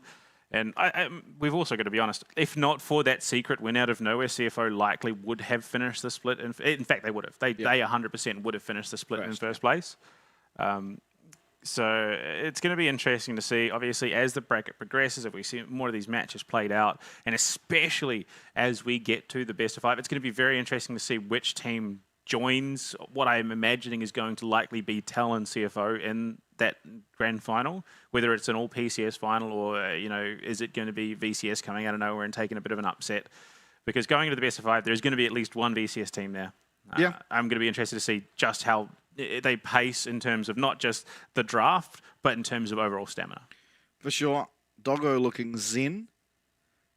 As what else are you supposed to do, really? Last time he was making crude remarks across the stage. Oh, that was some top quality banter, given that no one was allowed to talk. No, it was good.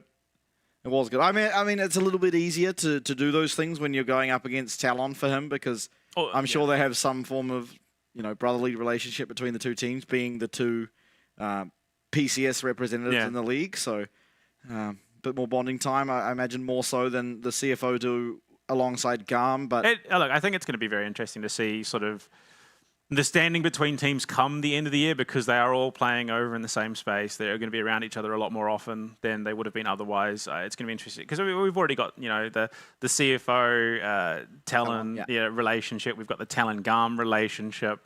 Vikings and the rest of the VCS. There's clearly a bit of a rivalry there. It's not necessarily as friendly as say some of the other matchups, but it's going to be interesting to see obviously how these rivalries develop and what nature those rivalries will be in. So I think it's going to be interesting to see exactly what happens here. It's the Vi thing. That has to be. Okay, so playing well. Now he almost gets completely one shot, but doesn't. Levi, he presses R, and Rest does at the same time. Actually, I have no idea what's just occurred. Yeah, I'm not quite sure.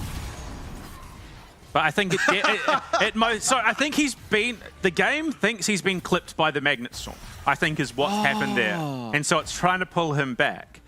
But because he hasn't, technically, the game is still trying to reconcile this with himself. And then you see he comes over here, jumps it, he's still sliding, he starts just completely freaking out. Yeah, so I think this is off the back of Elio's Magnet Storm has broken the game and Cassante. Ricky recall. I wonder. It has to be the Magnet Storm. Yeah, I think so too. To be fair, it could just have been everything sort of stacked on top of each other, and then the Magnet Storm. There was a lot going on. Yeah. There were knockouts, there was Poppy, there was Vi. Unfortunately, it seems the only counter to Cassante is just to completely break the game. It does seem that way at times, honestly. Hopefully, see, the problem is, how do you fix this? Because, you could just chrono break. Problem is, CFO just won a team fight. Yeah, well, it would have to be. So the standard is before the last major objective was taken. But you can't, because CFO just won a fight. Yeah. So you can't possibly like out of competitive integrity, you wouldn't be able to chrono break before that fight. That's how it happened in the LCK. So it happened after the dragon was taken. They'd won a team fight. The chrono break then had to roll back to before the dragon was taken, because that was the last major objective that was taken. But the only problem is with the timeline here, the last major it actually was a dragon, I do believe. It was ages ago. Yeah. Yeah, no, I think technically it would have been Artican then, I believe. Or, I don't know. There's no way we're going back that far. Surely. Yeah, unfortunately, it is going to create some interesting conversations, because ultimately it is going to be a game-breaking bug. I don't think Rest can at all play the rest of the game. To be fair, he's a pretty beefy unit, so maybe he just slides through team fights, soaks damage while the team then follows up on it. But realistically, yeah, he is not going to be to the same effect. He's very drastically broken. He couldn't even. maybe what it is suddenly is Kasante has forsaken the life of a warrior. Yeah. He is now a pacifist. He couldn't even bring himself to punch Baron after that absolute slaughter. Yeah. He was battling his own demons in there for sure. Really, in that pit. He was battling something, all right. I've never in my life seen an interaction like that. My favorite bugs in League of Legends are the ones where people just go flying into the sky. Like, you'll just go and like Alistair combo some guy and out of nowhere, he just goes into the stratosphere. I love those ones because then he comes like walking, but he's like actually walking sprinting back down to Earth. The Noxian space program. Yeah, there's definitely no. There was one similar to that. So it was off a Lee Sin kick, the dragon kick that I saw, and the person that got clipped by the player that he kicked, just disappears. And you're sitting there like, well, hold on, something's not quite right. Oh yeah, no, it's definitely going to be interesting to see how this is resolved because unfortunately the game is not 100% won. Because it was never going to be until the Nexus is taken. For sure, yeah. So the only way to resolve it is, I think, likely going to have to be a chrono break. And the problem is then, how far back do we have to look for it to work? I know in the LCP before, PCS before, they didn't have to chrono break back to a major objective. They just chrono break before the issue occurred. So at least for me, it would just have to be before that team fight. And look, if you're CFO, it would suck for that team fight not to occur and ultimately lose what is going to be a 100% secured Baron. However, they are still ahead. Regardless of what happens, as long as it doesn't go back to Arakan, they are very, very, very far ahead. So I think you just take it if you're CFO. Because like, the other option would be just remake the game. And GAM would jump at that. But I think if you're CFO... I think CFO have just done too much at this point for that to be the justifiable answer. I agree. And the standard for so far as to what's happened with these situations is a chrono break. I'm actually quickly just whipping through the rule book to see what... Oh, okay, so there is... Okay, so I need to scroll a bit. Okay. In the meanwhile, Junja is getting horizontal. Believe it or not, there is potentially a possibility where the game does get awarded to CFO based on certain factors. I'm going to have to figure out what they are. Blah, blah, blah. You can monologue here. Right. Okay. While I do some reading. You do some research. I mean, it honestly does feel rough for GAM, not because they're in any real winning situation as things stand. They'll clearly realize that they are well and truly far out of this game. And so just having to sit here, stew, you're not able to communicate with your team. I do believe eventually it gets to a point, if the pause is long enough, where they do allow communication again, as long as it's not about what's happening in the game. So they will, if this pause is prolonged, get to the point where they will be able to converse again. Junja is actually just completely horizontal.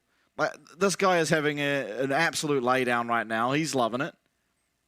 It's got to be starting to get late over in Taipei, ultimately. I think right now is, I imagine, 9:30? Okay, so I was a little wrong. So there is potential where we can execute a chrono break to a dead ball state. A dead ball state refers to a point in the game where neither team is heavily engaged with each other.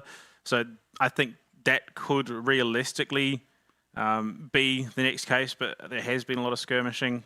I think it probably meets the criteria for a chrono break, given how game-breaking it would be.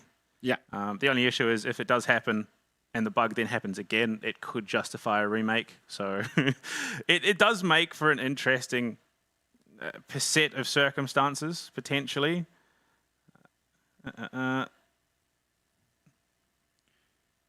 Well. Okay. There is, okay. In cases where the game state is irrecoverable or a restart or remake is not feasible, there may be a game victory awarded, but I think we're probably not there. It has to have processed more than 15 minutes, which we have. Comes down to gold differential. One team has earned 57.5% or more of that gold, so if the gold differential is significant enough that one team is far ahead, which I think they might be very close to. There could be argument for that. Remaining tower differential, if there is at least... If the difference in number of remaining turrets between the two teams is at least equal to or more than 8, which I don't think it is at this stage. Yeah. Inhibitor differential doesn't come into it. Neither does Nexus turret differential. We then get to respawning player differential. If the difference between two teams is at least 4, with the remaining death timers on all dead champions being at least 40 seconds or higher, I don't quite know if we're at that threshold. And then, of course, the final one is there is no scenarios where the opinion of the league officials could result in anything other than a victory for one team, and it's just a straight-up GG. Yeah. So I think there is potential if a chrono bake isn't successful, then we could be looking at a match award being given to CFO, because they do meet the criteria for it. But it's going to be interesting to see, because there should be a state of the game at which we can return to. Okay, someone, yeah, he's just asleep. Yeah, no, I'm telling you, Junja's actually just out. Good on him. Like, you got to reserve. You got to preserve that energy. I think, yeah, I think there should be a scenario in which the chrono break is possible. It's just whether or not that bug becomes an issue again is the problem. Yeah, I mean, I think we're too far gone for a remake. That might. Yes, 100%. A remake would not be a very fair thing for CFI, I think. Getting word now that there is going to be. Oh no, I haven't got word. They're discussing. Clarification. Yeah. They're discussing chrono break, or not at the moment. I mean, Junja just woke up, so man's right back into it too. I liked it how everyone on CFO, when this pause happened, was just in hysterics. They were all very because you're that far ahead. It's like, well, it can only really happen to a team like us, couldn't it? In this situation, in this situation, you can either get angry or you can find the funny side of it. And I think if you're getting angry, I think you're just throwing yourself up a little bit there. Realistically, even if things go a bit sideways, you're that far ahead that it's pretty easy to recover. But yeah, like I think it is going to come down to whether or not the chrono bake is viable. If it is, then we likely just reset. I think it's probably a minute or so, minute and a half. Yes, ultimately CFO don't then win that fight, but they were that far ahead, like you said, that it ultimately won't matter. Hopefully. But there's always, you know, if GAM do come back into this game, there's always just legitimately going to have to be that asterisk where, at least for my eyes, this was a pretty done deal. Yeah. That Baron was going over for free. They were up.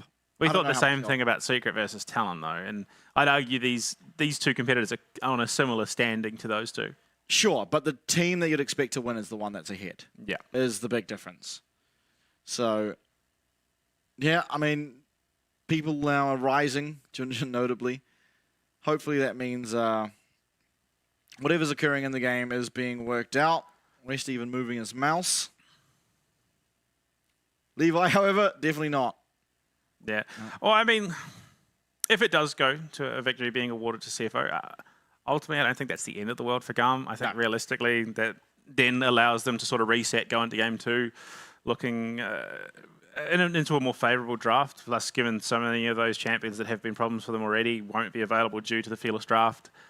But yeah, in all reality, these types of pauses are very jarring. And I think looking at the two teams, CFO have probably handled the best, purely just going to sleep.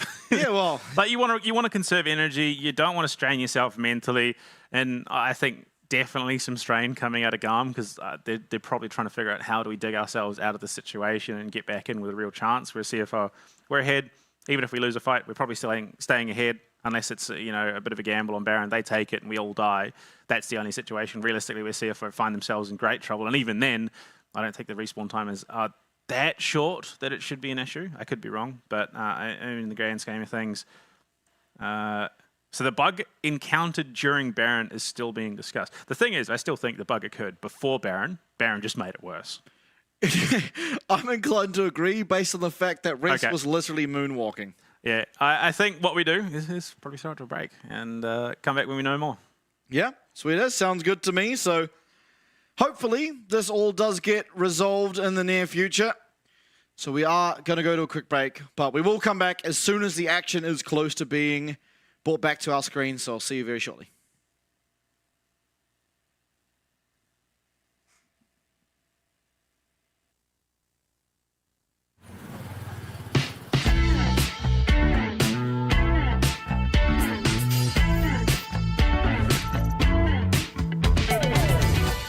Đầu tiên thì em nghĩ là em sẽ cảm thấy rất là vui vì sẽ được nếu mà được thi đấu ở LCP năm sau các thứ. Mình rất là hào hứng khi mà sắp có cơ hội được thi đấu với rất nhiều những đội tuyển mạnh ở những khu vực rất là mạnh. Em cũng đã chuẩn bị cũng như là em đã tập được những cái mà về chiến thuật, về cái cách mà em vận hành đội hình khi mà bước vào trận đấu. Còn em trông chờ thì em rất là mong vào đến họp nhanh ngày 16, 17, 18 gì đó tháng 1 này.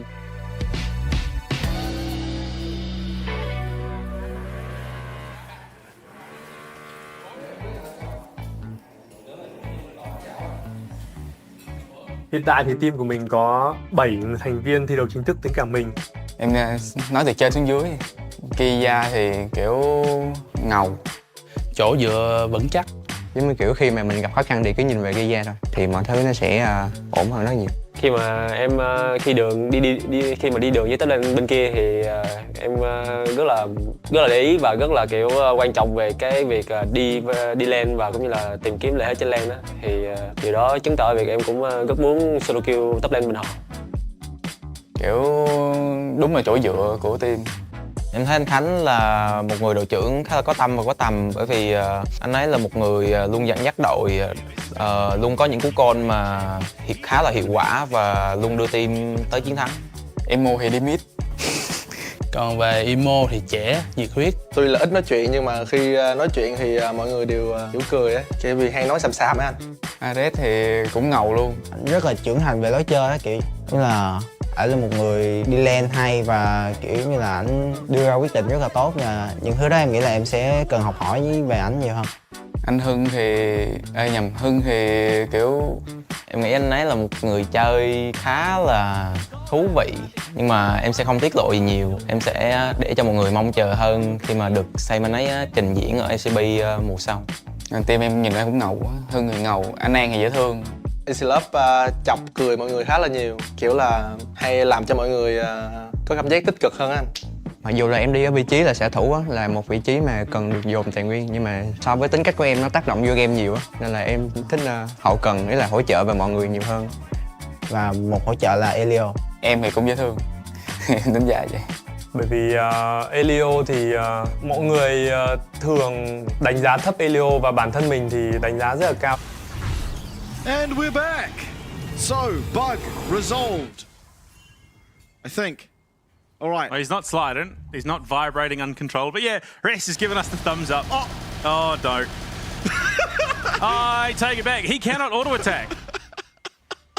So he cannot auto-attack right now without it just absolutely wigging out.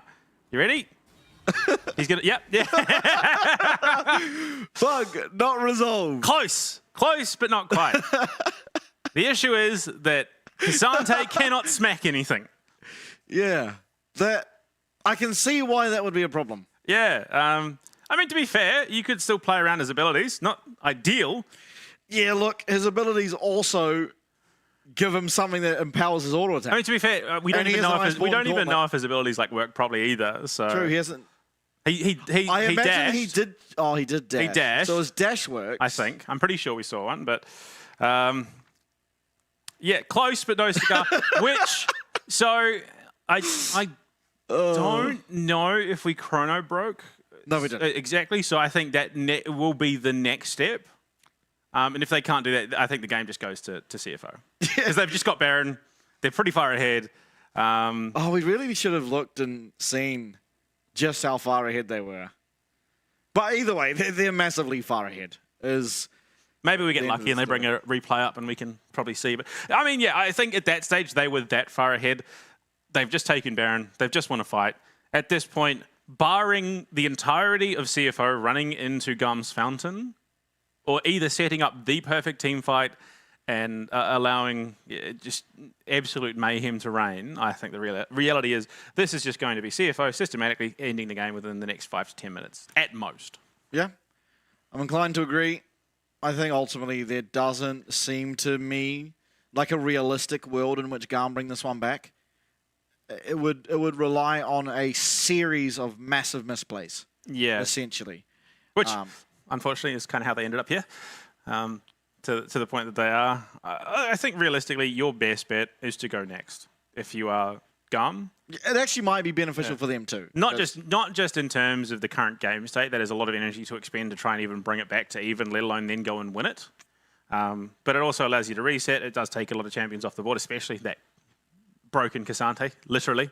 But then I think in terms of just mental fatigue and all the rest of it, I think your best bet is just go next. That is the funniest bug I've ever seen. He just clicks on the honey fruit and it's just like, yeah, dude. Just getting an electric shock from the honey fruit. No, he's just powering up. What do you mean? I'll be real, this Cassante does not need any powering up in its current form. Yeah, no, like, we're going to get back. The game won't even be resolved. He will have just finished powering up and he's just going to punch someone clean into the fountain from mid lane. I mean, at least Rest is having a good time with it, you know. He's again, all you can do in the situation is laugh. Yeah, laugh.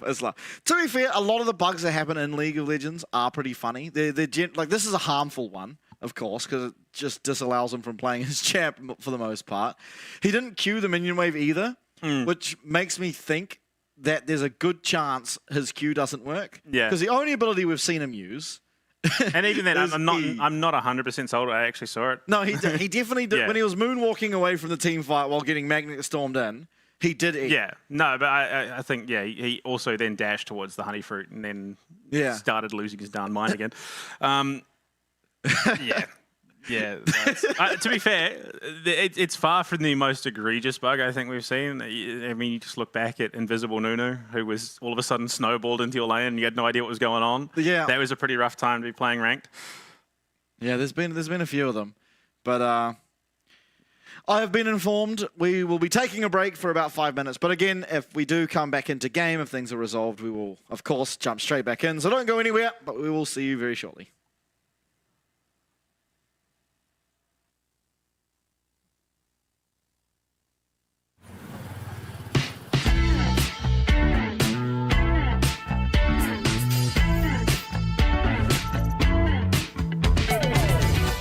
Đầu tiên thì em nghĩ là em sẽ cảm thấy rất là vui vì sẽ được nếu mà được thi đấu ở LCP năm sau các thứ. Mình rất là hào hứng khi mà sắp có cơ hội được thi đấu với rất nhiều những đội tuyển mạnh ở những khu vực rất là mạnh. Bạn cũng đã chuẩn bị cũng như là bạn đã tập được những cái mà về chiến thuật, về cái cách mà em vận hành đội hình khi mà bước vào trận đấu. Còn em trông chờ thì em rất là mong vào đến thật nhanh ngày 16, 17, 18 gì đó tháng 1 này.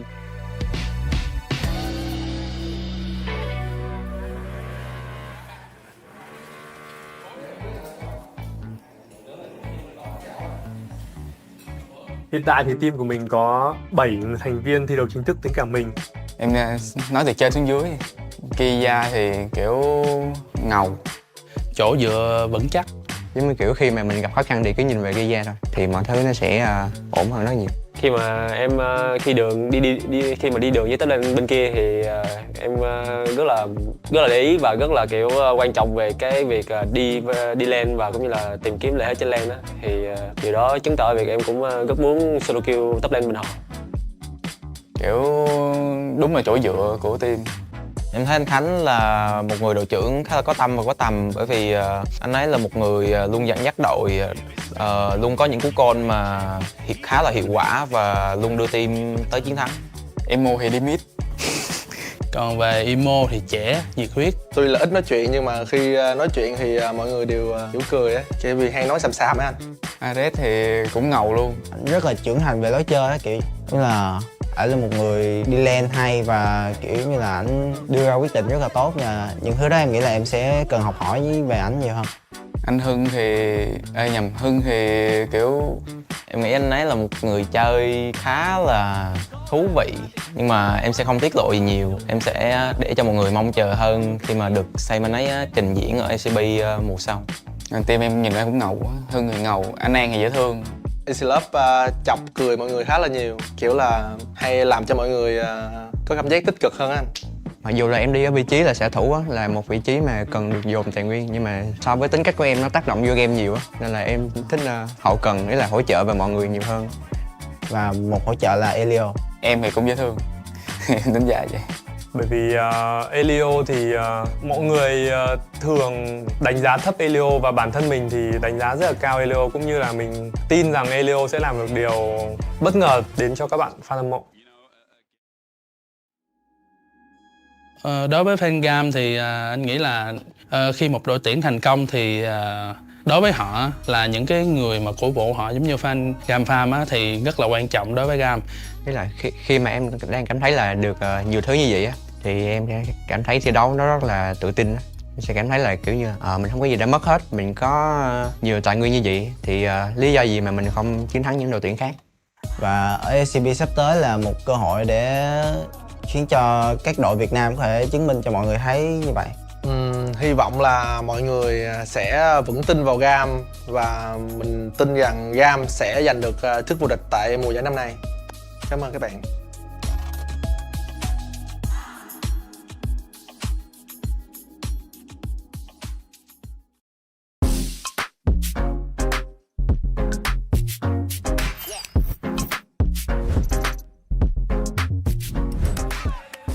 Với cái giải LCP thì thật sự rất là mới với mình, tại trước giờ mình thi đấu ở VCS thôi. Dạ, theo em nghĩ thì việc kết hợp giữa cả ba khu vực thì sẽ làm cho giải đấu thêm phần kịch tính cũng như là hấp dẫn. Nên tụi mình sẽ cố gắng để tích lũy thêm kinh nghiệm cũng như là trải nghiệm để trước khi ra đấu trường quốc tế. Hiện tại đội tuyển Vikings Esports là có 9 thành viên và nổi trội nhất đó là vị trí của KT, đội trưởng của đội tuyển Vikings Esports.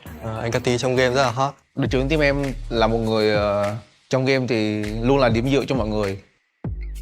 Mình xin tự giới thiệu về team của mình. Team mình thì có một top, Kratos thì mình thấy khả năng đi lên rất là tốt. Team mình có hai vị trí rừng. Seja thì là tài năng trẻ thì cần phải học hỏi nhiều thêm. Kuri thì mình cảm thấy rất là có kinh nghiệm trong game và khả năng macro. Trong game cảm giác Côn rất là nhiệt huyết. Ngoài đời thì khá là nhây. Còn Chika đi trong mid thì mình cảm thấy bạn ấy là tài năng trẻ, thì điều đó để tiếp cho sự động lực của mình thì càng phải cố gắng nhiều hơn. Dạ, cảm nhận đầu tiên của em khi mới vào team thì mọi người đều rất là thân thiện cũng như là tập luyện rất là chăm chỉ. Em rất là bất ngờ về điều đó nên là em cảm thấy bản thân em cũng cần phải cố gắng rất nhiều để có thể bắt kịp đồng đội. Với team của mình thì có hai vị trí AD, Shogun thì mình cảm thấy nếu mà Shogun chăm chỉ luyện tập thì còn phải tiến bộ hơn nữa. Để nói về vai trò của em thì trong team thì em là người cũng có khá nhiều kinh nghiệm đi quốc tế và cũng như là đánh khá là nhiều mùa giải, thì em nghĩ là em có kinh nghiệm, em có thể truyền đạt cho support của em và cũng như team của em. Cuộc style thì mình cảm thấy với những cái thứ mà ở trong game thì mình thấy rất là ok, còn chỉ có những cái tính thì mình nghĩ style suy nghĩ về điều đó thì còn phải tiến bộ hơn nữa. Còn hai support thì siêu long thì mình thấy khả năng chơi game thì mình thấy kỹ năng cao, còn hiểu biết về game thì mình thấy anh Di sẽ chỉ cho siêu long những vấn đề đó thì càng tỏa sáng hơn nữa. Còn Sword Art hả? Thì với kỳ vọng của mình thì khi mà được đánh cùng với Sword Art thì em nghĩ là một người có khá nhiều kinh nghiệm và cũng như là từng đi quốc tế nhiều và từng áo quân chung kết thế giới, và em nghĩ là em rất là mong được Sword Art chỉ dạy. Em cảm thấy rất là vinh dự khi mà team em được đại diện cho khu vực VCS tham dự LCP. Tại mình biết khi đi qua Đài Bắc thì tụi mình phải cần tập luyện rất là nhiều, vì đây là không phải khu vực VCS mà tụi mình đại diện cho khu vực VCS và fan của VCS luôn. Em nghĩ là trách nhiệm của các đội VCS ở LCP rất là lớn.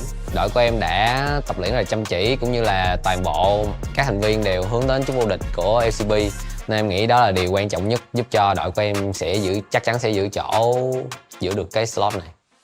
Thì em muốn gửi lời cảm ơn đến tất cả các bạn fan của Vikings là hãy tin một mình nhé, một mình sẽ làm được.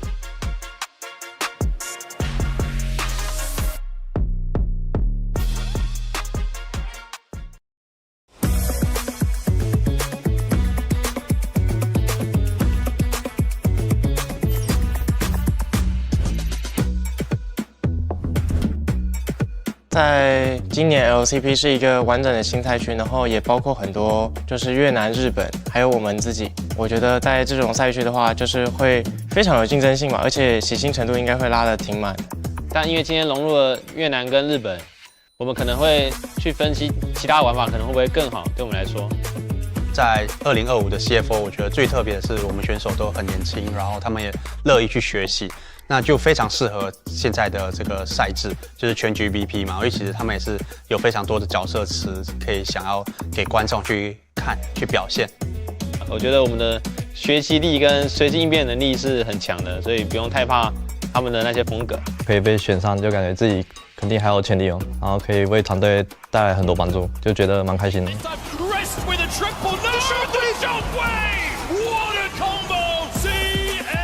我加入 CFO 之后，就发现跟他们相处其实是蛮有趣的，因为他们平常都会讲一些有趣的话，然后蛮欢乐的。红 Q 是一个新选手嘛，那很年轻，17岁。那我们其实会教他非常多东西，那就是看他在比赛场上有没有办法发挥出来。大家都说他是未来的超新星。我希望带给粉丝们一个激进、敢打、敢操作的风格，不保守，就是打得比较进攻性一点。那凯运的话，今年也已经是他第10年在 LoL 圈了。那我相信他的经验是非常丰富，也可以带领我们队伍有一个很好的方向。比较像领导者，因为凯文比较常拉我们队员一起去沟通讨论游戏，所以有这个角色挺重要的。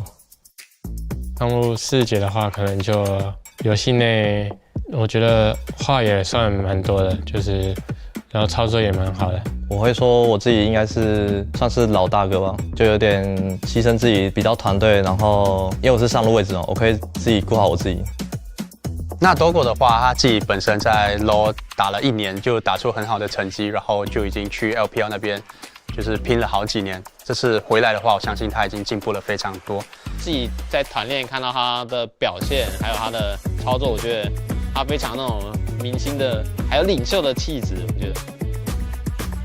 车长就是游戏态度很好吧，会很积极的沟通他的想法之类的。因为我能留在竞争力那么强的赛区，就代表自己有一定的竞争力。俊佳是一个经验非常丰富的选手，也去过很多国际赛，就很开心能跟其他赛区的对手交手吧，然后希望可以在比赛中就进步更多吧。今年我觉得我们 CFO 应该会是一个稳中带狠吧，就是要狠的时候狠，然后会乖乖的时候就乖乖的，不会想要去乱打架，然后顺利的拿下比赛。如果能够在第1赛季的常规赛里面快速进步的话，我觉得3个国际赛我们都是能去的。那我这边就先说一下，我们一定能去世界赛。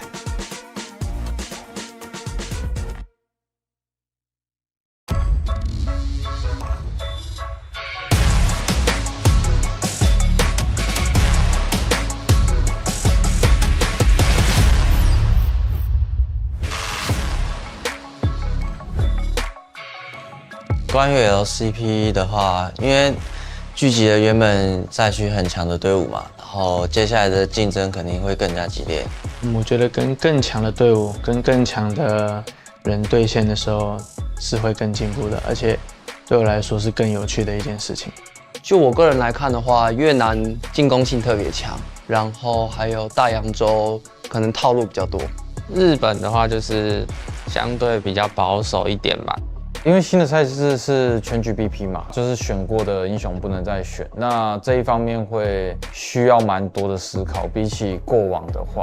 现在的游戏版本跟整个游戏节奏都是要5个人团队合作，然后就大家都得做好自己的事情，所以我反而觉得这种局面下，就是个人实力会比这些默契什么的更重要很多。就是有了实力，然后磨合什么就会很简单。我们队伍是塔隆，基本上我们是无敌的存在，因为我们过往基本上都是冠军嘛。那当然，我们最后还是会依照我们的对手去调整我们的风格，因为我们算是比较全能一点的队伍。对，就是我们选出什么样的阵容，就应该打出什么样子。就是该凶的时候就该凶，该稳的时候我们前面就稳。中路 Fofo 的话，我觉得他是一个稳健的人。他对线方面的话，就是基本上不会有什么问题，然后就是操作特别好的一个选手。那下路的话，我觉得就是他们打得很好，然后只要训练上有任何问题，他们也会直接说，我们也能够很直观的去面对问题，然后解决。不管是每一路，就是只要他看到觉得哪里觉得不好的地方，他就会跟我们讲。我觉得我们现在队里比较搞笑担当应该是我们上路吧，阿志，对他会有蛮多让我们觉得他蛮有趣的地方，对。他很喜欢玩那些上路射手嘛，然后去选一些特别的英雄把人家打爆。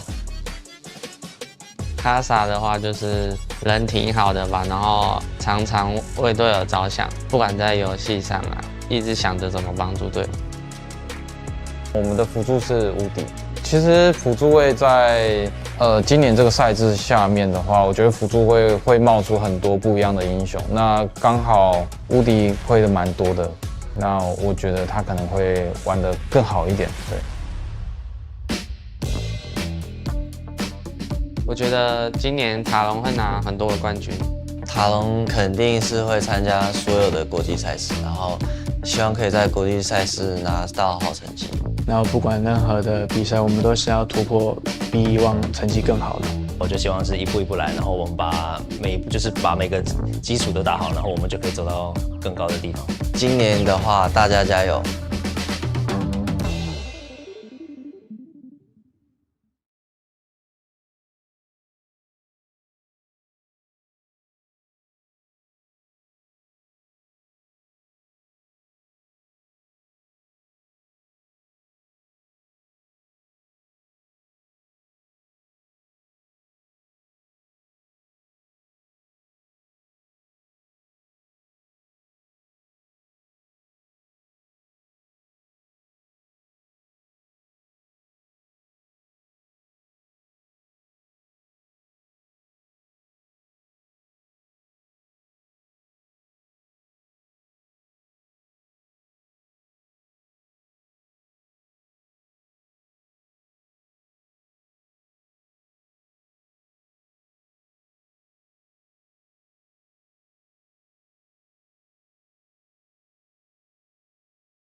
！Favorite LEC players go up against each other where first skill, first turret, or first 100 CS wins. Today, we have M. Koisupa and G2 Hansama going up against each other, playing only 1 out of 18 Noxus gems, which they get to choose by spinning the wheel. So let's find out who wins. So let's see what we get. I hope we get a funny champion, not Rel, not Vladimir or something like that. Oh, we got Ambessa. Ambessa? I think it's okay. fine. I think it's fine. It's almost Vladimir, was so close. What? We have missed this. I lose my Q as well. What? Oh yeah, actually if you miss here, you miss here. Yeah, I didn't know. Oh shit. I forgot.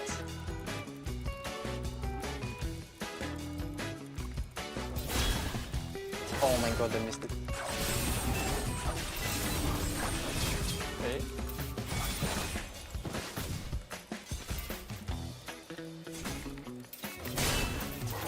Oh.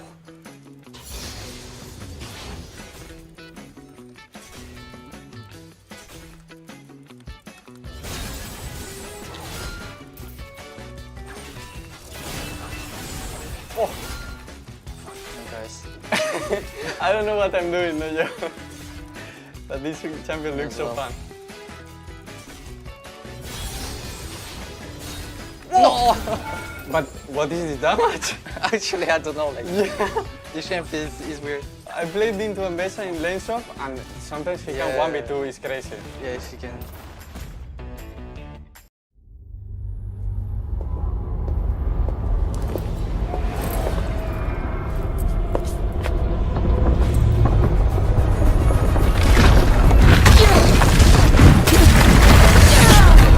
Welcome to war.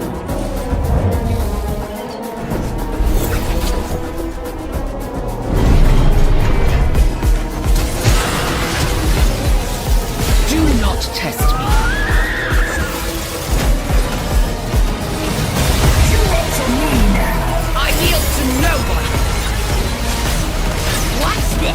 Such senseless chaos, Jinx. I hardly felt a thing.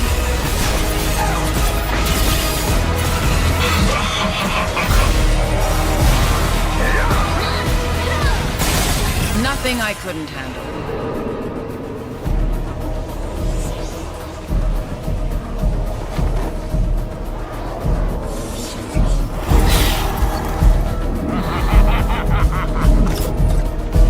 Oh, it is so on!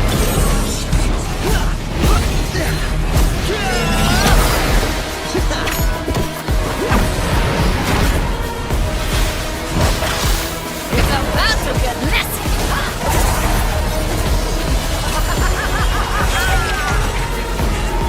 Let's dance.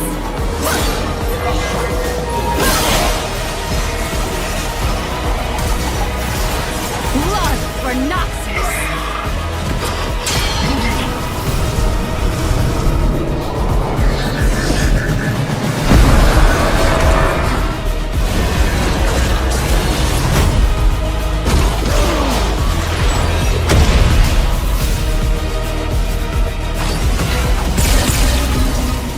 The wrath of Bamadana!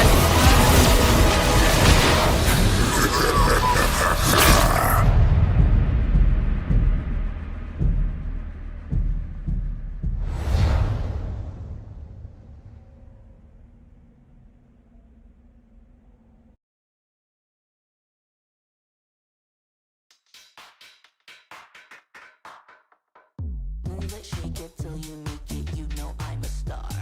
Crave it, chase it, I'm gon' make it, baby, I'll go far. Crush it, kill it, you can bill it, my tab's on the bar.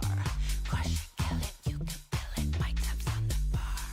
Oh, let the rhythm go right deep into your soul. Move your body in here tonight. Oh, let the rhythm go right deep into your soul. Move your body in here tonight. Shake it.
dose of dopamine, more than ecstasy. Between you and me, like a movie, like a dream. A dose of dopamine, more than ecstasy. Between you and me, take me there like nobody else. It's so unfair, I get you all to myself. I like it like that, yeah, yeah, yeah. I like it like that, yeah, yeah, yeah.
Hello, everybody.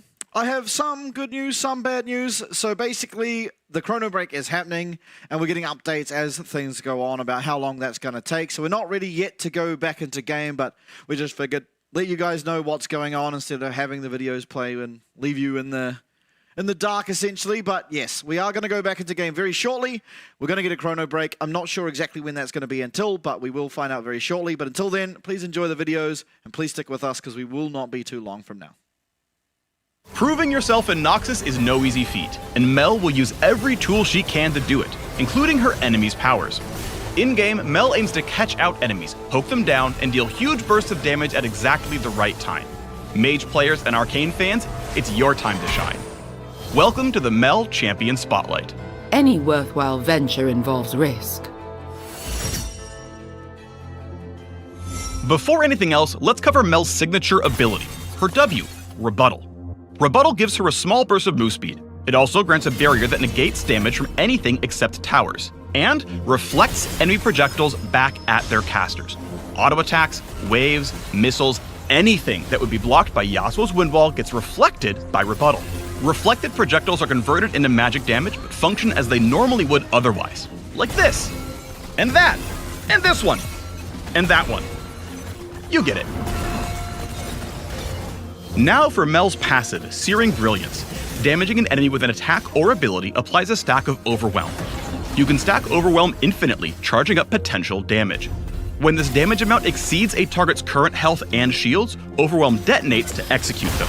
Nothing I couldn't handle. Searing Brilliance also empowers Mel's next basic attack to fire 3 additional missiles after casting an ability.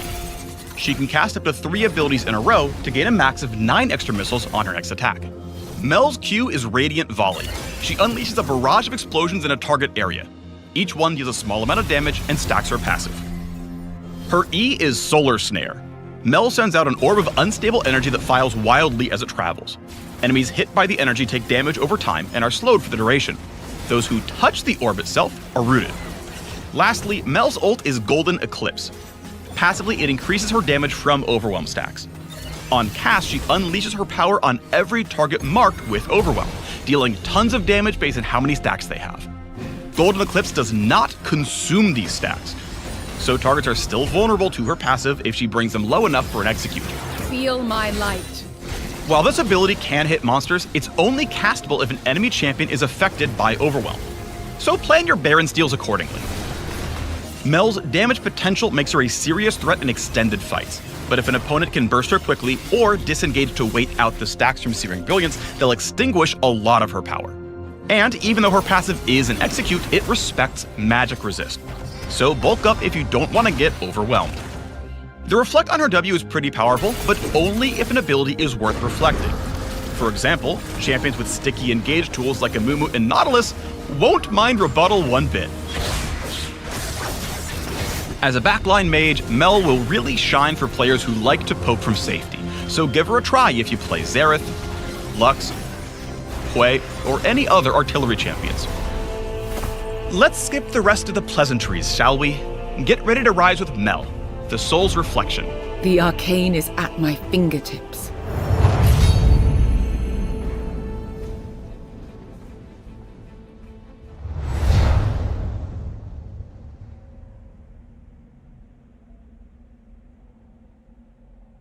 These fists ain't just for show.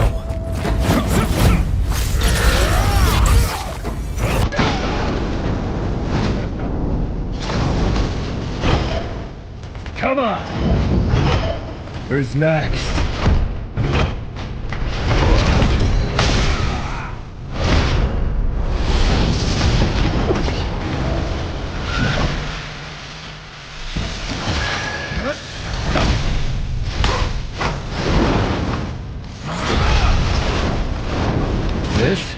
This is the coil before the strike.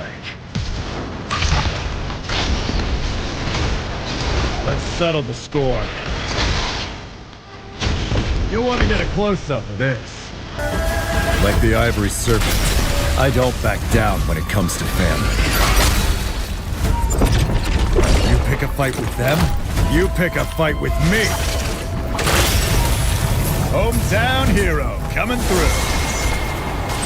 Mom's fought for me since I was born. It's my turn now.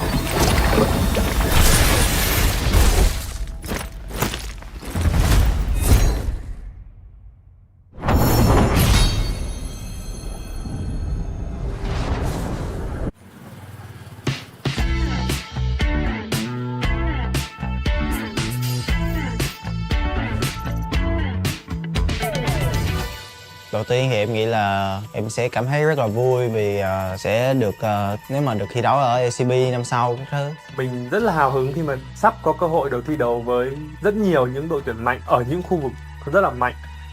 Em cũng đã chuẩn bị cũng như là em đã tập được những cái mà về chiến thuật, về cái cách mà em vận hành đội hình khi mà bước vào trận đấu. Còn em trông chờ thì em rất là mong vào đến hạt nhanh ngày 16, 17, 18 gì đó tháng 1 này.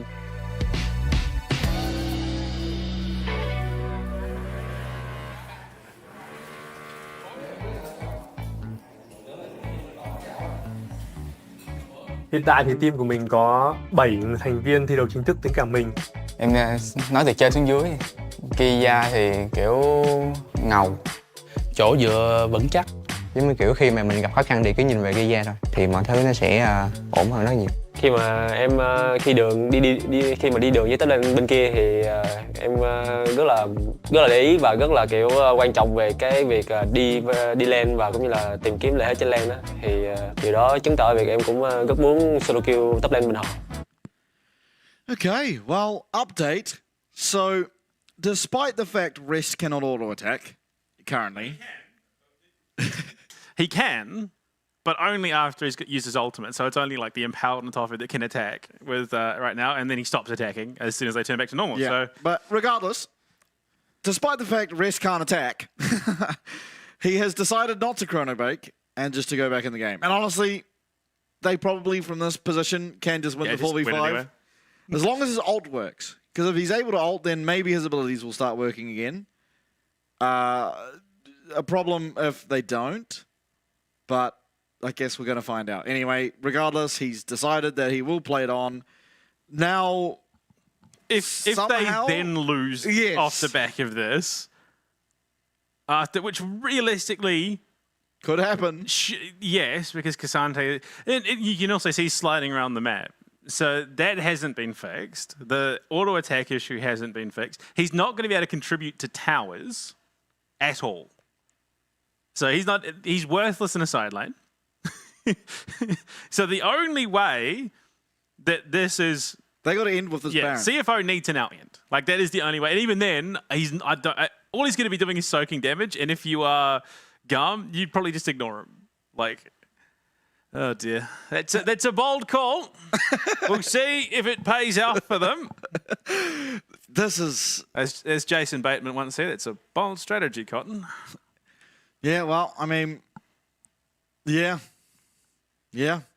So hopefully we do get into game very shortly, but I can't imagine wanting to do this because to me, I think they just want to get it done. I think CFO. I mean, realistically, I did look at it. So they are 6 towers, 7k gold ahead.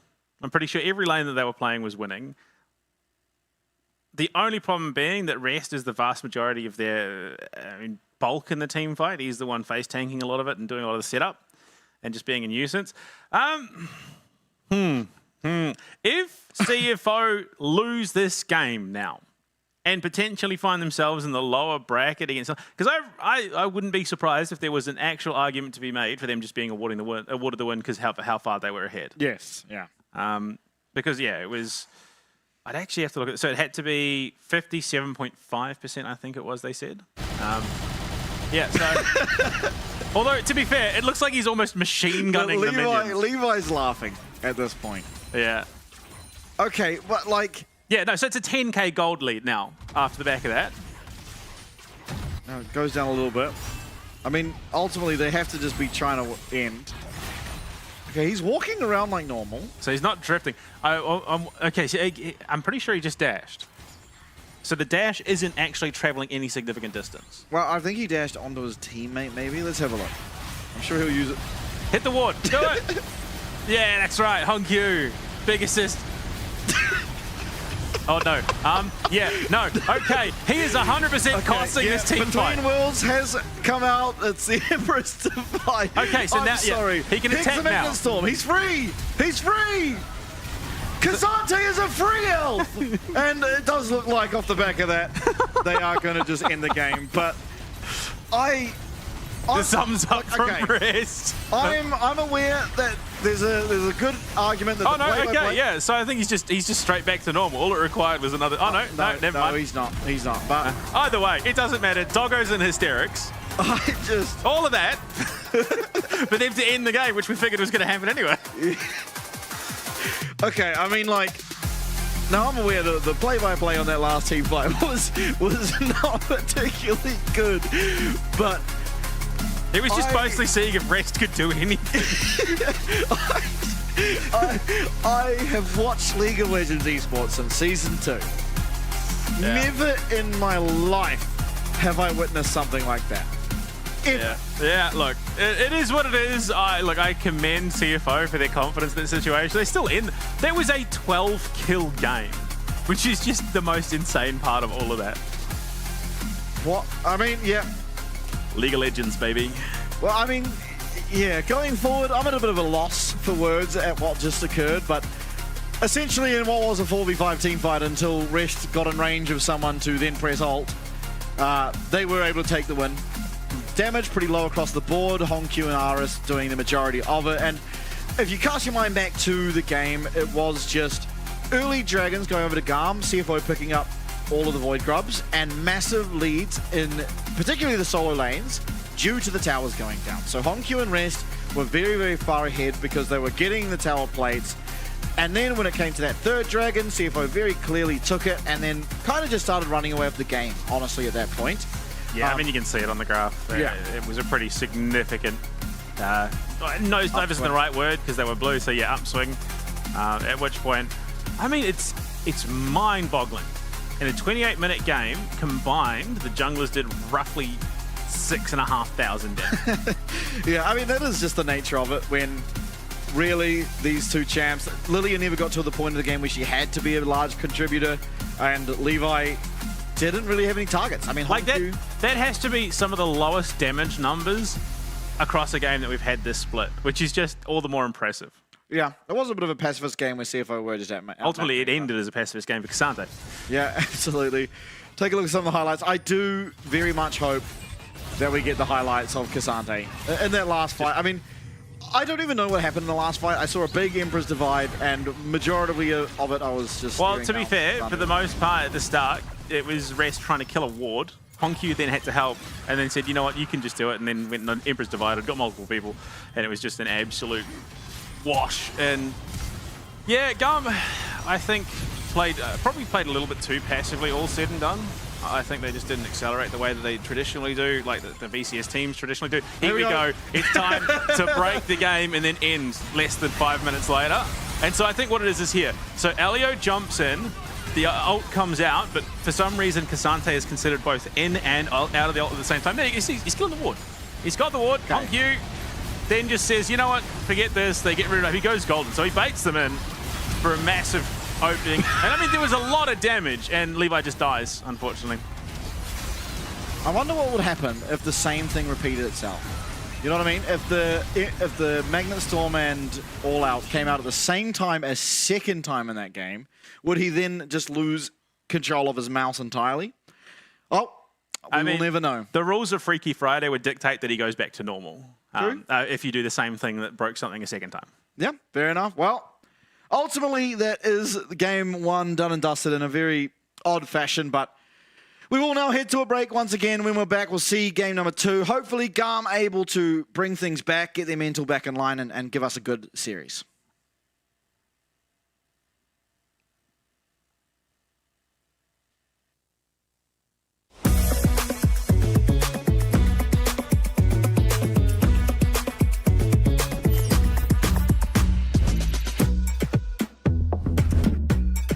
在今年 LCP 是一个完整的新赛区，然后也包括很多就是越南、日本，还有我们自己。我觉得在这种赛区的话，就是会非常有竞争性嘛，而且喜新程度应该会拉得挺满的。但因为今天融入了越南跟日本，我们可能会去分析其他玩法可能会不会更好，对我们来说。在2025的 CFO， 我觉得最特别的是我们选手都很年轻，然后他们也乐意去学习。那就非常适合现在的这个赛制，就是全局 BP 嘛，因为其实他们也是有非常多的角色词可以想要给观众去看、去表现。我觉得我们的学习力跟随机应变能力是很强的，所以不用太怕他们的那些风格。可以被选上，就感觉自己肯定还有潜力哦，然后可以为团队带来很多帮助，就觉得蛮开心的。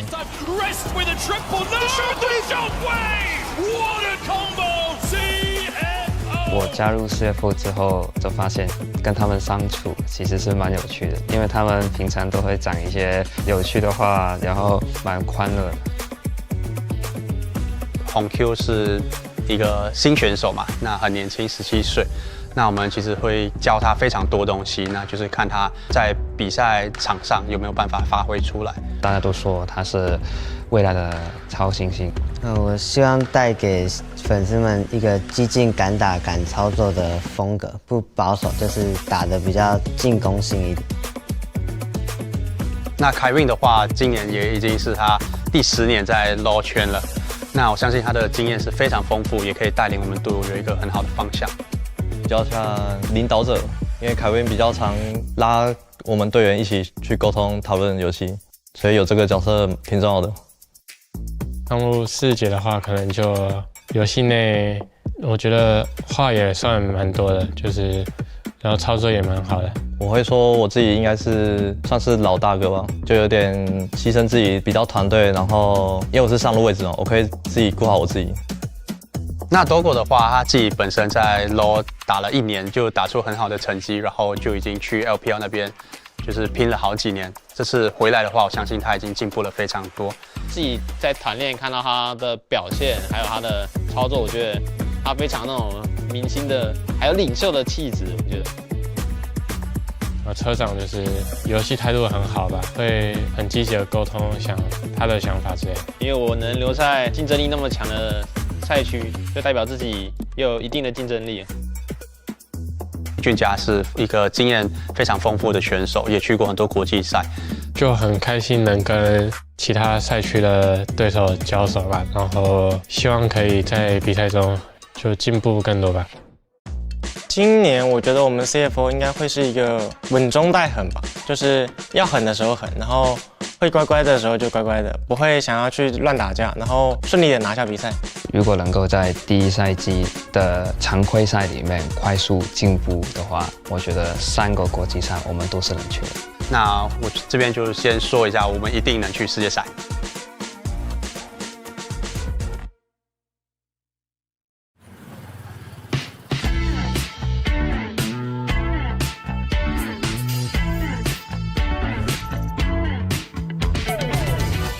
Đầu tiên thì em nghĩ là em sẽ cảm thấy rất là vui vì sẽ được nếu mà được thi đấu ở LCP năm sau các thứ. Mình rất là hào hứng khi mà sắp có cơ hội được thi đấu với rất nhiều những đội tuyển mạnh ở những khu vực rất là mạnh.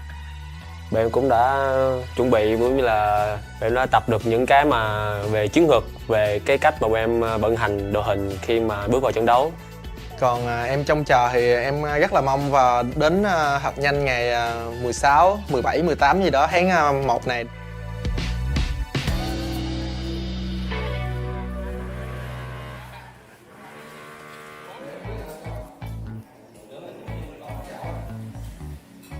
Hiện tại thì team của mình có 7 thành viên thi đấu chính thức tính cả mình. Em nói từ trên xuống dưới. Kia thì kiểu ngầu, chỗ dựa vững chắc. Giống như kiểu khi mà mình gặp khó khăn thì cứ nhìn về Kia thôi thì mọi thứ nó sẽ ổn hơn rất nhiều. Khi mà em khi mà đi đường với tới bên kia thì em rất là để ý và rất là kiểu quan trọng về cái việc đi lên và cũng như là tìm kiếm lợi thế trên lane đó, thì điều đó chứng tỏ việc em cũng rất muốn solo kill top lane bình họ. Kiểu đúng là chỗ dựa của team. Em thấy anh Khánh là một người đội trưởng khá là có tâm và có tầm, bởi vì anh ấy là một người luôn dẫn dắt đội, luôn có những cú call mà khá là hiệu quả và luôn đưa team tới chiến thắng. Emo thì đi mid. Còn về Emo thì trẻ, nhiệt huyết. Tuy là ít nói chuyện nhưng mà khi nói chuyện thì mọi người đều kiểu cười á, chỉ vì hay nói xàm xàm á anh. Ares thì cũng ngầu luôn. Anh rất là trưởng thành về lối chơi á, kiểu như là ảnh là một người đi lane hay và kiểu như là ảnh đưa ra quyết định rất là tốt, và những thứ đó em nghĩ là em sẽ cần học hỏi về ảnh nhiều hơn. Anh Hưng thì Hưng thì kiểu em nghĩ anh ấy là một người chơi khá là thú vị, nhưng mà em sẽ không tiết lộ gì nhiều, em sẽ để cho mọi người mong chờ hơn khi mà được xem anh ấy trình diễn ở LCP mùa sau. Team em nhìn ra cũng ngầu quá, Hưng thì ngầu, anh An thì dễ thương. AC Love chọc cười mọi người khá là nhiều, kiểu là hay làm cho mọi người có cảm giác tích cực hơn anh. Mặc dù là em đi ở vị trí là xạ thủ á, là một vị trí mà cần được dồn tài nguyên, nhưng mà so với tính cách của em nó tác động vô game nhiều á, nên là em thích hậu cần, nghĩa là hỗ trợ về mọi người nhiều hơn. Và một hỗ trợ là Elio. Em thì cũng dễ thương. Em đánh giá vậy. Bởi vì Elio thì mọi người thường đánh giá thấp Elio và bản thân mình thì đánh giá rất là cao Elio, cũng như là mình tin rằng Elio sẽ làm được điều bất ngờ đến cho các bạn fan hâm mộ. Đối với fan GAM thì anh nghĩ là khi một đội tuyển thành công thì đối với họ là những cái người mà cổ vũ họ giống như fan GAM Farm á, thì rất là quan trọng đối với GAM. Thế là khi mà em đang cảm thấy là được nhiều thứ như vậy á, thì em sẽ cảm thấy thi đấu nó rất là tự tin. Em sẽ cảm thấy là kiểu như mình không có gì đã mất hết, mình có nhiều tài nguyên như vậy thì lý do gì mà mình không chiến thắng những đội tuyển khác. Và ở LCP sắp tới là một cơ hội để khiến cho các đội Việt Nam có thể chứng minh cho mọi người thấy như vậy. Hy vọng là mọi người sẽ vững tin vào GAM và mình tin rằng GAM sẽ giành được chức vô địch tại mùa giải năm nay. Cảm ơn các bạn.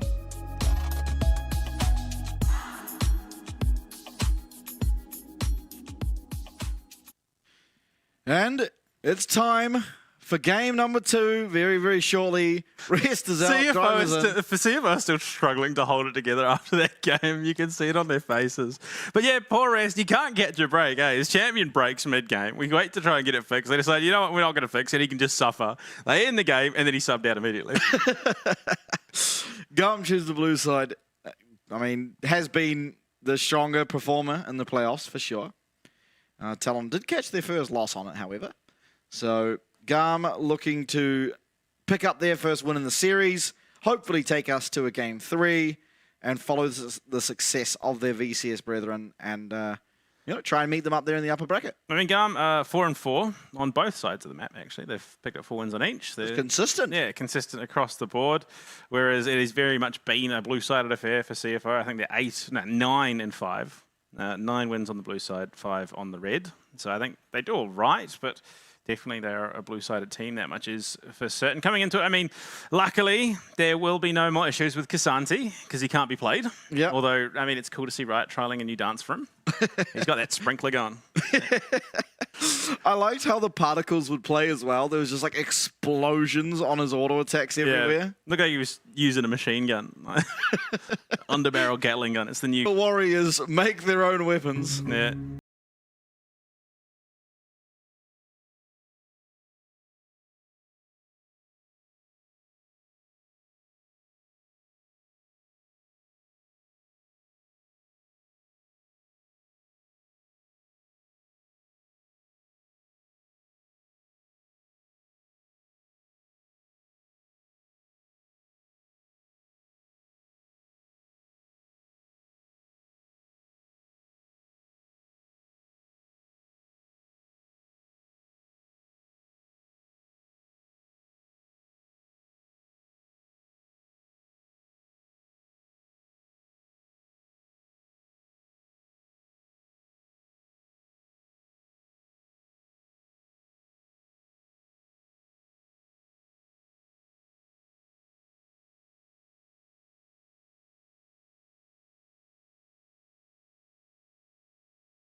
nearly of a Viego, so he's going to have that early pressure. He's going to have the ability to control the pace of the game. And again, similar to what we saw in Game 1, when he gets that opportunity, he really thrives, and he allows his team to thrive around him too. I mean, the only problem that I'm seeing ultimately is, for CFO at least, is if GAM does snowball, they do have the potential to snowball really hard. And so there is a potential that if GAM get an early lead, they can run away with it. If Kiaya has a good game, he's going to be applying a lot of pressure around the map. More than anything, this is not a skirmish comp though for GAM. They are looking for the picks. They want to be taking fights where they outnumber their opponents because, I mean, a head-to-head 5-man fight, I think CFO does incredibly well with 280 carries and the Zyra as well. Oh, Elio throwing up the Talon emote. Talon Kaiser from Worlds. Actually, from your individual region, but there's also a CFO one. It's Tom Kench eating an oyster. Oh, yeah? Yeah, I got all the PCS ones last year. Support my region, you know how it is. All right, well, I have to do that now, I suppose. No, definitely, of course. So far, the LCP has been an absolute experience, and makes me excited for what they've got in the year to come with all the changes. They tried to do something sneaky, but Junja, too wise to their antics, will be starting the top side of his jungle, and will be able to clear out his jungle in about the amount of time you'd expect. Now, no lane swap coming through. This early game is going to be very difficult to navigate for Doggo and Kaiwing. But it does mean there's no opportunity to dive a Gragas, so as long as they are playing safely, they should be okay. Pushing in the wave early is a little bit scary for them though. And as you're seeing now, getting walked away from the minions, and the lane's not going to be in a particularly good position for them. Yeah, I mean, I think in limited trades, it's not the worst situation, but definitely sustained fighting, Artemis and Elio are going to have the advantage, and just sheer damage out Oh alone. my god! Yeah, nothing like 6 plants clearing the red buff for you. I've never seen that. Well, Junja even looking for an early gank. The flash, he's going to get RS's flash away from him too. And That Junja, I mean, he's got nothing to go down to his bot side for, unfortunately. Oh, there is a Gromp, but not how you'd want to start the game as a Zyra. Yeah, I mean, potentially getting 3 buffed here, but RS might be dead. Flash and auto, and perfectly played by Honkyu. Yeah, I mean, a solo kill seemingly out of nowhere, honestly, but without that flash, RS is just free farm. There's only so much you can do in that situation. An early lead via Tristana in the mid lane does not bode particularly well.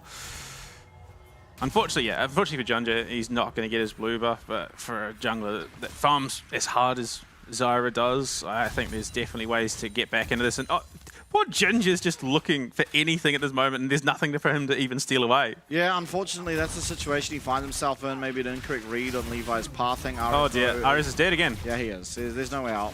Junja claimed himself another, so you know why? He is not happy about the farm situation, as Levi will have a substantial advantage over him. He is exceedingly happy about the fact that he's now killed the opposing team's mid laner twice before he's even hit level 3. So that was the first kill. It was simple as can be. Honkyu just jumps forward and kills him. We won't really need a replay of the second one because ultimately Junja walks in, misses the plant, gets the slow, and Honkyu kills him. So yeah, I mean, RS really going to struggle to play this lane, I think, from this point on, just because he is so exploitable without that flash. Doesn't have to teleport either because he's already used the back lane and then ultimately died. So, I mean, realistically, it probably would not be the worst idea for GAM to transition Artemis and Elio into the mid lane to try and contest this. yeah, look, Levi's trying to steal away these Raptors, but Honkyu is waiting there, not going to allow it to happen. So will finally hit level 4 soon, should Junja. Yeah, there we go. Does tick over. But definitely an advantage for Levi. While not in gold, he's massively far ahead in terms of XP. Junja now trying to start his second clear, but Levi's here once again to contest him on the Krugs. Junja's now going to be wise to it. Levi just isolating Junja constantly. Unfortunately, will not land the snare, but does in fact land the smite. Oh, Kiaya. He's walking through the tower. Still not really going to be able to find Junja here. Still, here comes Kaiwing, and this could be a really good collapse. The flash, he lands the Zenith Blade, the snare there to follow up as Kiaya flashes away, but Levi on a single-digit amount of health.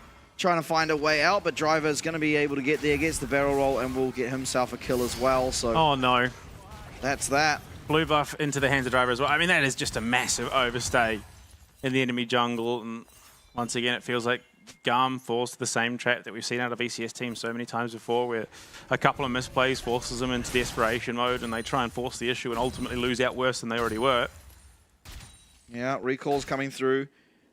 Doggo as well as Kaiming now going to be able to answer up in the top side. They will most likely lose out on some of the minions, but it won't be all that bad considering they are up 3 kills. Gold is still even, essentially. Not really anything bringing them apart, and a lot of that is off the fact that Artemis finds himself with a 20 CS lead just naturally in the bot lane. So that will bode well for them, and potentially a focal point of some possible play for Levi going forward. Yeah, bleak times indeed.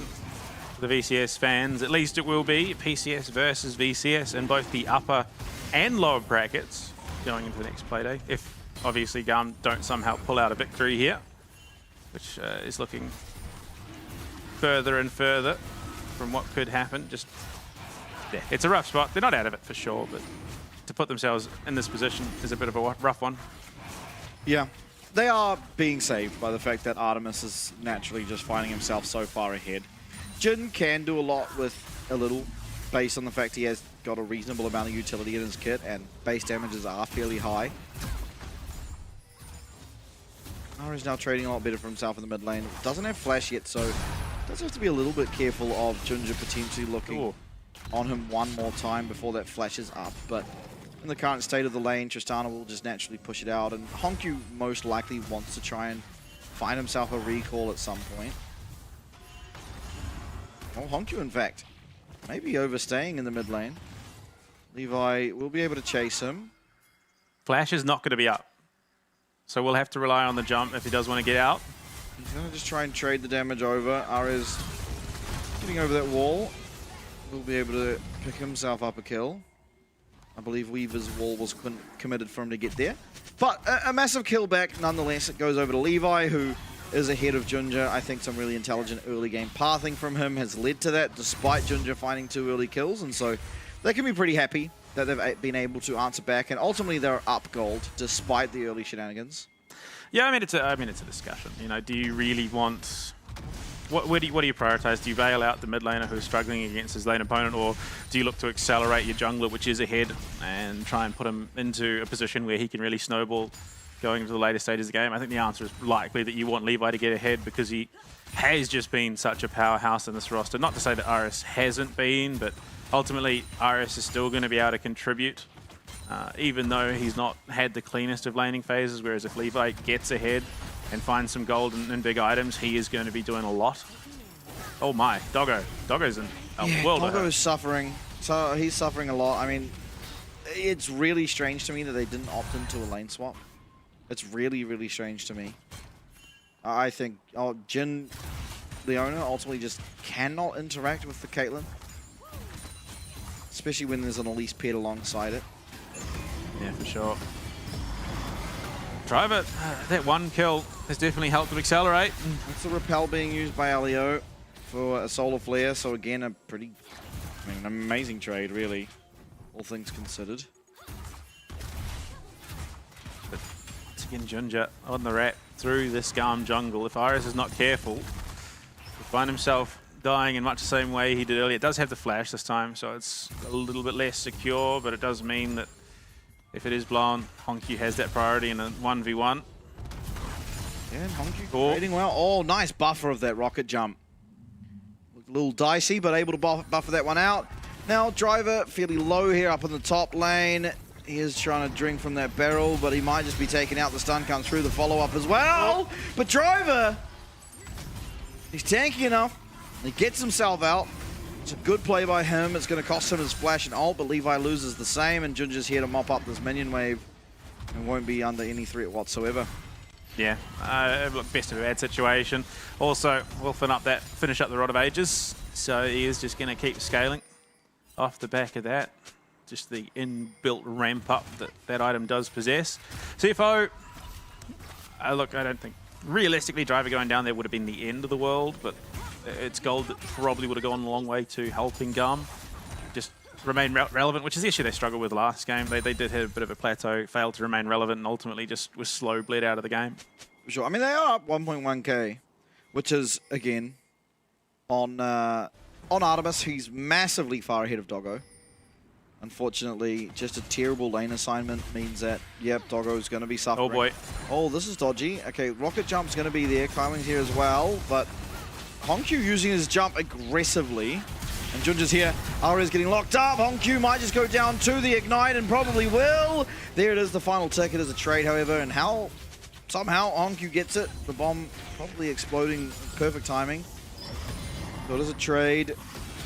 It's Elio who picks up their kill. For Hongq once again receiving another 2-2 now on this Tristana. CFO up here to contest these grubs. Without that power that is this Tristana, you can tell as well online, it doesn't feel particularly contestable. Artemis infinitely stronger than Doggo at this current stage of the game. Yeah. And look, it's not the end of the world that gold doesn't go into the pockets of Aris, because Elio does ultimately build some mage items on this Elise. Doggo jumping forward here was the craziest thing to happen in 2025 since Cassante wasn't able to use his abilities. Yeah. The fact that he still then turns around and gets the kill off the back of it. Yeah, the bomb just pops. What the ignite does onto Hongq as well. Picture in picture, and Elio, who did just get the kill, unfortunately is taken out! What a fantastic blossom there. Oh, one more! Oh, blocked up by Levi. Very close. Doggo does make it away. I mean, Artemis rather makes it out with his life. He loses both summoners for it, however. And they did ultimately lose Elio as well, so it's a good trade. Ares in the meanwhile getting himself some much needed gold up here, some solo plates. It's going to be Driver now answering. Again, teleporting onto the minion means he's going to immediately be chunked out. Junja actually missed. Oh, he just takes a lot of damage from Junja. The slow, yeah. It then just allows the follow-up with the Zenith Blade from Kaiwing. Artemis can't really stay in that situation. He's good. He's doing well against Doggo, but more than that, he does struggle a little bit without support. And to be fair, it's not the end of the world. It's a 800 gold lead at the moment for GAM. CFO are again slowly working themselves back into this situation. They are looking for Ares though. Yeah, Ares doesn't have that Shattered Earth, and he is going to use his Weaver's Wall to get out for the time being. Zenith Blade dodged away from, and even the Explosive Cask. I mean, Ares with some fancy footwork get him out of what was a very dire looking situation. Junja's here to help out his AD carry now, as he is going to get stunned up by that Cocoon and take a sizable chunk of damage on the back end of it. Levi is not spotted just yet. They are sitting in that bush. Trap will go off. So now they have to know. They're just going to have to play it safe, back right off. They can't be affording to take in this fight. But Hongq, meanwhile, is doing good damage onto that tower. He's gotten more plates for himself, just trying to keep that gold gap close. Tower should be dropping, though, on the bot side of the map, which will mean if they transition into the next global objective, they could take those Noxian Blessings for themselves. Unfortunately, 3 minutes 50 on that Drake and 2.5 minutes on the Rift Herald means it's not happening anytime soon. Absolutely, but that is going to be the tower going down. Another gold injection going towards Artemis, who is accelerating rapidly through this game and will be a key point for GAM going forward. They are ahead in gold. The one thing about being ahead in gold is, you can notice it through items, only really from Doggo, but the players in game won't know exactly what the gold difference is. They'll see the kill score and they'll think probably game's relatively even, whereas we are very well aware it isn't. Yeah, look, it's going to be interesting. I think the next 5 minutes going into that Artican spawning are going to be incredibly telling. At the moment, RS is doing what he can to remain relevant, but he's definitely feeling the struggle. And of course, Caitlyn, if they can create the space for Artemis, Caitlyn can be a real problem. The only issue is they've got a Leona. They've got a Jhin who just sits at the back line. With the way his damage works as well on that fourth shot, he's going to scale up pretty well anyway and ultimately remain reasonably relevant, because it's just percentage HP. Semi-execute damage coming out of a Jhin is rough. Yeah. For sure. It's another tower though for Artemis. So making his way towards an Infinity Edge and making his way towards this Infinity Edge in a ridiculously fast manner. Honku trying to answer back some damage on this bot tower, but ultimately not able to do as much as he perhaps would want. Leo pressuring Doggo. This mid tower is all that really stands now for CFO. They are... I mean, both teams are being proactive, just in different ways. CFO have been looking for kills, while on the other side of the map, GAM have been just taking down objectives with this Caitlyn. And that's exactly how you want to play the Caitlyn. The Elise allows it even more than generally Caitlyn is allowed, and this is kind of how we see ourselves in this position, where while CFO, you'd think, should be very far ahead. Static Shiv Jin, so you're going to allow just a little bit better clearing that wave. Plus, I suppose, a bit of AoE damage. Not the end, like, I mean, it's a rough spot, I think, to be put into, but for cost effectiveness, it is going to allow you to do a lot in terms of controlling sideways, which I think is the main name of the game this time around for CFO. They need to be able to control objectives. They need to be able to control the map, and while they were looking for Kaiwing there, they need to set up vision, because this Rift Herald will ultimately, I think, no, there is just no two ways about it. It will decide who gets the Noxian Blessings. And absolutely, to be fair, Artemis cleans it pretty quickly. Kaiwing dodges out of the seismic shove, dives out of the boulder. Junja's going to take a reasonable amount of damage here from this Elise, but answers back very well, and Honku even better. Half HP now on Alio, but these traps are going to be so annoying to try and get through. Both top laners teleporting to the play. The Rift Herald is getting very low. Kaiwing's going to take a massive chunk of damage from that headshot, and Driver's going to have to tank up the ace in the hole. Now Rift Herald will be going over. That's an Noxian Blessing in favor of GAM. Stun. Landing it there onto Kiaya, but no way really to kill this Udyr. Yeah, unfortunately, the damage out of Artemis coming too heavily into this CFO roster. That Piltover Peacemaker just absolutely chunked Kaiwing, and I believe it was Junja out. They're not the tankiest of units. Oh, Driver, what a steal. Yeah, yoink. Doesn't throw up the emote though, so possibly a misplay on the back end. Either way. Oh, nice. Got the 4 bounce. Interesting. Rift Herald dropped in the mid lane. They haven't got the wave, nor the Levi. Honku not here. Levi jumping in. Driver unfortunately missed. Timing is bad. Body slam, and so Levi gets away with murder there. But stunned up is going to be Kiaya. Honku's trying to walk there to the fight. The Stranglethorns is amazing. There's so many low health bars. Oh, that neither of them can tank it. Has so much damage. One more will do it. But Honku's here. Oh my god, it's the Janitor. That's 1, that's 2. He doesn't get the reset on the second, and so Ares and Artemis should be fine until Doggo says hell to you, flashes forward and executes, gets himself back some gold. What was Levi thinking? Like, there was no wave, even remotely close. They knew that CFO was grouping up. That Rift Herald could have done so much for them in terms of, you know, whether that's cracking open mid lane finally, yes, but you could have held off for a moment. You'd just taken it. It wasn't like it was running out at all.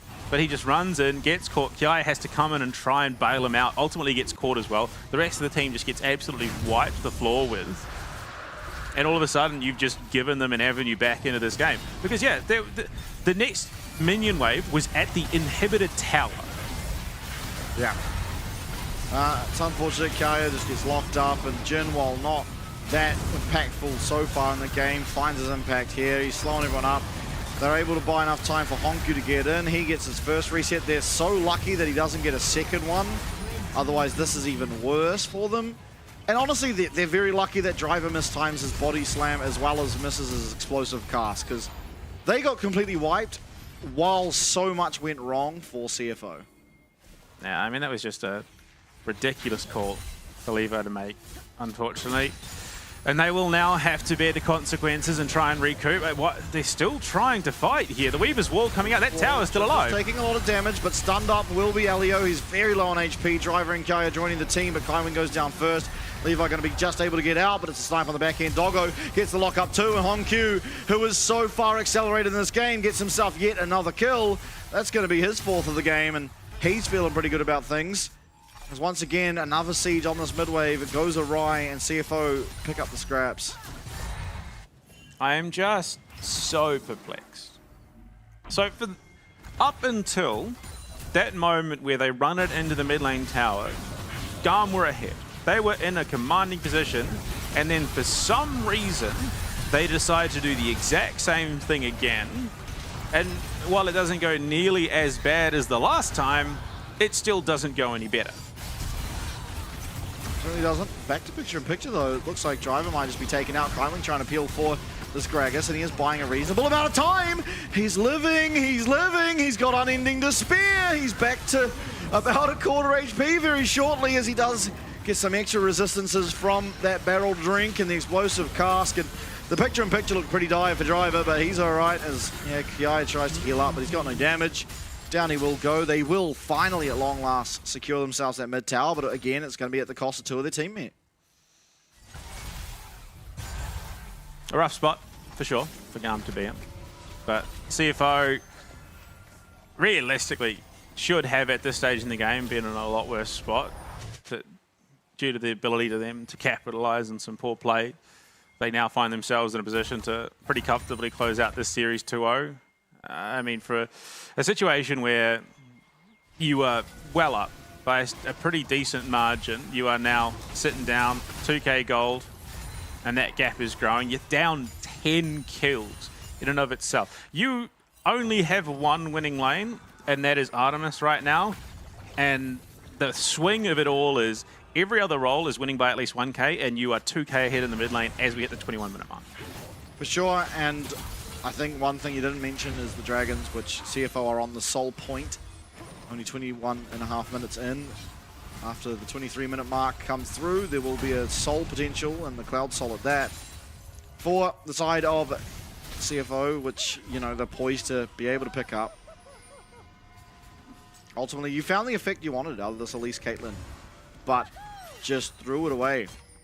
And it has to be said, it's not the first time in the LCP that we've seen a jungler driving a Rift Shield into a mid tower. Calls despair. Okay.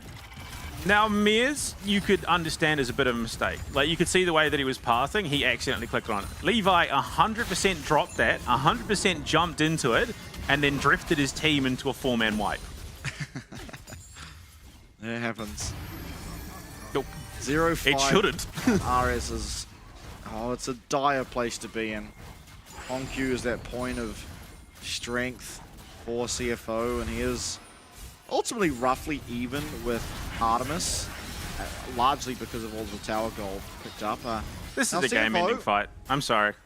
Yeah, they're wise to it now. They see Ares on that minion wave. Teleport for Honku available. They're going to be able to get here. There's the teleport to the top side. That's going to be Driver. Honku on the bottom side of things. Solar Flare is fantastic. Here comes the curtain call. Junja makes his way in, and he steals it! If things couldn't go any worse, they just did! CFO, they get Junja in, they get the steal. Artemis, who hasn't died yet, is completely gone. 4 people taken out. Elio, yes, you survived, but what was the cost? It quite possibly was the game, as CFO with Arakan buff up, 4 members down, march down mid and top. Yeah, they're going to push that in. They're going to take the Dragon Soul. I have not seen a team flame out of a series as hard as I think I've just seen GAM flame out. Like, yes, I understand you're a bit under the pump now, purely because of the decisions that you've made. But there was a lot of security they were putting in those Yordle snap traps in the Weaver's wall. Look, yeah, I don't know. That is a decision and a half, and it is going to haunt them into that lower bracket. I think, to their credit, or maybe not credit's not the word. Hold up, we'll take a look at the replay. I mean, just Junja gets in. I mean, it was down to like 30 HP, but ultimately he does manage to pick it up, and there's just not the damage, unfortunately. While Artemis, yes, he offers the damage, no one is able to provide a window for him to actually find said damage. And so, unfortunately, it's just not going to be enough. I think ultimately, though, you know, GAM, it must have been... Oh, hold up, back to live. Withdrawal coming through, and Junja is here. The Stranglethorns is great. That's another one. Alio Honku's going to get reset after reset. 1, 2, in he comes. That's a third, and Ares, unfortunately, bud, you're all that stands now between CFO and just marching down this bottom lane. Kaya trying to sway the side of CFO, but they're not going to falter. Down bot they'll go. That's going to be another inner tower. But as I was saying... This might even just be in hip tower. Like, Honky's just got so much damage. Ares should be able to clear the wave, but 2, you know, unfortunate situations here for GAM. The pause must have been really wrenching for them. It's a nice cocoon, and they do follow up on it, but unfortunately, all it gets them is one withdrawal. There's no shutdown or anything, and it's just completely turned around upon. Fighting a Zyra and a choke will never do too well. And I mean, Hongkyu is just fed out of his mind. Yeah. Like, cool, you've blown up Doggo, but he's only the second ADC and this AD carry in this comp, and he's not even the primary anymore because there is a 5,000 gold lead in the mid lane. Yeah, that's possibly the most sizable lead I've seen in a competitive game, I think. But as also, I mean, like, it must be hard to be GAM because ultimately you had about an hour-long pause that you knew you were coming out of and losing, and you just had to sit there and go through it. It's the kind of position that, I mean, it's always going to be really hard to bounce back from that. And honestly, I think the start of this game, they were shaping up to be able to do so, but unfortunately cracks in the armor, Driver going forward, Levi coming in from the side. The explosive cast is fantastic out of Driver. And finally, Hongkyu arrives, but he doesn't find the reset for now. Yes, the curtain call will. And that's going to be Kaya. He tried to dive out of all the damage. He won't be able to, and this is certainly barren for CFO. 21-3. But 6k now. Yeah, I don't get it because GAM were in a great spot. So they'd just gotten the Noxian blessings. Uh-oh. Artemis is dead. Okay. Got him. Pranked him, John. All right. Yeah, handshake. We'll call it a draw. But yeah, no, so they just secured Noxian blessings. They just secured Rift Herald. They then decide to just throw the lead they had away. And I'd be very curious to know what the call was, because it wasn't like they lacked vision around the map to know that CFO were in that position. I mean, to be fair, Tristana, for the most part, actually relocates reasonably quickly with her kit. So it wasn't like she was never going to get to the fight in time. By the time she does, the damage is already done. Going stunned up, he might be taken out, but what's it going to cost you? He does manage to land the stun before it, and Artemis has been one shot. That is the only champion on your team that is outputting consistent damage. Everyone getting one shot. Elio even falling to the last attack from the plant. And now it's Ares and Kaya trying to defend a Baron buff. 7k. 4v2. Hongkyu able to get out of the seismic shove, and Ares now getting put under the pump. And oh my god! 7.3k. This might be the largest gold gap in an isolated solo lane that a major region has seen in years. I mean, there's Flame Horizon, and then there's what we've just witnessed in that mid lane going down from Hongkyu. I mean, coming in, his debut split, going from dying to Artican in his first game to now having a performance like that and securing his team a upper bracket final berth against Vikings. CFO look solid. They look good. They look consistent and clean. GAM, I don't know what happened between yesterday and today, but they are two different teams. Yeah, I mean, there's a possibility that they put a lot of effort into preparing specifically for their game yesterday, being that if they lost that one, they're just out. Yeah. This one, they're allowed to lose. They're allowed to lose this one. They'll then have Thursday. Unless they purely want the Talon rematch. That is the only reason that I can think this has happened. Now, to be fair, it's not going to happen. They were trying, for the most part, until they stopped. They get the Talon rematch. Yeah, they do. Yeah. But in this situation, you don't want to be playing through the lower bracket just for that. No, but I think what it is, what it could be, I mean, obviously I think the pause actually plays a big part. And especially for GAM, because they had lost that game. They would have known they'd lost that game. They would know there's no way we come back from this game. And they're just sitting there waiting for the bug to be resolved. Eventually, CFO was so confident that they won, without a champion essentially, that they just played it with Cassante not being able to play unless he gets an ult. Yeah. And that's what we saw. They eventually closed out that game, but GAM had to sit through that all. They're not allowed to talk about the next game. They're not allowed to talk about the game they're in. They're just sitting there. They come into game 2, and honestly, their early game was pretty good. Ares obviously got found out early and got solo killed somewhat by Hongkyu. But Levi had really good jungle pathing. He was able to take 3 quadrants of the jungle away from Zyra, who honestly felt a bit homeless. He then invades again. He gets caught, But even though he gets caught, he's still taken Zyra's jungle away, so she's still feeling pretty homeless. And he's up a lot of gold. Artemis and Elio completely destroy Doggo and Kaiwing in lane, as they should. I think Doggo and Kaiwing probably should have lane swapped. But unfortunately, because the rest of the map ends up falling apart so hard, particularly around that mid lane Herald, it just becomes so insurmountable, where Artemis, yes, he's ahead, he's not as far ahead as Hongq. Doggo's able to provide his utility from afar, and Driver is just completely unkillable. So it doesn't matter how well Artemis played, everything went so poorly off the back of one single play that the game just fell apart. But the crazy thing is, Levi could have still got himself out of that situation. He could have just headed into the river, Rift Herald would have just gone and done his own thing after it kicked him out, and they wouldn't have lost out on nearly as much as they. You look at that graph, up until about the 17-minute mark, they are leading. Yep. And then within the next 10 minutes, they throw essentially a 16k gold swing into the lap of CFO. Yeah, and what's interesting about that 16k gold is 8k of it almost was on Hongq alone. Yeah. Which is a ridiculous total. I mean, here, I like this from GAM. If they get the resets here, honestly, they don't get much off it. They don't die is important, but also it means that CFO can't get it. But let's take a look. I mean, first smite comes down at 1400, and that was Levi's. Yeah, it leaves it at 120. And it was at 120 in which Junja was able to take it with his smite. But to be like the reaction times of Junja. It wasn't even that. It was the failure to respect the fact that Driver was teleporting in that top lane. And as soon as they saw that, they should have pulled off, allowed CFO to walk in, and then look to collapse back in on them. I just think they can't. No, they can't, unfortunately. They can't go back in because as soon as Driver's there, explosive cast exists. So their only real play to me was to try and get that smite. Or even just split the difference. So Driver's teleporting up, you just collapse in onto that gap. Realistically, there is no good situation there. Yeah, no. Which is just then compounded by Levi mistiming the smite. Yeah, you have to get the smite. That's the only way to get through that, is you have to get the smite. You're not stopping Junja from getting in there. None of your champs do that. And so he gets in, it comes down to a smite fight, and unfortunately they lost. This was the first kill of the game. This is what was the beginning of the end. I mean, this was a little scuffed. Honestly, yeah. Hongq jumping forward, I did not have on my bingo card at the back end of that teleport, but he does and gets rewarded with a kill, but unfortunately loses his life as well.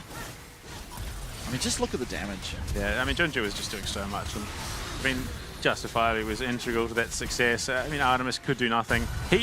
Realistically, Doggo, they're right here. So Levi had an avenue out, but ultimately ends up baiting the entire team into what is essentially 4 deaths.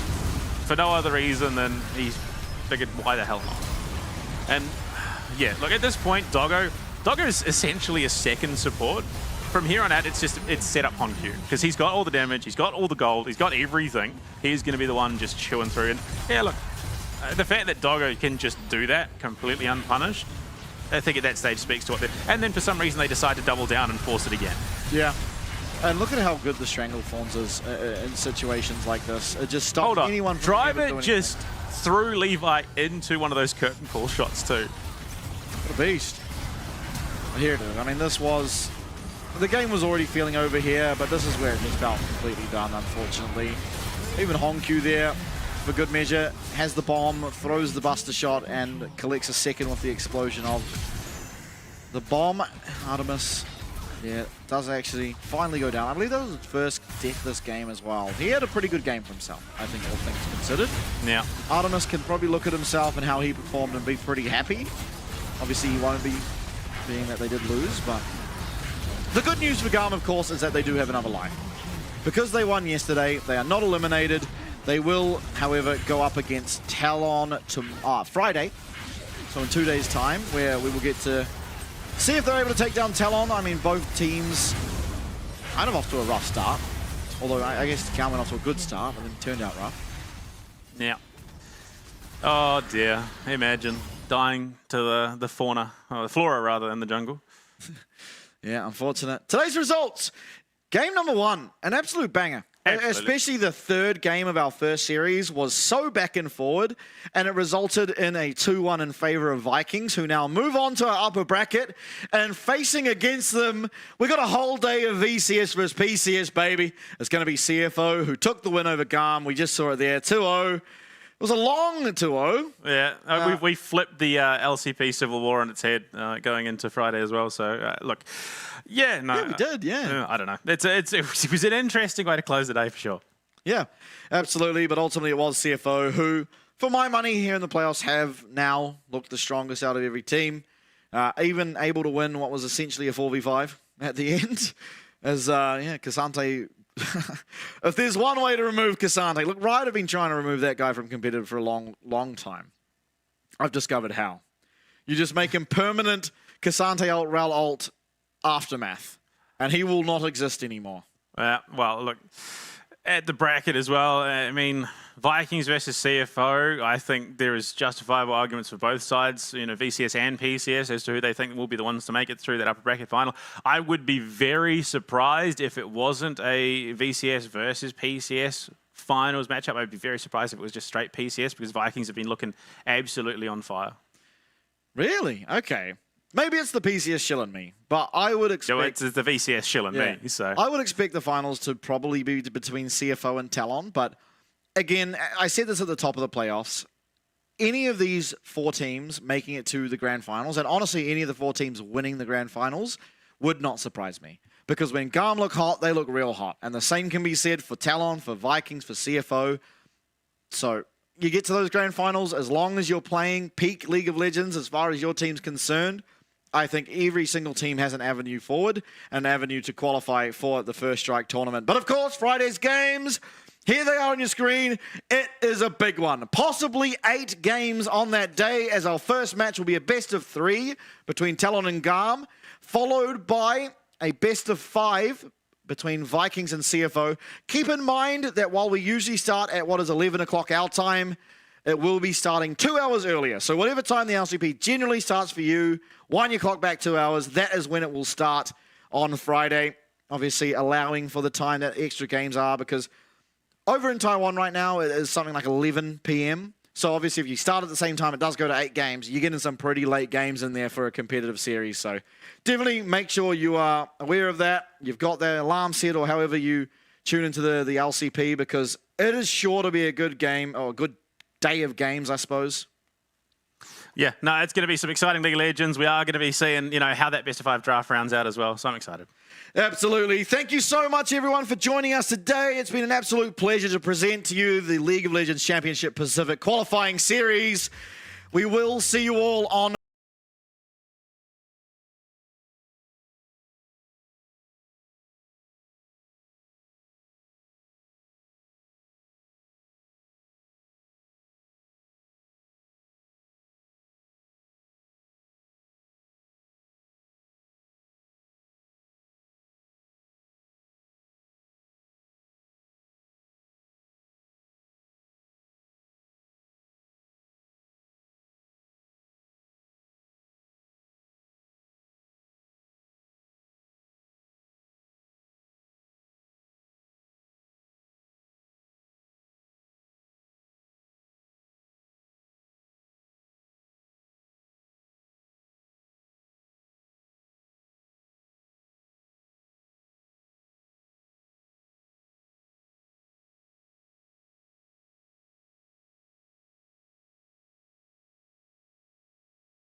it, shake it till you make it. You know I'm a star.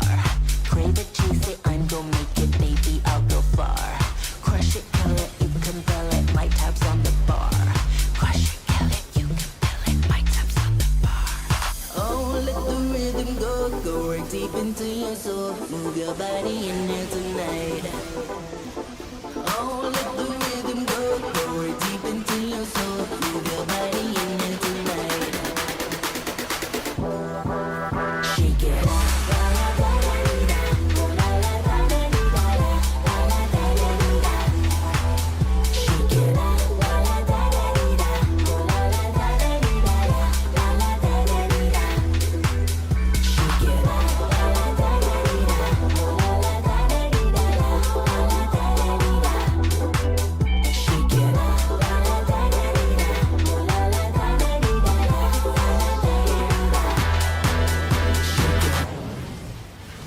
Touch it, own it, I can tune it, yes, so raise the bar. Want it, feel it, know you need it like a shiny car. Kiss it, feel it, don't conceal it, I'm on your radar. Kiss it, feel it, don't conceal it, I'm on your radar. Oh, let the rhythm go, go right deep into your soul. Move your body in there tonight. Oh, let the